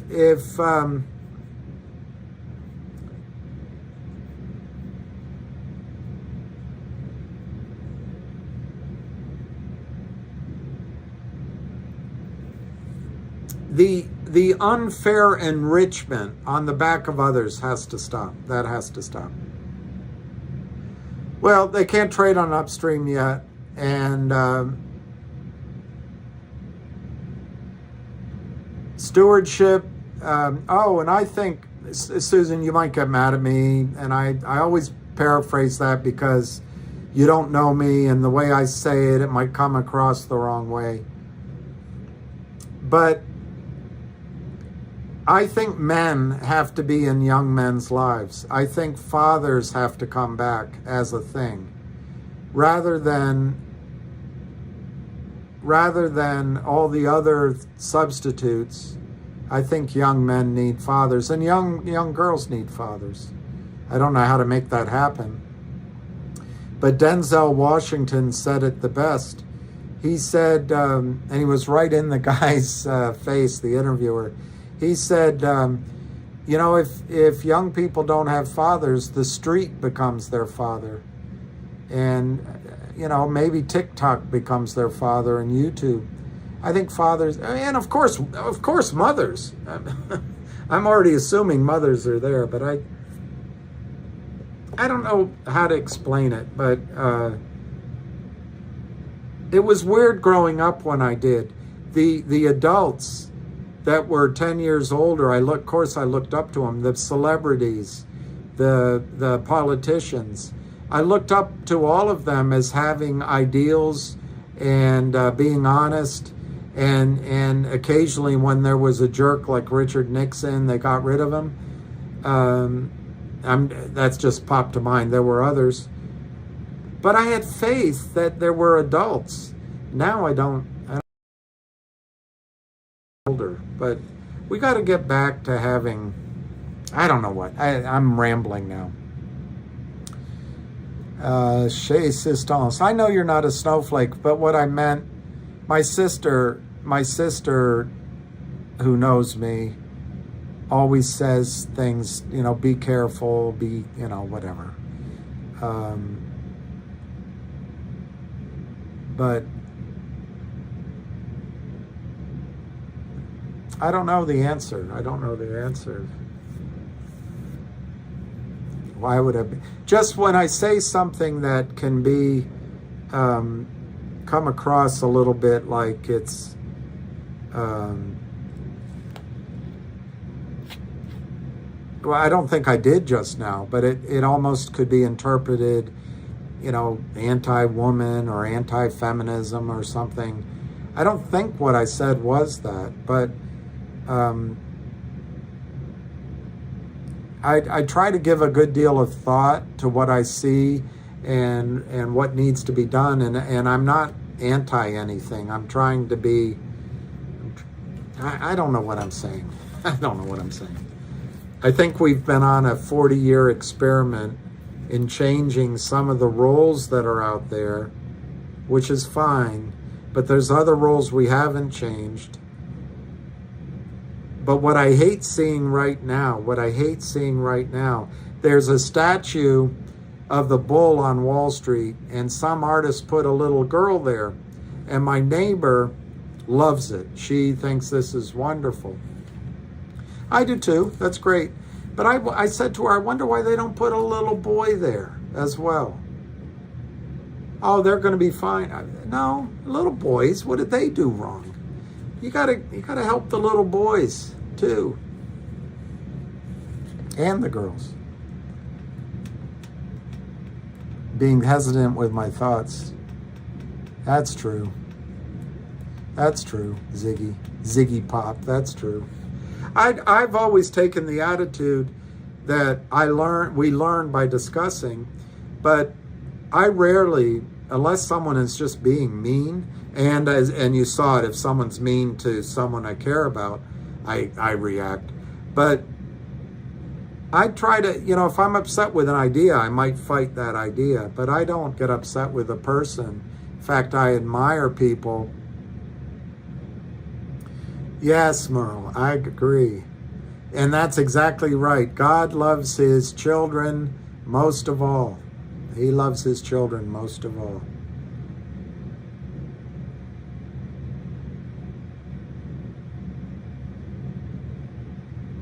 Most of all. He might have room for occasional puppy dogs. I don't know. Yeah, the stream's still on. I've probably got to go walk Lucky. I'm just trying to think of things to say because I want you to be positive this weekend. Yeah, exactly, Chez Stones. But I think it's been built into this phase of the last sort of 15 years of politics, and it's weird to watch, and journalism. We'll get through it. That's it, Susan. I'm all for equal opportunity for everybody. But, Susan, I would add, if women want the opportunity to succeed in careers and make the money, they should allow for a change in the roles that men can be given credit for. Because what I notice, at least with a lot of women, even if they're successful, they all want to get a guy that's tall, that's making a heck of a lot of money on his own, that is successful in business. Well, it's just not, that's just such a narrow group of guys out there, particularly if we're sharing the roles in the executive suites. I just think you have to give men, the example I always give is when I was younger, is if I bring somebody home to meet my parents and they say, well, what does Susan do? Oh, well, she's going to be an actress. Right now she waits on tables. Oh, that's wonderful. She's just lovely, and bring her around again. But if I went to studying to be a lawyer and oh, what does Bill do? Well, right now he's a writer, but he's painting some houses on the side, and he works as a busboy down at Clyde's, and he takes some odd jobs driving cabs, but he's focused on becoming a writer. Her family's going to go, run away. That's not somebody to be with. So my point is, you got to change. If roles are changing, go ahead and allow young men to have different roles too, without judging them, and want to marry them, want to be with them.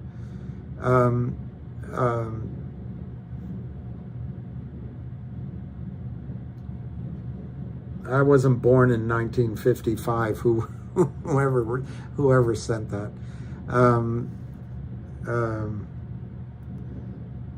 Anyway, the other thing I noticed, Susan, the other day, which is just a question I have. There's a young artist out there. She's got blonde hair, and she presents herself with a lot of sexual appeal. I think she's got a tattoo either here or here, and she's a lovely young woman. But her campaign is don't objectify women, which I agree with. But then it's weird. You watch women like this young gymnast who is I forget her name, terribly talented, but she starts a fans only site, and I think what fans only is you pay money on your computer and you can, I don't know, watch a striptease or something. I don't know exactly what it is. But this young gymnast apparently has started a fans only, and everywhere she goes, she gets mobbed because on the fans only, she's made millions, I guess, showing her body. Well, on the one hand, you're saying don't objectify, not you. You're saying don't objectify women. On the other hand, there's a whole industry that young women and beautiful women are taking advantage of to objectify themselves to make a lot of money. I don't know. It doesn't quite follow. Jordan Peterson makes the point that in communist China, to get around the issues of male and female attraction and sexual attraction anywhere, they made everyone wear uniforms. I don't think we should go that thing. Consent is the key word. Absolutely. And no means no, by the way. No means no. And my mother taught me, much to my, when I look back on it, my mother taught me that I had the responsibility to do the thinking. If I'm with a woman and she's all hot, I forget how my mother explained it to me. I was young, but she's all hot and bothered and ready to go. My mother took the responsibility away from that woman and gave it to me. She said, you have the responsibility to say no to that situation if it's not right and if she shouldn't be doing it. Not just her. That always stuck in my head. And there's things I walked away from when I look back, I wonder if I should have.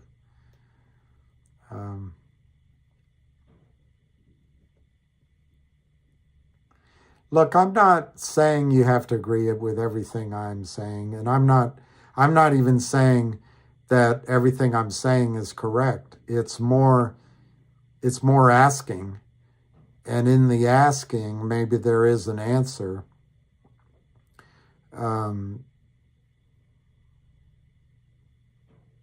But I agree with the premise that Susan gave.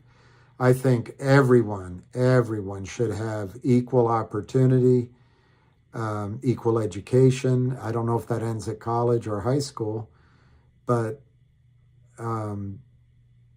it would be great if everyone could have equal freedom from want, equal freedom from a lot of things. But to the best that we can give, I think everyone should have equal opportunity.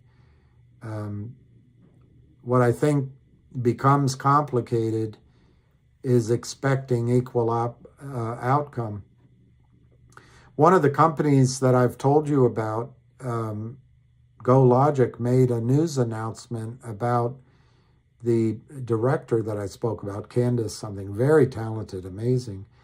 But they had a statistic that stuck out in my head, that it's time to make things 50-50. And the statistic for founders of startup technology companies,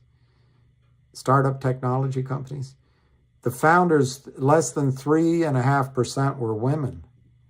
And that's such a wide disparity that I wonder if it's just discrimination against women or if it's something in the decision-making process women make.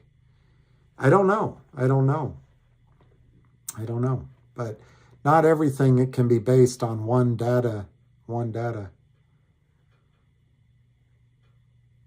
Yeah, there's a lot of dead alcoholics in Russia. Matt, it sounds like you know something about it, but a friend of mine said to me, and he had quit drinking. He said there's only 4 things that happen to alcoholics. Death was one of them. I heard somebody say the other day, it's either death for themselves or they kill somebody else. But it's insanity,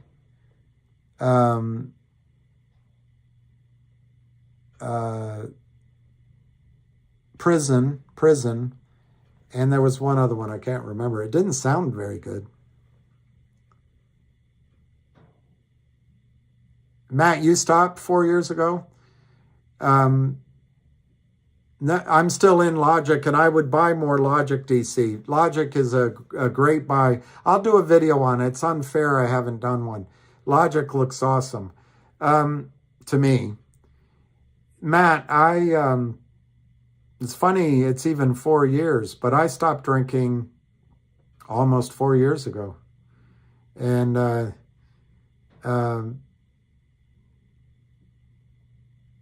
it's not like I don't go to meetings, or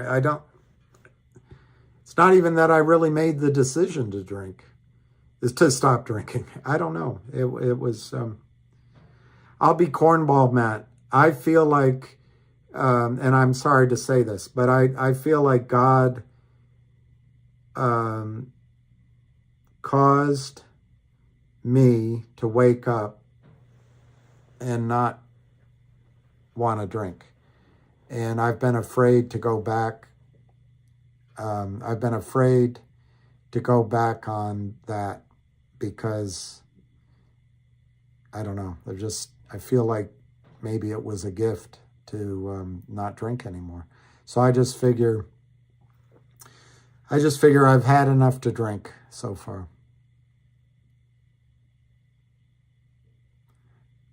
CRT and calling everyone racist is not helping. I agree, Skydot. I know Shaitan Systems. I pinch myself, but there's times when I'm sitting or I'm walking, I'm going, wow, that looks like fun. But I haven't missed it so much.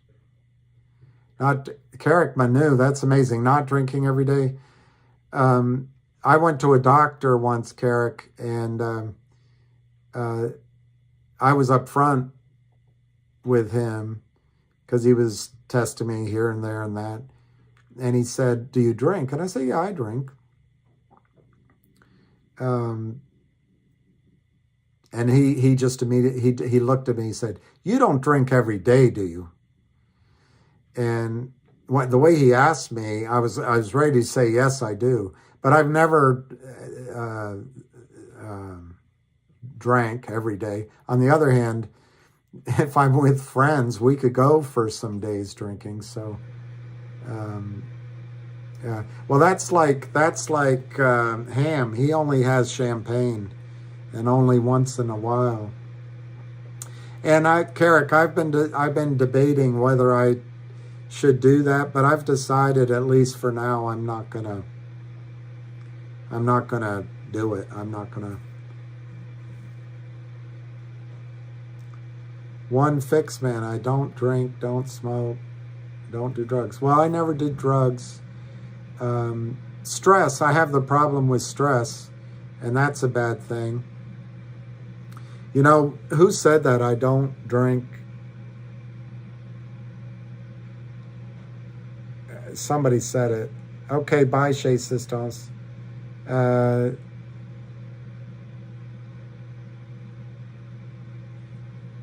Well, that makes sense. I'm not going to read that one out. The Finger CEO, who is this? This is One Fix It, man. When I went to school relatively close to Old Dominion University, and we used to chant at the basketball games, we don't drink, we don't smoke, nor, because it's in Norfolk, Virginia, we'd say they don't smoke, they don't drink, they don't smoke, nor. Anyway, it's a bad joke. Finger, I think, is wow, 2 alcoholic parents, 3 adult children, barely drink any. The 4th is an alcoholic. Yeah. And, you know, you watch old movies, drinking and smoking was just a pattern there. Yeah, anyway. In terms of Finger's CEO, I think he comes from a different culture. He's American as far as I know, but he has a different way of seeing things than maybe you and I do, in the sense he's very careful and he's very deliberate. But he's built a fantastic company. So what he's done, his methodology is really successful. He's in trouble with the Lynn Partners, and I think the Lynn Partners has a little more power than the Kramers for now. But it's not going to last. They're in trouble. The Lynn Partners is in trouble. They're desperate. But what Finger did is they hired Wes Christian, Sharon Tell, and I think the CEO of Finger is just steady on. He doesn't quit. He may not be as he's certainly not as demand the spotlight as Hamilton, and he's not as get out in front and lead the troops as Jeremy Frommer. But he's tenacious, he doesn't quit, and he's moving it forward. So what's happening with Finger right now is the 25 million shares in a company that at one point I think had the warrants expired, and Finger is creating revenue every single day like clockwork now, because they've reached a certain size of capital.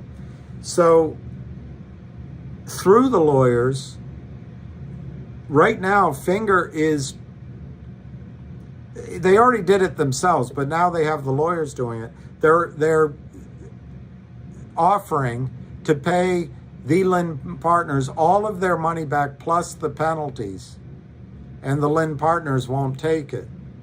So there's going to be a little battle between lawyers, but who do you know of that wouldn't take all their money back? It's only criminals, and it's only trapped criminals that have shorted so many naked shares. They were counting on keeping the Finger down and be able to go back to the well over and over and over again, creating millions and millions of shares of counterfeit shares, completely burying Finger in convertible notes, toxic convertible notes, and being able to unwind this 115 million counterfeit shares like they've done, I'm sure, with many other companies. What they didn't count on is two things: Ham, and they didn't count on the CEO of Finger. The CEO of Finger is working as hard and as aggressively to succeed for you. It's just he has a different style than the other people. That's how I see it.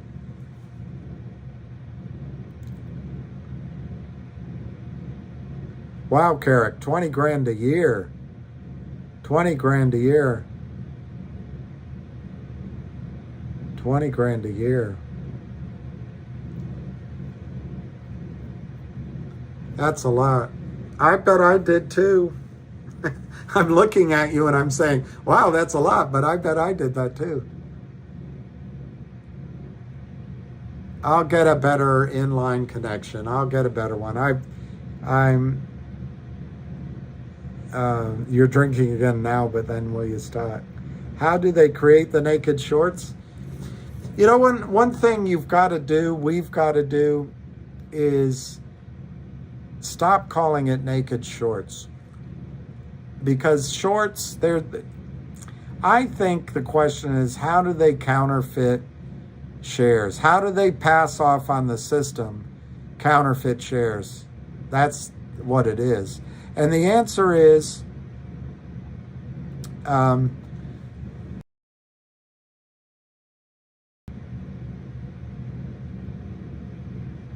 the answer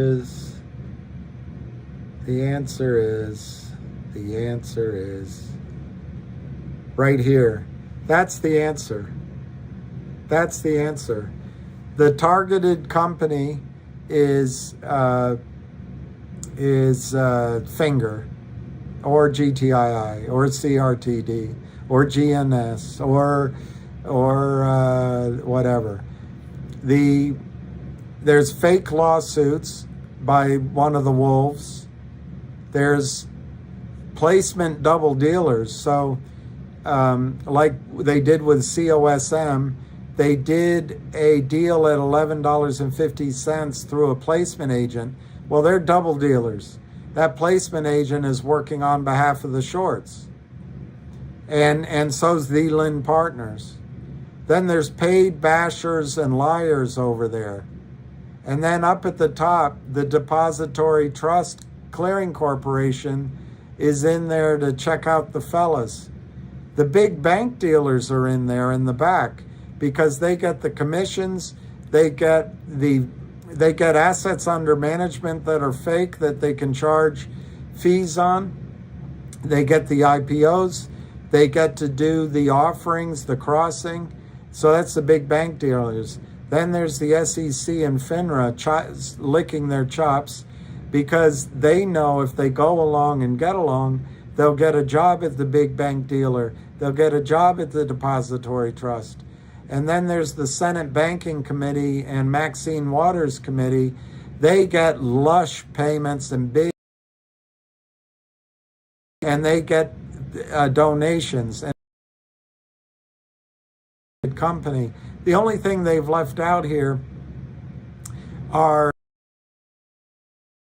underneath the big bank dealers in this drawing, I'm sure.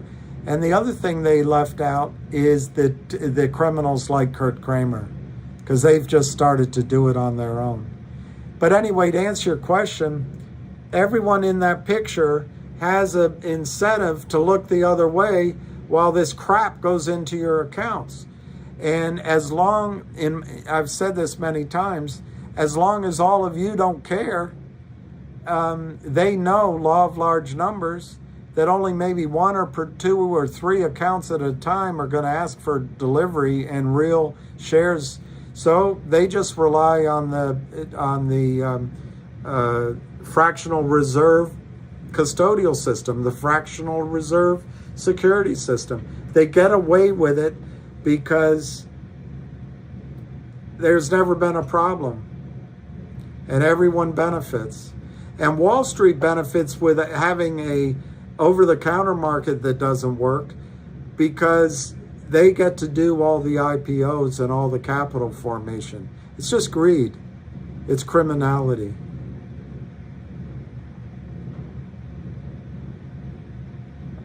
I know you should have, but you couldn't live with yourself. I've been live a long time. I'll get off. Who says that? Damn, dude. You're right. I don't know much on Rosa's lawsuit. I do understand that mismarking tickets, X-clearing, lawyers are liar, illegal shares is the term. I will quit cigarettes. It's like Al Hertz says, I'm going to stop messing around with chicks. I know, it's time to go. Well, Nick, one thing was amazing. When I showed up here, there, I was amazed at how many good people. I really was. So I think America still has a tremendous amount of good people. Tremendous amount. I think we're going to be okay.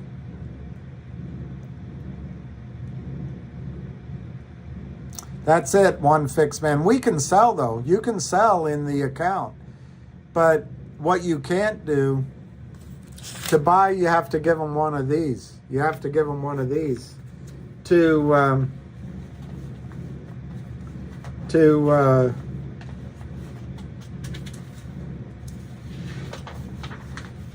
they create these. They don't have to have these anymore. They just give you IOUs. But to buy, you have to one of these. They can just Xerox this over and over and over and over and over again. So that's what happened today. Intraday, it makes you think the stock's going to open down on Monday. I'm not so sure. But intraday, they just sold 5 million shares. Well, whatever. Probably 3.5 million shares that don't exist in GTII. And the rest was just crossing. It was all fake. So you're going home on the weekend going, oh my God, the stock is down. It's going to be down. But remember, you could only buy with real dollars. They don't have to deliver this. Gensler says you don't have to deliver real shares. Just Xerox copies is okay. Just do it over and over again. I'm Gary Gensler. I'm going to go after Kim Kardashian's new business. I feel more like I do now than when I first got here. Who is that? Timothy Smeltzer.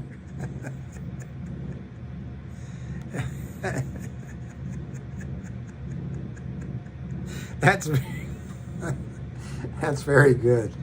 That is very good, Timothy Smeltzer. All right, I guess I better go after. Is that a Xerox dollar bill? No. Yeah. Yeah, somebody sent it to me. I had a bet. He sent it to me as I won. Whatever the bet was. I won $1. I won $1. Thank you, Tesfa. Well, anyway, I'm going on a little bit longer because I got so upset, and I apologize for that. But I got a little ticked off when I felt like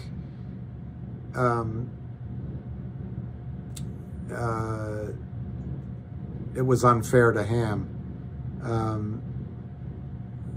My politics is of an old crazy boomer Trumpster, maybe.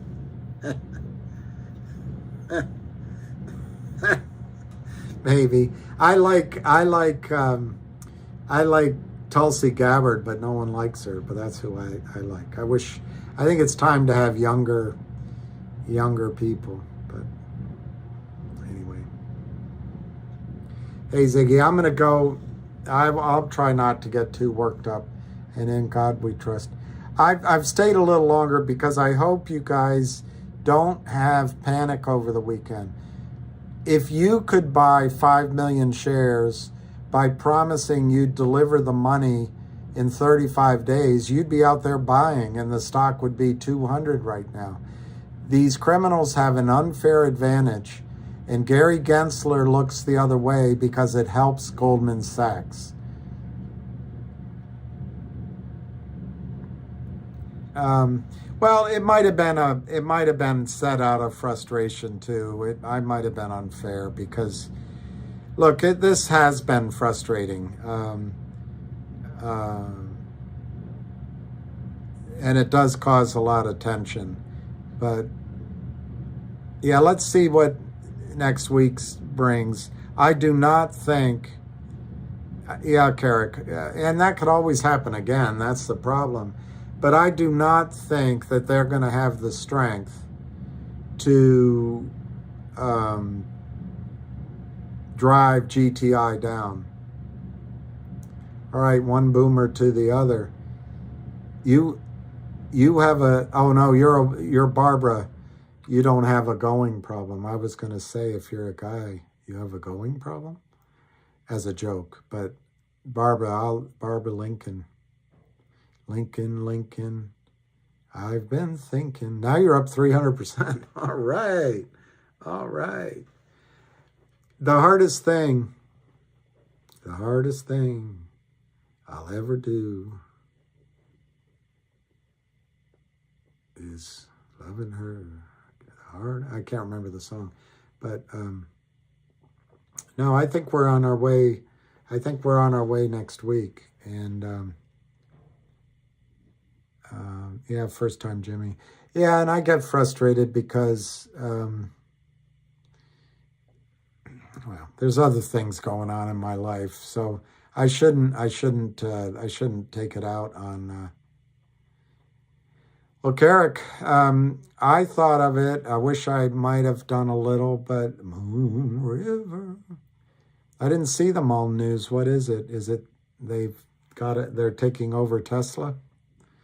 I don't know. I like MULN. I'm just trying to focus. I'm trying to focus on GTI right now because I'm frustrated with CRTD because I actually thought CRTD would go first, but I'm optimistic for CRTD. It's just that GTII, I feel it again. that the street's in trouble. I might be a little premature, but I think GTI has a chance of exploding to the upside.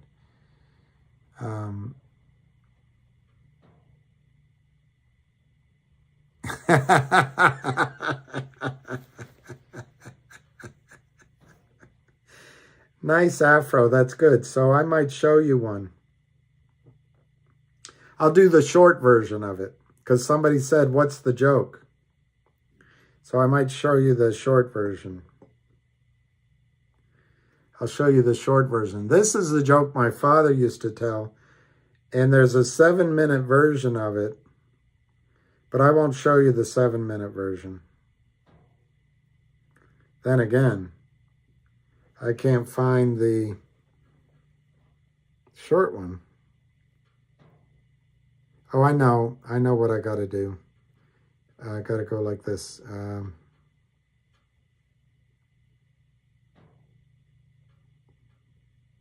And maybe we'll end on that.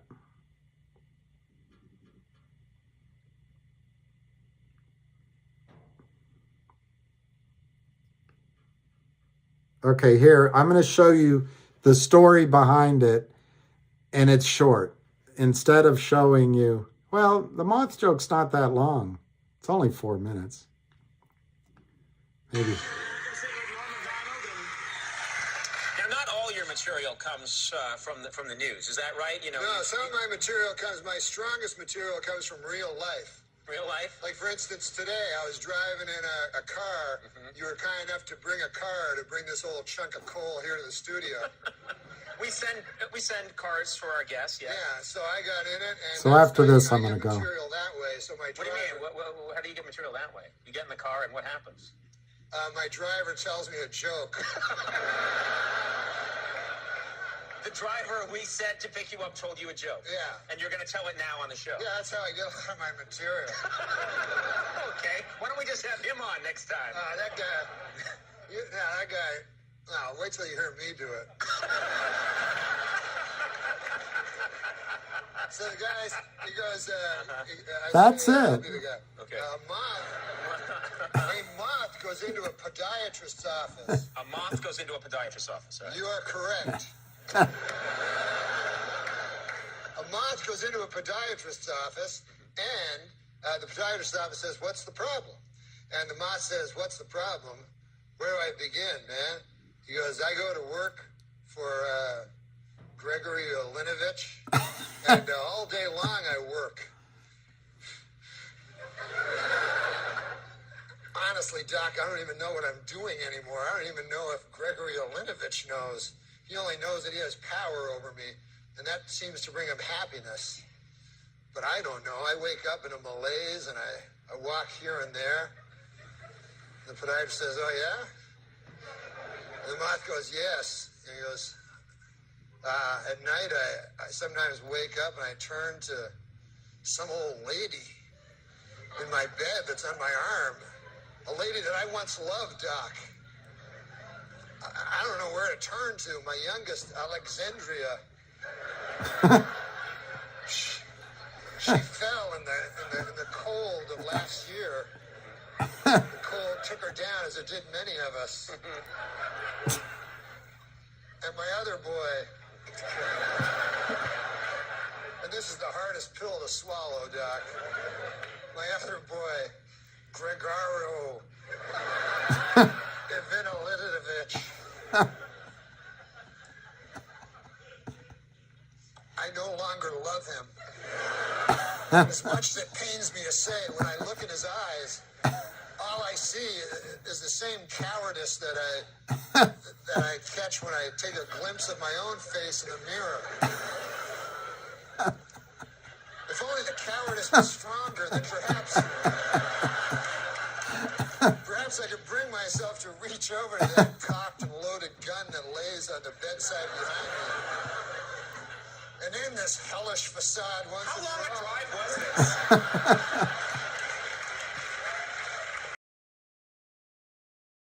this? Please, sorry. He says, "Doc, sometimes I feel like a spider, even though I'm a moth, just barely hanging on to my web with an everlasting fire underneath me. I'm not feeling good. And so the doctor says, "Moth, man, you're in trouble. But you should be seeing a psychiatrist. Why on earth did you come here?" And then the moth said, "Because the light was on."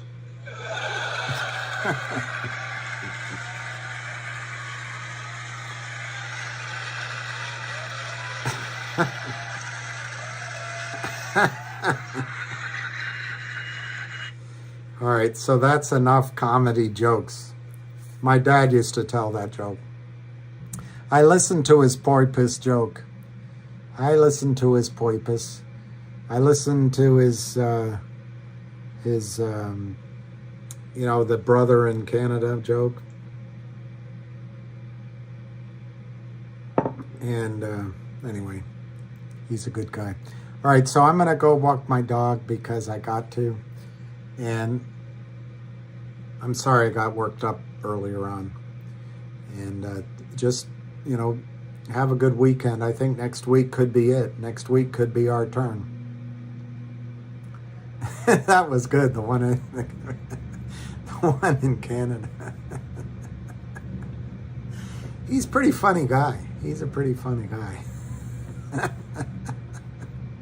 Trying to remember others. Did you see the one where he gives wishes to that other comedian that died? And he said, something like, "Nothing personal, but your face, it looks like a cauliflower." Anyway, he's got much more, but he's telling these jokes that are bombing. Everyone is bombing. And it was great. All right, thank you guys. Rose's lawsuit, I didn't hear any word. I went off on a bit of a frustration on MMTLP because I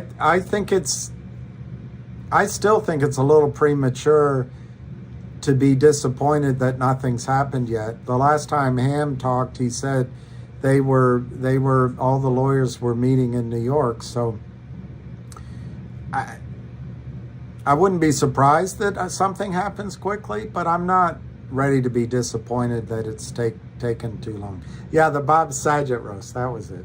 The Bob Saget roast is very funny. He told Cloris Leachman that people say you're over the hill, but I don't think so. We'll never get over the hill. I know, Moon River. I'm going to go walk my dog, and we'll see you on Monday. Any nuggets from New York State? No, I haven't heard anything, Richard. Somebody just said that I just read it just now, that the FINRA is asking one lawsuit to be dropped. I'm not a lawyer, but the way I read that is if they're getting ready to have some sort of settlement, they're going to want to get rid of lawsuits as a consequence of a settlement or a prerequisite of a settlement. All right, stay warm. Yeah, it is cold out. So anyway, I guess there's Super Bowl or something this weekend. Have fun with that. Otherwise, we'll see you Monday morning. Peace, love.